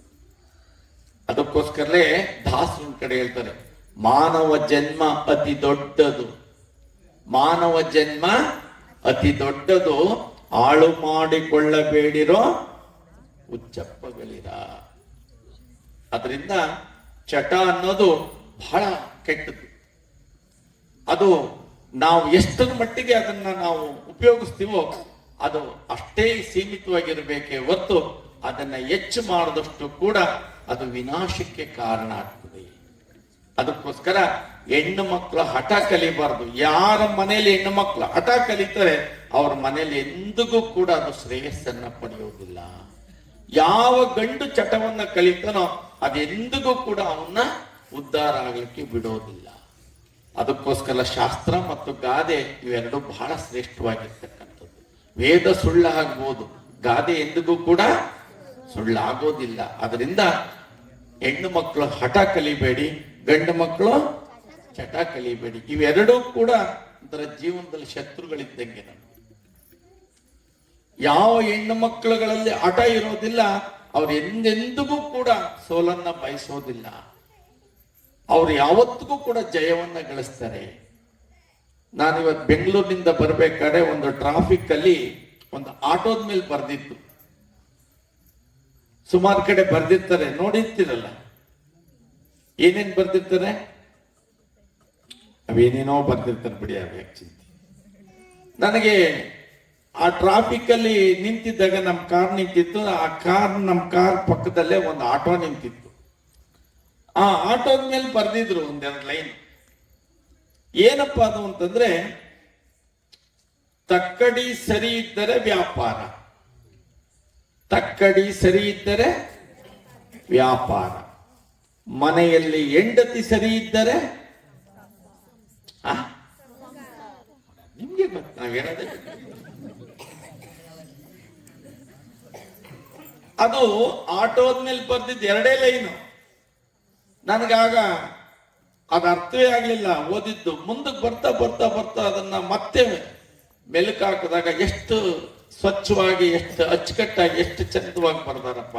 ಅದಕ್ಕೆಷ್ಟು ಸಾಹಿತ್ಯ ಇದೆ. ನಾವ್ ಏನೆಲ್ಲ ಜಿಪಣತನ ಮಾಡ್ತೀವಿ, ಏನೆಲ್ಲ ಇದು ಮಾಡ್ತೀವಿ, ಆದ್ರೆ ಅವ್ನ ವ್ಯಾಪಾರ ಆಗುವಾಗ ಅವ್ನಿಗೇನ್ ಹೇಳ್ತೀವಿ? ನೋಡಿ ತೂಕ ಕರೆಕ್ಟಾಗಿ ಕೊಡ್ಬೇಕಪ್ಪ ಅಂತೀವಿ, ಹೌದಾ? ಇಲ್ಲ. ಅದಕ್ಕೆ ಹೇಳ್ತಾರೆ ತಕ್ಕಡಿ ಸರಿ ಇದ್ದರೆ ವ್ಯಾಪಾರ, ಮನೆಯಲ್ಲಿ ಹೆಂಡತಿ ಸರಿ ಇದ್ದರೆ ಸಂಸಾರ. ಯಾಕಪ್ಪ ಅಂತಂದ್ರೆ ನಾನು ಆಗ್ಲೇ ಹೇಳ್ದಂಗೆ ಅವನು ಏನೆಲ್ಲ ಮಾಡ್ಕೊಂಡು ತಂದು ಹಾಕಿದ್ರು ಕೂಡ ಅದನ್ನ ಸದ್ವಿನಿಯೋಗ ಮಾಡೋದು, ಅದನ್ನ ಬಳಕೆ ಮಾಡೋದು, ಅದನ್ನ ಸರಿಯಾದ ರೀತಿ ನಡೆಸ್ತಕ್ಕಂಥ ಒಂದು ಶಕ್ತಿ ಆಗಿದೆಯಪ್ಪ ಅಂದ್ರೆ ಆ ಮನೆಯ ಒಡತಿಗೆ. ಅದಕ್ಕೋಸ್ಕರ ತಾಯಂದರೆಲ್ಲರೂ ಕೂಡ ಸಂಸ್ಕಾರವಂತರಾಗಿ ಜೀವನವನ್ನ ಸಾರ್ಥಕಗೊಳಿಸ್ಕೊಳ್ಳಿ ಅನ್ನೋ ಉದ್ದೇಶಕ್ಕೋಸ್ಕರ ಈ ದಾನಮ್ಮ ತಾಯಿಯ ಚರಿತ್ರೆಯ ಒಂದು ಕಾರ್ಯಕ್ರಮವನ್ನು ಹಮ್ಮಿಕೊಂಡು ಇವತ್ತು ಈ ಒಂದು ಸಂಜೆಯ ಸಮಾರಂಭ ನಿಜವಾಗೂ ಕೂಡ ಬಹಳಷ್ಟು ಒಂದು ಅರ್ಥಗರ್ಭಿತವಾಗಿದೆ. ನಮಗೆ ಆ ಪೂಜ್ಯರ ವಾಣಿಯನ್ನ ಅಲ್ಲಿ ಪೂಜೆ ಮಾಡ್ಬೇಕಾದ್ರೆ ಕೇಳಿದಾಗ್ಲೇ ಅನ್ನಿಸ್ತು. ನಾವು ಆಮೇಲೆ 8:30 ಬನ್ನಿ ಬುದ್ಧಿ ಅಂದ್ರು. ಪೂಜ್ಯರ ವಾಣಿ ಕೇಳಿ ನಮಗೆ ಇಲ್ಲ ನಾವು ಈಗಲೇ ಬರ್ಬೇಕು ಅಂತೇಳಿ ನಮ್ಮ ಮಠದ ಪುತ್ರರು ನಾವು ಎಲ್ಲ ಜೊತೆಲಿ ಬಂದ್ಬಿಟ್ಟು ಆಮೇಲೆ ಏನು ಹೋಗೋದು, ಪೂಜ್ಯರ ಜೊತೆ ನಾವು ಕೂತ್ಕೊಂಡಂಗಾಗತ್ತೆ, ನಮಗೂ ಒಂದಿಷ್ಟು ವಿಷಯ ತಿಳಿದಂಗಾಗತ್ತೆ ಅಂತ ಹೇಳಿ ನಮಗೆ ಬಹಳಷ್ಟು ಇವತ್ತ ಬಂದಿದ್ದು. ಬಹಳಷ್ಟು ನಾವು ಬೆಂಗಳೂರಿನಿಂದ ಇಲ್ಲಿವರೆಗೂ ಬಂದಿದ್ದ ಆಯಾಸ ಎಲ್ಲ ಪೂಜ್ಯರ ಜೊತೆ ಬಂದು ಕೂತ್ಕೊಂಡ ತಕ್ಷಣ ಆ ಪುರಾಣ, ತಾಯಿಯ ಪುರಾಣ ಕೇಳಿದ ತಕ್ಷಣ ನಮ್ಗೆ ಅಷ್ಟು ಹರ್ಷವಾಗಿ ನೀವಿನ್ನು 3 ದಿವಸ 4 ದಿವಸದಿಂದ ಕೂಡ ಕೇಳ್ತಾ ಇದ್ದೀರಿ ಅಂತಂದ್ರೆ ನಿಮ್ಮೆಲ್ಲರಿಗೂ ಕೂಡ ಎಷ್ಟರ ಮಟ್ಟಿಗೆ ಆ ತಾಯಿ ಅನುಗ್ರಹಿಸಿರ್ಬೇಕು. 7 ದಿವಸದಿಂದ ನಿಜವಾಗೂ ಕೂಡ ನೀವೇ ಪುಣ್ಯವಂತರು. ಯಾಕೆ ಅಂತಂದ್ರೆ ಹಲವು ಮಾತೇನು ನೀನೊಲಿದು ಪಾದವನ್ನಿಟ್ಟ ನೆಲವೇ ಸುಕ್ಷೇತ್ರ ಜಲವೇ ಪಾವನ ತೀರ್ಥ ಸುಲಭ ಶ್ರೀ ಗುರುವೇ ಕೃಪೆಯಾಗುವನಾಗೆ ಹಾಲಸ್ವಾಮಿಗಳು ನೆಲೆಯಾಗಿ ನಿಂತಿರ್ತಕ್ಕಂಥ ಗ್ರಾಮ ಈ ನಿಚ್ಚೋನಹಳ್ಳಿ ಗ್ರಾಮದಲ್ಲಿ ನೀವೆಲ್ಲರೂ ಕೂಡ ಇಲ್ಲಿ ಇದೀರಿ ಅಂತಂದ್ರೆ ನೆಲಪಾವನವಾಗಿದೆ ಈ ಗ್ರಾಮ. ಈ ಗ್ರಾಮ ಸದಾಕಾಲ ಸುಖ ಶಾಂತಿ ನೆಮ್ಮದಿಯಿಂದ ಇರ್ತಕ್ಕಂಥ ಗ್ರಾಮವಾಗಿದೆ ಅಂತಕ್ಕಂಥ ಮಾತನ್ನ ಈ ಸಂದರ್ಭದಲ್ಲಿ ತಿಳಿಸ್ತಾ ಇವತ್ತ ನಿಜವಾಗೂ ಕೂಡ ನಾವು ಅಲ್ಲಿಂದ ಇಲ್ಲಿವರೆಗೂ ಬಂದು ಪೂಜ್ಯರ ಒಂದು ವಾಣಿಯನ್ನ ಕೇಳಿ ನಮಗೂ ಕೂಡ ಬಹಳ ಸಂತಸ ಆಗಿದೆ ಅಂತ ತಿಳಿಸ್ತಾ ಇವತ್ತ ನಿಚ್ಚೋನಹಳ್ಳಿಯ ಪೂಜ್ಯ ಸದ್ಗುರು ಹಾಲಸ್ವಾಮಿಗಳು ನಿಜವಾಗೂ ಕೂಡ 2 ತರ ಉಂಟು. ಪೂಜ್ಯರು ಹೇಳ್ದಂಗೆ ಒಂದು ಬಳಸಿ ಬ್ರಹ್ಮಚಾರಿ, ಒಂದು ಬಳಸದೇ ಇರುವ ಬ್ರಹ್ಮಚಾರಿ. ಇವರು ಶ್ವೇತವರ್ಣದಲ್ಲಿದ್ರು ಕೂಡ ಶಟಸ್ಥಲ ಬ್ರಹ್ಮಿ ಶಿವಾಚಾರ್ಯ ಸ್ವಾಮೀಜಿಗಳು, ನಾವೊಬ್ರು ಶಿವಾಚಾರ್ಯ ಸ್ವಾಮಿಗಳು, ಸದ್ಗುರು ಬಳಸಿ ಬ್ರಹ್ಮಚಾರಿ ಅವರು. ನಿಜವಾಗೂ ಕೂಡ ಒಬ್ಬ ಶಿವಾಚಾರ್ಯ, ಒಬ್ಬ ಪಟ್ಟದ ಸ್ವಾಮಿಗಳು ಏನು ಸಮಾಜಕ್ಕಾಗಿ ಸೇವೆ ಮಾಡಬೇಕು ಅದರ 10 ಪಟ್ಟು ಸೇವೆಯನ್ನು ಒಬ್ಬ ಸಂಸಾರಿ ಸ್ವಾಮಿ ಆಗಿ ಇವತ್ತು ಸಮಾಜಕ್ಕೆ ಕೊಡುಗೆಯಾಗಿ ಕೊಟ್ಟಿದಾರಲ್ಲ, ನಿಜವಾಗಿರ್ತಕ್ಕಂಥ ಸಮಾಜ ಸೇವೆಯನ್ನು ಮಾಡ್ತಕ್ಕಂಥ ಕಾಶಾಂಬರಿ ದಾರಿಗಳು ಯಾರು ಇದ್ರೆ ಅದು ನಮ್ಮ ಸದ್ಗುರು ಹಾಲಸ್ವಾಮಿಗಳು ಅಂತ ಈ ವೇದಿಕೆ ಮುಖೇನ ಹೇಳಲಿಕ್ಕೆ ಬಹಳ ಸಂತಸ ಆಗ್ತದೆ. ನಮ್ಮ ಹೇಳ್ತಾ ಇದ್ದೆ ಪೂಜ್ಯರನ್ನ, ಇವ್ರಿಗೆಲ್ಲ ಏನ್ರಿ ಈ ವಯಸ್ಸಿಗೆ ಶಿಕೆ ಬಿಟ್ಟು ಘಟ ಬಿಟ್ಟು ನೀವಿರೋ ಇದಕ್ಕೆ ಇಂಜಿನಿಯರ್ ಮಾಡ್ತಾ ಇದ್ದೀರಲ್ಲ ಈ ಎಲ್ಲ ಅಂತಂದ್ರೆ ಅವ್ರು ಹೇಳಿದ್ರು ನಮ್ಮ ವಂಶ ವಿಚಾರ ಗೊತ್ತಿರ್ತಕ್ಕಂಥದ್ದೇ. ನಮ್ಮ ವಂಶ ಪಾರಂಪರ್ಯವಾಗಿ ಬಂದಿರತಕ್ಕಂಥ ಒಂದು ಪದ್ಧತಿಯನ್ನ ಅವರು ಅನುಸರಣೆ ಮಾಡಿಕೊಂಡು ಅವರ ಎಲ್ಲ ಆಸೆ ಆಕಾಂಕ್ಷೆಗಳನ್ನೆಲ್ಲವನ್ನು ಕೂಡ ತ್ಯಜಿಸಿ ಸಮಾಜಕ್ಕೋಸ್ಕರ ನಾವಿದೀವಿ, ಸಮಾಜವೇ ನಮ್ಮದು ಅಂತಕ್ಕಂಥ ಭಾವನೆಯನ್ನು ಹೊಂದಿಕೊಂಡು ಇವತ್ತು ಈ ಗ್ರಾಮದಲ್ಲಿ ಬಂದು ನಿಂತು ಈ ಸಮಾಜಕ್ಕೋಸ್ಕರ ತಮ್ಮ ಎಲ್ಲವನ್ನು ಕೂಡ ತ್ಯಾಗ ಮಾಡ್ತಾ ಇದಾರಲ್ಲ, ನಿಜವಾಗೂ ಕೂಡ ಅವ್ರಿಗೆ ಅಭಿನಂದನೆಯನ್ನ ಸಲ್ಲಿಸಬೇಕು ಅಂತ ನಾನಾದ್ರೂ ಕೂಡ ಭಾವಿಸ್ತೀನಿ. ಯಾವುದು ನನಗೆ ಅಂತ ಅನ್ನೋದಿಲ್ಲ. ಇವತ್ತು ಯಾರೋ ಹಣ್ಣು ತಗೊಂಬಂದು ಕೊಟ್ಟು ಇವತ್ತು ನಾವು ಪ್ರಸಾದ ಮಾಡ್ಬೇಕಾದ್ರೆ ಅಲ್ಲೇ ಇಡಪ್ಪ ನಾಳೆಗೆ ಪೂಜೆಗೆ ಬೇಕು, ಮತ್ತೆ ಇನ್ನೊಂದು ಏನೋ ಧಾನ್ಯ ಬಂತು ಅದು ಅಲ್ಲಿ ನಾಳೆಗೆ ಬೇಕು ಅಂತಕ್ಕಂಥ ಭಾವನೆ ಸಮಾಜಕ್ಕೋಸ್ಕರಲೇ ತಮ್ಮ ಜೀವನವನ್ನ ಮುಡುಪಾಗಿ ಇಟ್ಟಿರ್ತಕ್ಕಂಥವ್ರು ಯಾರಾದ್ರೂ ಇದ್ರೆ ಅದು ನಮ್ಮ ಸದ್ಗುರು ಶಿವಯೋಗಿ ಹಾಲಸ್ವಾಮಿಗಳು ಅಂತಕ್ಕಂಥ ಮಾತನ್ನ ಈ ಸಂದರ್ಭದಲ್ಲಿ ಯಾಕಪ್ಪ ಅಂತಂದ್ರೆ ಹೇಳುತ್ತೆ ಸುಭಾಷಿತ ಇದೆ, ಪರೋಪಕಾರಾಯ ಫಲಂತಿಗಾವಹ ಪರೋಪಕಾರಾಯ ಫಲಂತಿ ನದ್ಯಃ ಪರೋಪಕಾರಾಯ ಫಲಂತಿಗಾವಹ ಪರೋಪಕಾರಾರ್ಥಂ ಇದಂ ಶರೀರಂ. ಈ ಮನುಷ್ಯನ ಜನ್ಮ ಹುಟ್ಟಿದ ಮೇಲೆ ಯಾವುದಕ್ಕಾದ್ರೂ ಕೂಡ ಒಂದು ಶ್ರೇಷ್ಠತೆಯನ್ನು ಹೊಂದಿರಲೇಬೇಕಂತೆ. ಈ ಮರ ಇವತ್ತ ನೆಟ್ಟು ದೊಡ್ಡದಾಗಿದೆ, ಆ ಮರ ತನಗೋಸ್ಕರ ತಾನು ನೆರಳನ್ನ ಕೊಡುತ್ತಾ, ಯಾರು ಬಂದ್ರೆ ಹೇಗೆ ನೆರಳನ್ನ ಕೊಡುತ್ತೋ, ನದಿ ಯಾರು ಬಂದ್ರು ಕೂಡ ಆ ನೀರನ್ನ ತಮಗೆ ಶೇಖರಣೆ ಮಾಡಿ ಇನ್ನೊಬ್ಬರಿಗೋಸ್ಕರ ಕೊಡುತ್ತೋ, ತಾವು ಸಾಕಿದಂತ ಗೋವು ಅಮೃತವನ್ನ ಕರೆದು ಹಾಲನ್ನ ಕರೆದು ಯಾಕೆ ಅದು ಇನ್ನೊಬ್ಬರಿಗೋಸ್ಕರ ತನ್ನ ಅಮೃತವನ್ನ ದಾರಿ ಎರಿತು, ಹಾಗೆ ಈ ಮನುಷ್ಯನ ಜನ್ಮ ಹುಟ್ಟಿದ ಮೇಲೆ ಸಾರ್ಥಕತೆಗೊಳಿಸಬೇಕು ಅಂತಂದ್ರೆ ಪರೋಪಕಾರಾರ್ಥಂ ಇದಂ ಶರೀರಂ ಅಂತಕ್ಕಂಥ ವಾಣಿಗೆ ಯಾರಾದ್ರೂ ಒಬ್ಬ ಉದಾಹರಣೆ ಆಗಿರ್ಬೇಕು ಅಂತಂದ್ರೆ ಅದು ನಮ್ಮ ಸದ್ಗುರಿ ಹಾಲಸ್ವಾಮಿಗಳು ಅಂತಕ್ಕಂಥ ಮಾತನ್ನ ಈ ಸಂದರ್ಭದಲ್ಲಿ ತಿಳಿಸ್ತಾ, ಅವ್ರು ಏನು ಸಮಾಜಕ್ಕೋಸ್ಕರ ತನ್ನ ಕುಟುಂಬವನ್ನೇ ಮೀಸಲಾಗಿಟ್ಟು ಸಮಾಜ ಸುಖಿಯಾಗಿ ಸಮಾಜಕ್ಕೋಸ್ಕರಲೇ ತಮ್ಮ ಜೀವನವನ್ನ ಮುಡುಪಾಗಿಟ್ಟಿದ್ದಾರಲ್ಲ, ಅವರು ಸಾರ್ಥಕತೆಗೊಳಿಸಬೇಕು ಅಂತಂದ್ರೆ ನೀವುಗಳು ಅವರು ಹಾಕಿಕೊಟ್ಟಂತ ಮಾರ್ಗದಲ್ಲಿ ಅವರು ನುಡಿದಂತ ನಡೆಯಲ್ಲಿ ತಾವು ನಡೆದಾಗ ಮಾತ್ರ ಅದು ಸಾರ್ಥಕತೆ ಆಗುತ್ತೆ ಅಂತಕ್ಕಂಥ ಮಾತನ್ನೇ ಈ ಸಂದರ್ಭದಲ್ಲಿ ತಿಳಿಸ್ತಾ, ಯಾಕೆ ಅಂತಂದ್ರೆ ಗುರುಗಳು ಸಿಗೋದು ಅಷ್ಟು ಸುಲಭ ಅಲ್ಲ. ಆ ಗುರುಗಳು ಇವತ್ತು ನಿಮ್ಮೂರಿಗೆ ಬಂದು ನೆಲೆಯಾಗಿದ್ದಾರೆ ಅಂತಂದ್ರೆ ಅದು ನಿಮ್ಮೆಲ್ಲರ ಸೌಭಾಗ್ಯ. ನಗುರೋರಧಿಕಂ ಅಂತ ಗುರುವಿಗಿಂತಲೂ ಶ್ರೇಷ್ಠವಾಗಿರ್ತಕ್ಕಂಥವ್ರು ಮತ್ಯಾರು ಅಲ್ಲ. ಅಂತ ಗುರು ಇವತ್ತ ನಿಮ್ಮೂರಿಗೆ ಬಂದಿದ್ದಾರೆ ಅಂತಂದ್ರೆ, ನಿಮ್ಮೂರಿನಲ್ಲಿ ನೆಲೆಯಾಗಿದ್ದಾರೆ ಅಂತಂದ್ರೆ ನೀವೇ ಪುಣ್ಯವಂತರು, ನೀವೇ ಭಾಗ್ಯವಂತರು, ನೀವೇ ಅದೃಷ್ಟಶಾಲಿಗಳು. ಅಂತ ಪೂಜ್ಯರನ್ನ ಪಡೆದಿರ್ತಕ್ಕಂಥ ನೀವೆಲ್ಲರೂ ಕೂಡ ಆ ಪೂಜ್ಯರ ಕರುಣೆಯಿಂದ ಇವತ್ತ ನೀವೇನು ಈ ಪುರಾಣ ದಾನಮ್ಮನ ಪುರಾಣವನ್ನ ಅದರಲ್ಲೂ ಕೂಡ ಒಬ್ಬ ಶಿವಾಚಾರ್ಯ ಬಂದು ಆ ದಾನಮ್ಮನ ಚರಿತ್ರೆಯನ್ನ ಹೇಳ್ತಾ ಇದ್ದಾರಲ್ಲ, ಅದಕ್ಕಿಂತಲೂ ಶ್ರೇಷ್ಠತೆ ಇನ್ನೊಂದಿಲ್ಲ. ಒಬ್ಬ ಶಿವಾಚಾರ್ಯ, ನಾನು ಬಹಳಷ್ಟು ಕಡೆ ನೋಡಿದ್ದೀನಿ, ಶಿವಾಚಾರ್ಯ ಎಲ್ಲೂ ಪ್ರವಚನ ಮಾಡೋದಿಲ್ಲ. ಅವ್ರೇನಿದ್ರು ಬಂದು ಆಶೀರ್ವಚನ ಮಾಡಿ ಅಕ್ಷತೆ ಯಾಕೆ ಒಳ್ಳೇದಾಗ್ಲಿ ಅಂತ ಹೇಳೋಗ್ತಾರೆ. ಆದ್ರೆ ನಮ್ಮ ರಾಣಿಬೆನ್ನೂರು ಹಿರೇಮಠದ ಪೂಜ್ಯರು ಅವ್ರ ಮೇಲಿರ್ತಕ್ಕಂಥ ಅಪಾರವಾಗಿರ್ತಕ್ಕಂಥ ವಿಶ್ವಾಸ, ನಿಮ್ ಮೇಲಿರ್ತಕ್ಕಂಥ ಅಭಿಮಾನ, ಇವತ್ತು ಅವರೇ ಬಂದು ಕೂತು ಇವತ್ತು ನಿಮ್ಮೆಲ್ಲರಿಗೂ ಕೂಡ ದಾನಮ್ಮನ ಚರಿತ್ರೆಯನ್ನ ಅವರ ಕಂಚಿನ ಕಂಠದಿಂದ ನಿಜವಾಗೂ ಕೂಡ ಬಹಳಷ್ಟು ಖುಷಿ ಆಯ್ತು. ಅವರು ಬಹಳ ಅನುಷ್ಠಾನ ಗುರುಗಳವರು. ಅವರು ನಾಳೆ ಎಷ್ಟು ಹೊತ್ತಿಗೆ ಹೇಳ್ತಾರೆ ಅಂತ ಕೇಳಿದ್ರೆ ನಿಮ್ಗೆಲ್ಲ ಆಶ್ಚರ್ಯ ಆಗುತ್ತೆ. ಮಧ್ಯರಾತ್ರಿ 2 ಗಂಟೆಗೆ ಎದ್ದು ಹೇಳ್ತಾರೆ ಅವರು. 2 ಗಂಟೆಗೆ ಎದ್ದು ಬೆಳಗಿನ ಜಾವ 6:30-7 ಗಂಟೆವರೆಗೂ ಕೂಡ ಅವರು ಅನುಷ್ಠಾನವನ್ನ ಮಾಡ್ತಾರೆ, ತಪಸ್ಸನ್ನ ಮಾಡ್ತಾರೆ, ಜಪವನ್ನ ಮಾಡ್ತಾರೆ. ಯಾಕೆ ಅಂತಂದ್ರೆ ಲೋಕ ಕಲ್ಯಾಣಕ್ಕೋಸ್ಕರ. ಅವ್ರಿಗೇನಾರ ಮಾಡ್ಕೋಬೇಕು ಅವರು.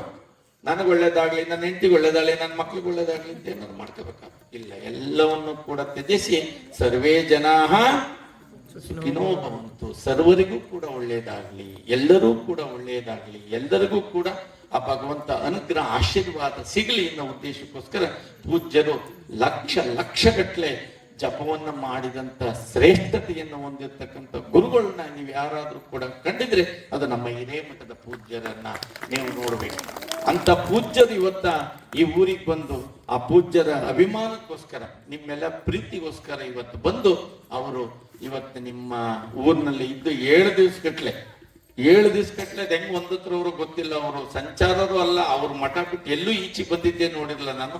ಇವತ್ತು 7 ದಿವಸಗಟ್ಲೆ ಇವತ್ತು ನಿಮ್ಮ ಊರಿಗೆ ಬಂದು ಅವರ ಪ್ರವಚನ ಮತ್ತು ದಾನಮ್ಮನ ಚರಿತ್ರೆಯ ವಾಣಿಯನ್ನ ನಿಮ್ಮೆಲ್ಲರಿಗೂ ಕೂಡ ಉಣಬಡಿಸ್ತಾ ಇದ್ದಾರಲ್ಲ, ನಿಜವಾಗೂ ಕೂಡ ನೀವೇ ಪುಣ್ಯವಂತರು ಅಂತ ಹೇಳಿದ್ರೆ ತಪ್ಪಾಗ್ಲಿಕ್ಕಿಲ್ಲ. ಒಬ್ರು ಶಿವಾಚಾರ್ಯರು ಬಂದು ಆ ಪುರಾಣವನ್ನ ಹೇಳ್ತಾರೆ ಅಂತಂದ್ರೆ ಎಂತ ಅದೃಷ್ಟ ನಿಮ್ದು. ಆದ್ರಿಂದ ಇವತ್ತ ನೀವೆಲ್ಲರೂ ಕೂಡ ಪುಣ್ಯದ ಫಲವನ್ನ ಹೊತ್ಕೊಂಡು ಹೋಗ್ತಾ ಇದ್ದೀರ ಮನೆಗೆ ಹೋಗ್ಬೇಕಾದ್ರೆ. ಅಂತ ಪುಣ್ಯವನ್ನ ಉಣಬಡಿಸಿರ್ತಕ್ಕಂಥವ್ರು ಯಾರಪ್ಪ ಅಂತಂದ್ರೆ ನಮ್ಮ ಸದ್ಗುರು ಹಾಲಸ್ವಾಮಿಗಳು ಮತ್ತೆ ನಮ್ಮ ರಾಣಿಬೆನ್ನೂರಿನ ಹಿರೇಮಠದ ಪೂಜ್ಯರ ಆಶೀರ್ವಾದ. ಇವತ್ತ ಬ್ರಹ್ಮ ವಿಷ್ಣು ಮಹೇಶ್ವರ ತ್ರಿಮೂರ್ತಿಗಳು ಒಂದೇ ವೇದಿಕೆಯಲ್ಲಿ ನೋಡ್ತಕ್ಕಂಥ ಪುಣ್ಯ ನೆಮ್ಮದಿದೆ. ಇವತ್ತು ನೋಡಿ 3 ಜನ ಸ್ವಾಮಿಗಳು ಸೇರ್ಕೊಂಡಿದೀವಿ ಇವತ್ತು. ಅದು ಒಂದು ಯೋಗಾನುಯೋಗ. ಅದರಿಂದ ಇವತ್ತ ನೀವೆಲ್ಲರೂ ಕೂಡ ಪುಣ್ಯವಂತರಾಗಿದ್ದೀರಿ. ನಾಳೆ ನಡೀತಕ್ಕಂಥ ಮಂಗಳ ವಿವಾಹ ಕಾರ್ಯಕ್ಕೆ ನಿಜವಾಗೂ ಕೂಡ ನಾಳೆ ದಾನಮ್ಮನ ಕಲ್ಯಾಣದ ಕಾರ್ಯನ, ಅದಕ್ಕೆ ಒಂದು ಗಿರಿಜಾ ಕಲ್ಯಾಣ ಅಂತ ಹೇಳ್ತೀವಿ ಇದನ್ನ ಆಗಮ ಶಾಸ್ತ್ರದಲ್ಲಿ. ಗಿರಿಜಾ ಕಲ್ಯಾಣ ಅಂತಂದ್ರೆ ಶಿವ ಪಾರ್ವತಿ ಹೇಗೆ ಮದುವೆ ಆಯ್ತೋ ಹಾಗೆ ಆ ಒಂದು ಕಾರ್ಯಕ್ಕೂ ಕೂಡ ನಾವು ಒಂದು ಕಲ್ಯಾಣ ಕಾರ್ಯವನ್ನ ಇಟ್ಕೊಂಡಂಗೆ, ನಾಳೆ ಪೂಜ್ಯರು ಹೇಳ್ದಂಗೆ ನಾಳೆ ಒಂದು ಗಿರಿಜಾ ಕಲ್ಯಾಣದ ಕಾರ್ಯವನ್ನ, ದಾನಮ್ಮ ತಾಯಿಯ ಒಂದು ಕಲ್ಯಾಣದ ಕಾರ್ಯವನ್ನ ನಾಳೆ ಕೂಡ ಇಟ್ಕೊಂಡು ನಿಮ್ಮೆಲ್ಲರಿಗೂ ಕೂಡ ಒಳ್ಳೇದಾಗ್ಲಿ. ಕಲ್ಯಾಣದವನ್ನ ಯಾರಿಗಾದ್ರೂ ಕಲ್ಯಾಣ ಆಗದಲ್ಲೇ ತಡ ಆಗಿದ್ರೆ ಅವರಿಗೆ ಒಂದು ಕಲ್ಯಾಣದ ಒಂದು ಯೋಗ ಬೇಗ ದೊರಕಲಿ ಅನ್ನೋ ಉದ್ದೇಶವನ್ನು ಕೂಡ ನಾಳೆ ಇಟ್ಕೊಂಡು ಈ ಗುರುಗಳ ಸಾನ್ನಿಧ್ಯದಲ್ಲಿ ನಾಳೆ ಅವರೆಲ್ಲರಿಗೂ ಕೂಡ ಅಕ್ಷತಾರೋಹಣವನ್ನು ಮಾಡುವುದರ ಮೂಲಕ ಅವ್ರಿಗೆಲ್ಲರಿಗೂ ಕೂಡ ಶೀಘ್ರಮೇವ ಕಲ್ಯಾಣ ಪ್ರಾಪ್ತಿರಸ್ತು ಅಂತ ಪೂಜ್ಯರ ಆಶೀರ್ವಾದ ಮಾಡ್ತಾರೆ. ಆ ಆಶೀರ್ವಾದದ ಪುಣ್ಯದ ಫಲದಿಂದ ಯಾರ್ಯಾರಿಗೆ ಗಂಡು ಮಕ್ಕಳಿಗೆ ಹೆಣ್ಣು ಸಿಗ್ತಾ ಇಲ್ಲ, ಹೆಣ್ಣು ಮಕ್ಕಳಿಗೆ ಗಂಡು ಸಿಗ್ತಾ ಇಲ್ಲ, ಅವರೆಲ್ಲರಿಗೂ ಕೂಡ ಶೀಘ್ರವಾಗಿ ಒಂದು ಕಲ್ಯಾಣದ ಕಾರ್ಯ ನೆರವೇರಿ ಮುಂದಿನ ವರ್ಷ ಈ ಒಂದು ಪುರಾಣವನ್ನ ಕೇಳ್ತಕ್ಕಂತ ಸಂದರ್ಭದಲ್ಲಿ ಅವರು ಕೂಡ ಒಂದು ಕಡೆ ಅನ್ಕೋತಾರೆ, ನೋಡಪ್ಪ ನಾನು ಹೋದ ವರ್ಷ ಮದುವೆ ಆಗಿಲ್ಲ, ಇಂಥ ಪೂಜ್ಯರ ಆಶೀರ್ವಾದದಿಂದ ನನಗೆ ಕಲ್ಯಾಣ ಕಾರ್ಯ ಆಯ್ತು ಅಂತಕ್ಕಂಥ ಒಂದು ಶ್ರೇಷ್ಠತೆಯ ಒಂದು ಸ್ಥಾನ ಅವ್ರಿಗೆ ಸಿಕ್ಕಿದಾಗ ಅವ್ರಿಗೂ ಕೂಡ ಎಲ್ಲೋ ಒಂದು ಕಡೆ ಭಗವಂತನ ಆಶೀರ್ವಾದ ಇದೆ ಅಂತ ತಿಳ್ಕೋಬೇಕು. ಯಾಕೆಂದ್ರೆ ಸುಮ್ಮನೆ ಫಲ ಸಿಗೋದಿಲ್ಲ. ಪೂಜ್ಯರು ಹೇಳಿದ್ರಲ್ಲ, ದಾನಮ್ಮನ್ಗೆ ಒಂದು ಬಡಸ್ತನದಲ್ಲಿ ಇರ್ತಕ್ಕಂಥ ಹೆಣ್ಣು ಮಗಳು, ಮತ್ತೆ ಆ ಸಾಂಬ ಸದಾಶಿವನ ಕತೆ ಕೇಳಿದ್ರಲ್ಲ, ಬಂಗಾರ ಆಗಬೇಕು ಅಂದ್ರೆ ಸುಮ್ನೆ ಆಗೋದಿಲ್ಲ. ಅವರಲ್ಲಿ ಶ್ರದ್ಧೆ ಭಕ್ತಿ ಶ್ರೇಷ್ಠತೆ ಇದ್ದಾಗ ಮಾತ್ರ ಮಣ್ಣು ಹಿಡಿದ್ರು ಕೂಡ ಏನಾಗುತ್ತದೋ ಚಿನ್ನ ಆಗತ್ತ. ಹೌದಾ? ಚಿನ್ನ ಮಣ್ಣಾಗಬೇಕು ಅಂದ್ರೆ ಅವರಲ್ಲಿ ಇರ್ತಕ್ಕಂಥ ದರಿದ್ರತೆ ಅದು ಹೋಗ್ಬೇಕು ಅಂದ್ರೆ ಭಗವಂತನಲ್ಲಿ ಅವರು ಪ್ರಾರ್ಥನೆಯ ಮುಖೇನ ಅವರು ಆ ಭಗವಂತನನ್ನ ಒಲಿಸ್ಕೊಳ್ಳಿಕ್ಕೆ ಕಾರಣ ಆಗಬೇಕು. ಯಾಕೆ ಅಂತಂದ್ರೆ ಇವತ್ತಿನ ದೇವ್ರುಗಳು ಹೆಂಗಾಗ್ಬಿಟ್ಟವಪ್ಪ ಅಂತಂದ್ರೆ ದುಷ್ಟರು ಕಂಡ್ರೆ ಅವರು ಕೂಡ ದೂರ ಆಗ್ತಾವ. ಇವತ್ತು ಹೇಳಿದ್ರು ಪೂಜ್ಯರು ನಡೆದ ಸಂಗತಿಯನ್ನು, ಹೋದ ವರ್ಷ ಅವನು ಎಷ್ಟೆಲ್ಲ ಗಲಾಟೆ ಮಾಡ್ದ, ಈ ವರ್ಷ ಅವನು ಇಲ್ಲವೇ ಇಲ್ಲ. ಹೌದಾ? ಇಲ್ಲ. ಅದಕ್ಕೆ ಅವ್ರವ್ರು ಮಾಡಿದ ಪುಣ್ಯ ಅವ್ರವರೇ ಅನುಭವಿಸ್ಬೇಕೇ ವಿನಃ ನಾವು ಮಾಡಿದ ನಮ್ಮ ಮಕ್ಕಳಿಗೆ ಅಂತ ಇತ್ತು ಹಿಂದೆ, ಆದ್ರೆ ಈಗ ಹಂಗಿಲ್ಲ. ಅಲ್ಲೇ ಬಹುಮಾನ. ಅಲ್ಲೇಟ್ರ ಅಲ್ಲೇ ಬಹುಮಾನ. ಅವ್ರು ಮಾಡಿದ್ದು ಅವರೇ. ನಮ್ಮಲ್ಲಿ ಹೇಳ್ತಾರೆ ರೊಟ್ಟಿ ಮಚ್ಚಾಕ್ತಂಗೆ ಜೀವನ. ಒಂದ್ ಕಡೆ ಬೆಂದ ಮೇಲೆ ನಾವ್ ಇನ್ನೊಂದ್ ಕಡೆಗೆ ಏನ್ ಮಾಡ್ತೀವಿ, ಬೇಯಿಸ್ಬೇಕಿಲ್ಲ ಅದನ್ನ. ಹಾಗೆ ಜೀವನದಲ್ಲಿ ನಾವೇನ್ ಮಾಡಿರ್ತೀವೋ ಪುಣ್ಯವ ಅಲ್ಲೇ ಅನುಭವಿಸ್ಬೇಕು ನಾವಿರುವಾಗ್ಲು. ಅದಕ್ಕೆ ಶರಣರ ಬಾಳನ್ನ ಮರಣದಲ್ಲಿ ಕಾಣುವಂತ ಶಾಸ್ತ್ರ. ಆದ್ರಿಂದ ಬಂಧುಗಳೇ, ನೀವೆಲ್ಲ ಇಷ್ಟೊತ್ತನಕ ಇದ್ದು ಆ ಪೂಜ್ಯರ ವಾಣಿಯನ್ನ ಕೇಳಿ ತಾವೆಲ್ಲರೂ ಕೂಡ ತಮ್ಮ ಜೀವನವನ್ನ ಸಾರ್ಥಕತೆಗೊಳಿಸ್ತೀರಿ. ಅದ್ರ ಜೊತೆಗೆ ಆ ನಡೀತಕ್ಕಂಥ ಕಾರ್ಯಕ್ಕೆ ತಮ್ಮ ಕೈಲಾದಷ್ಟು ದಾನ ಧರ್ಮವನ್ನ ಮಾಡಬೇಕು. ಯಾಕಪ್ಪ ಅಂತಂದ್ರೆ ಈ ಮನುಷ್ಯ ಎಷ್ಟು ಮಾಡಿರ್ತಾನೋ ಅಷ್ಟು ದಾನವನ್ನ ಕೊಟ್ಟಾಗ ಮಾತ್ರ ಆ ಫಲ ಸಿದ್ಧಿಯಾಗಲಿಕ್ಕೆ ಸಾಧ್ಯ. ಯಾಕಪ್ಪ ಅಂತಂದ್ರೆ ಮನುಷ್ಯ ಹುಟ್ಟಬೇಕಾದ್ರೆ ಏನೂ ತಗೊಂಬಂದಿರಕ್ಕಿಲ್ಲ. ಏನಾದ್ರು ತಂದಿರ್ತೀವ? ಚಿನ್ನಕ್ಕೆ ಬಹಳ ರೈಟ್ ಐತಪ್ಪ, ಬರ್ಬೇಕಾದ್ರೆ ಒಂದು 1/4 kg ಚಿನ್ನ ತಂದಿರ್ತೀವ? ತರಕ್ ಸಾಧ್ಯನಾ? ಸಾಧ್ಯ ಇಲ್ಲ. ಹೋಗ್ಬೇಕಾದ್ರೆ ಏನೋ ತಗೊಂಡೋಗ್ತಿರ್ತೀವ? ಏನು ತಗೊಂಡೋಗೋದಿಲ್ಲ. ಪೂಜ್ಯರು ಹೇಳಿದ್ರಾಗ್ಲೆ, ಬರುವಾಗ್ಲೂ ಬರೀ ಕೈಯಲ್ಲಿ ಬರ್ತೀವಿ, ಹೋಗುವಾಗ್ಲೂ ಕೂಡ ಬರೀ ಕೈಯಲ್ಲಿ ಹೋಗ್ತೀವಿ. ಒಂದು ಮಗು ಹುಟ್ಟುತ್ತೆ. ಆ ಮಗು ಹುಟ್ಟಿದಾಗ ಹೆಸರು ಕಟ್ಟಿರ್ತೀವ ನಾವು? ಮಗು ಹುಟ್ಟಿದಾಗ ಹೆಸರು ಕಟ್ಟಿರ್ತೀವ? ಇವತ್ತು ಕಂಪ್ಯೂಟರ್ ಕಾಲ. ಹುಟ್ಟೋದ್ಕಿಂತ ಮುಂಚೆ ಗೆಸ್ ಮಾಡಿರ್ಬೋದು. ಹೆಣ್ಣು ಹುಟ್ಟಿದ್ರೆ ಯಾವ ಹೆಸರು ಇಡೋಣ, ಗಂಡು ಹುಟ್ಟಿದ್ರೆ ಯಾವ ಹೆಸರು ಇಡ್ಬೋದು. ಆದ್ರೆ ಹೆಸರಿಡಕ್ ಸಾಧ್ಯನಾ? ಸಾಧ್ಯ ಇಲ್ಲ. ಮಗು ಹೆಸರು ಕಟ್ಟಿರೋದಿಲ್ಲ, ಉಸಿರಾಡ್ತಾ ಇರುತ್ತೆ. ಒಂದ್ ಮಗು ಹುಟ್ಟಿದಾಗ ಹೆಸರು ಕಟ್ಟಿರೋದಿಲ್ಲ, ಒಂದ್ ಮಗು ಹುಟ್ಟಿದಾಗ ಉಸಿರಾಡ್ತಾ ಇರುತ್ತೆ. ಅದೇ ಒಬ್ಬ ವ್ಯಕ್ತಿ ಸತ್ತಾಗ ಅವನಿಗೆ ಹೆಸರಿರುತ್ತೆ, ಏನಿರೋದಿಲ್ಲ, ಉಸಿರಿರೋದಿಲ್ಲ. ಹುಟ್ಟಿದಾಗ ಉಸಿರಿರುತ್ತೆ, ಅವನಿಗೆ ಹೆಸರು ಕಟ್ಟಿರೋದಿಲ್ಲ. ಅದೇ ಒಬ್ಬ ವ್ಯಕ್ತಿ ಸತ್ತಾಗ ಅವನಿಗೆ ಹೆಸರಿರುತ್ತೆ, ಉಸಿರಿರೋದಿಲ್ಲ. ಅದಕ್ಕೆ ಹೇಳ್ತಾರೆ, ಉಸಿರು ಮತ್ತೆ ಹೆಸರಿನ ನಡುವೆ ಒಂದು ಸಾರ್ಥಕತೆಯ ಬದುಕನ್ನ ನಾವು ಬದುಕಿದಾಗ ಮಾತ್ರ ಅವ್ರ ಜೀವನ ಸಾರ್ಥಕತೆಗೊಳ್ಳುತ್ತೆ.